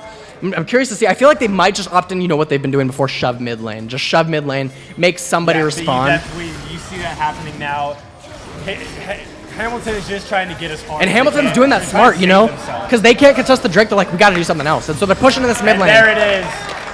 The first soul point that we have seen in these final matches. Hamilton may be looking to end there, as they had 3 mid lane looking for something, but you know, we burned Malzahar TP, so he just went to the tower just to make sure. Gonna land a Q, pop the ultimate.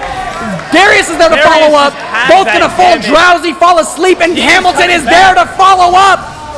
Not gonna quite be able to kill the Lilia. Shut down on Darius for Veigar.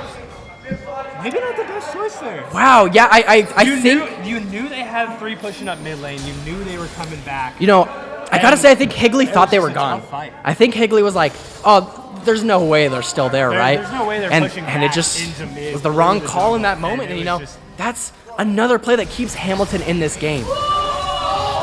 And yet another play by Hamilton as they Oh my Hamilton goodness! is here. He actually picks up the kill on Veigar. He has his GA burned though. That's gonna be no revive now, but he picks up a trade on the Xayah. But I mean, all you can ask for in that situation. Xayah picked up the 1,000 gold from Jeek.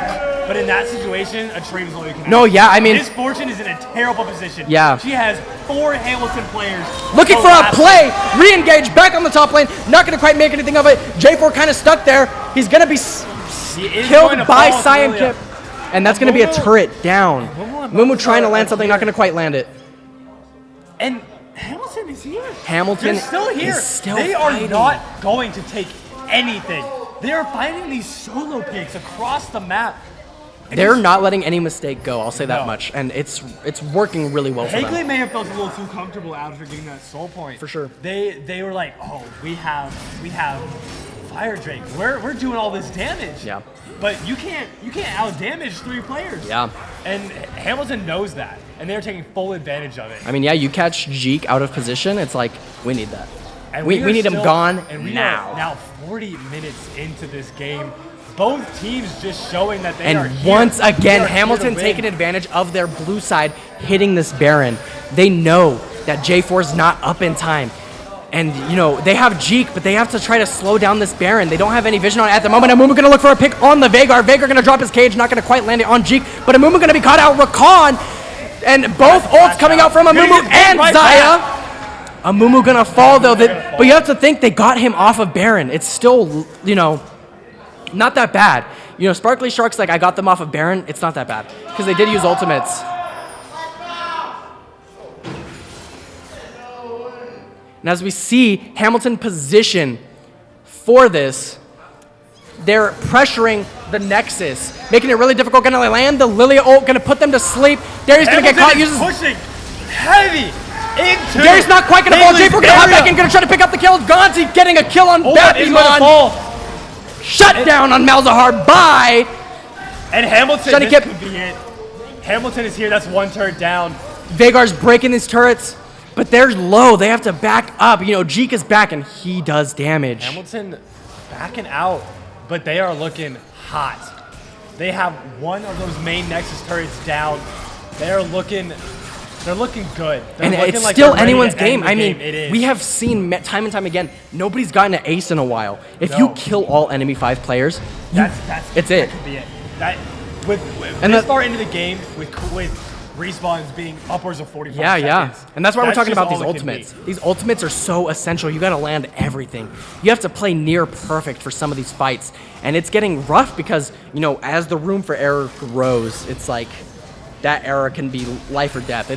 Like we said, this game is sudden death. You know, both of the previous matches don't matter. It is best of 1 at this point. Past 2 games don't matter. And you know, at this point, it could even be a base race. Of course. We see like Hamilton has an advantage as they do have 1.5 turrets almost down in Yeah. Higley's area. But Yeah. with how much damage these characters are doing to turrets at this point, Higley could get right back in there Veigar and could take- solo take a and turret, take a for sure. So just like that. really curious to see how this game starts coming to close. But I mean, you have to remember, Hamilton is Higley up. has that soul, and I gotta say, I thought it would be doing a little bit more than it is right now. Maybe it's It just based off definitely of the. But you know, after they got that soul, we were seeing those like solo picks coming out from Hamilton. They're just finding all of those solos. But Hamilton opting to just finish off these last turrets, just bot lane. They're gonna back up just a bit.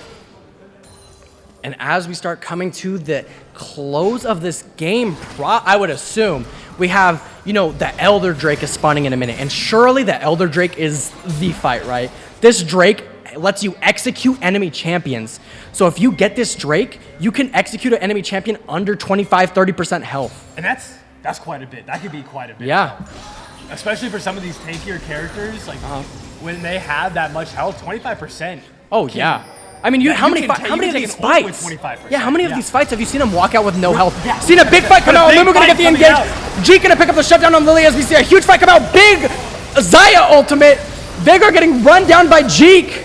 Jeek gonna get a huge W though. Olaf's still in the fight. Jeek walking into the Veigar cage and he is gonna get exhausted and burned Going by to be Hamilton Xayah and Olaf. that takes that fight And you know, All I think five- this is game. This has to be game. I think this is it. Olaf I mean, is just you going to have stand there and hit the turret. entire Higley team on respawn. And must I say, what an impressive What? performance from Oh, both teams. Both teams. How many times was this game tightened up? 7 Drakes come out from this game. And that is going to be 2-1 in favor of Hamilton, taking the AIA League of Legends Final Championship. Huge. Now. What a game. You got to respect all players, all 10 players playing so well in this final. Now we have got awards coming up here in a minute, and quite frankly, I am having to go. Yeah, so go ahead. We'll be heading back. You guys see me in just a second, and I will be right back. And you know, what a game coming from, you know, these players. So many times this game went back and forth. I gotta say, one of the best series I've had the privilege of watching. So good, so fun. Such great players on both teams. I was really impressed in all aspects of the game. We had our supports, you know, roaming around the map, getting things ahead for their team. Top lane, you know, Bappimon responding to some of, you know, Gonti's really oppressive plays in the early game. You know, Bappimon was playing from behind for a while. It was really difficult for him. So really exciting match. You know, props to all 10 players, but it did come down to Hamilton winning the championship today.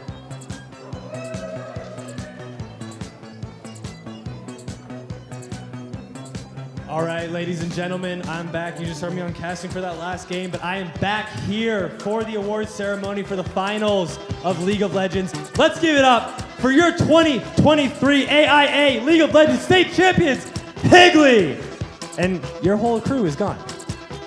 Oh, no, Hamilton. I apologize. I am so sorry about that. I don't know what I was thinking. It's been a long night. So, we will start out with Higley for the awards. And to start out, we have Dream Catching. I'm gonna call you up and you can come get your awards. Over here. I'm lost. I'm back and forth here where we're going. Dream Catching, yep. First up. Second up, we have Sparkly Shark.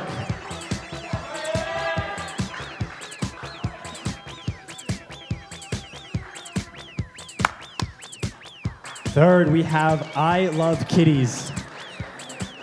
Yeah, we'll have you come up here and we'll take some pictures and whatnot, but you can sit right there for a second. Fourth up, we have Jeek.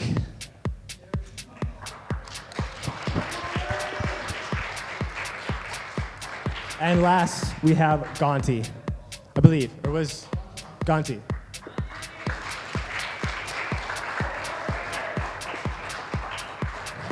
Give it up one more time for Higley High School.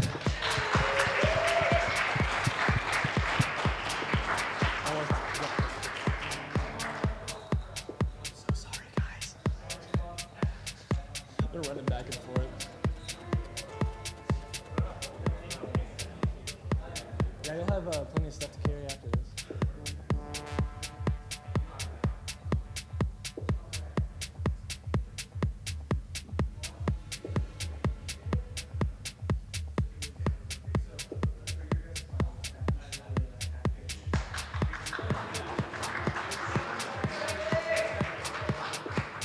All right, and give it up for your 2023 AIA League of Legends State Champions. We have Hamilton High School. Again, apologies for the confusion. But first up, we have Bappimon.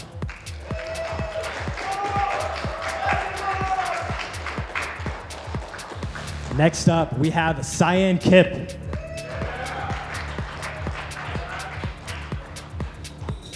Third, we have Catfisher 4.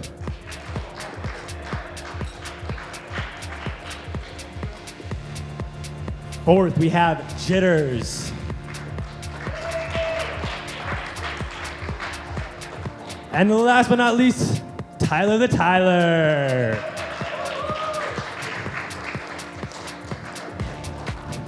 Give it up one more time for your state League of Legends champions.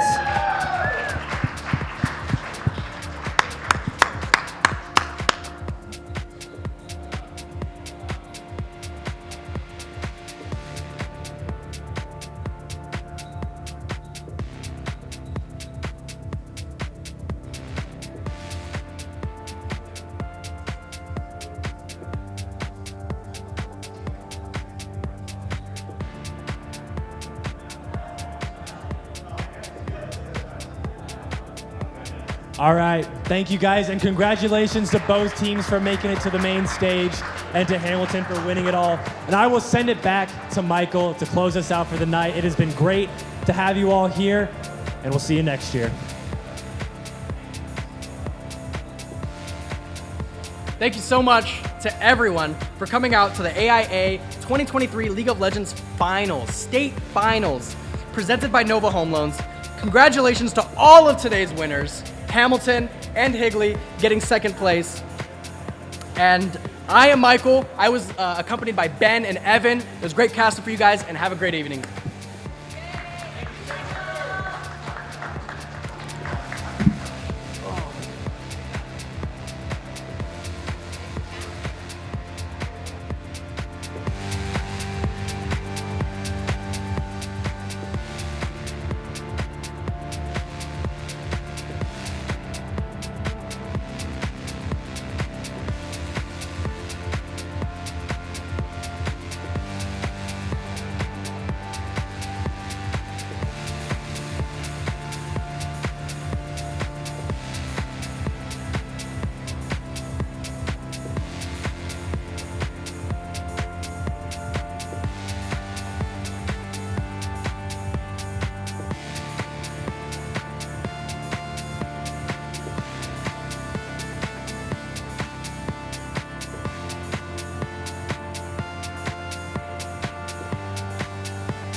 free and slow.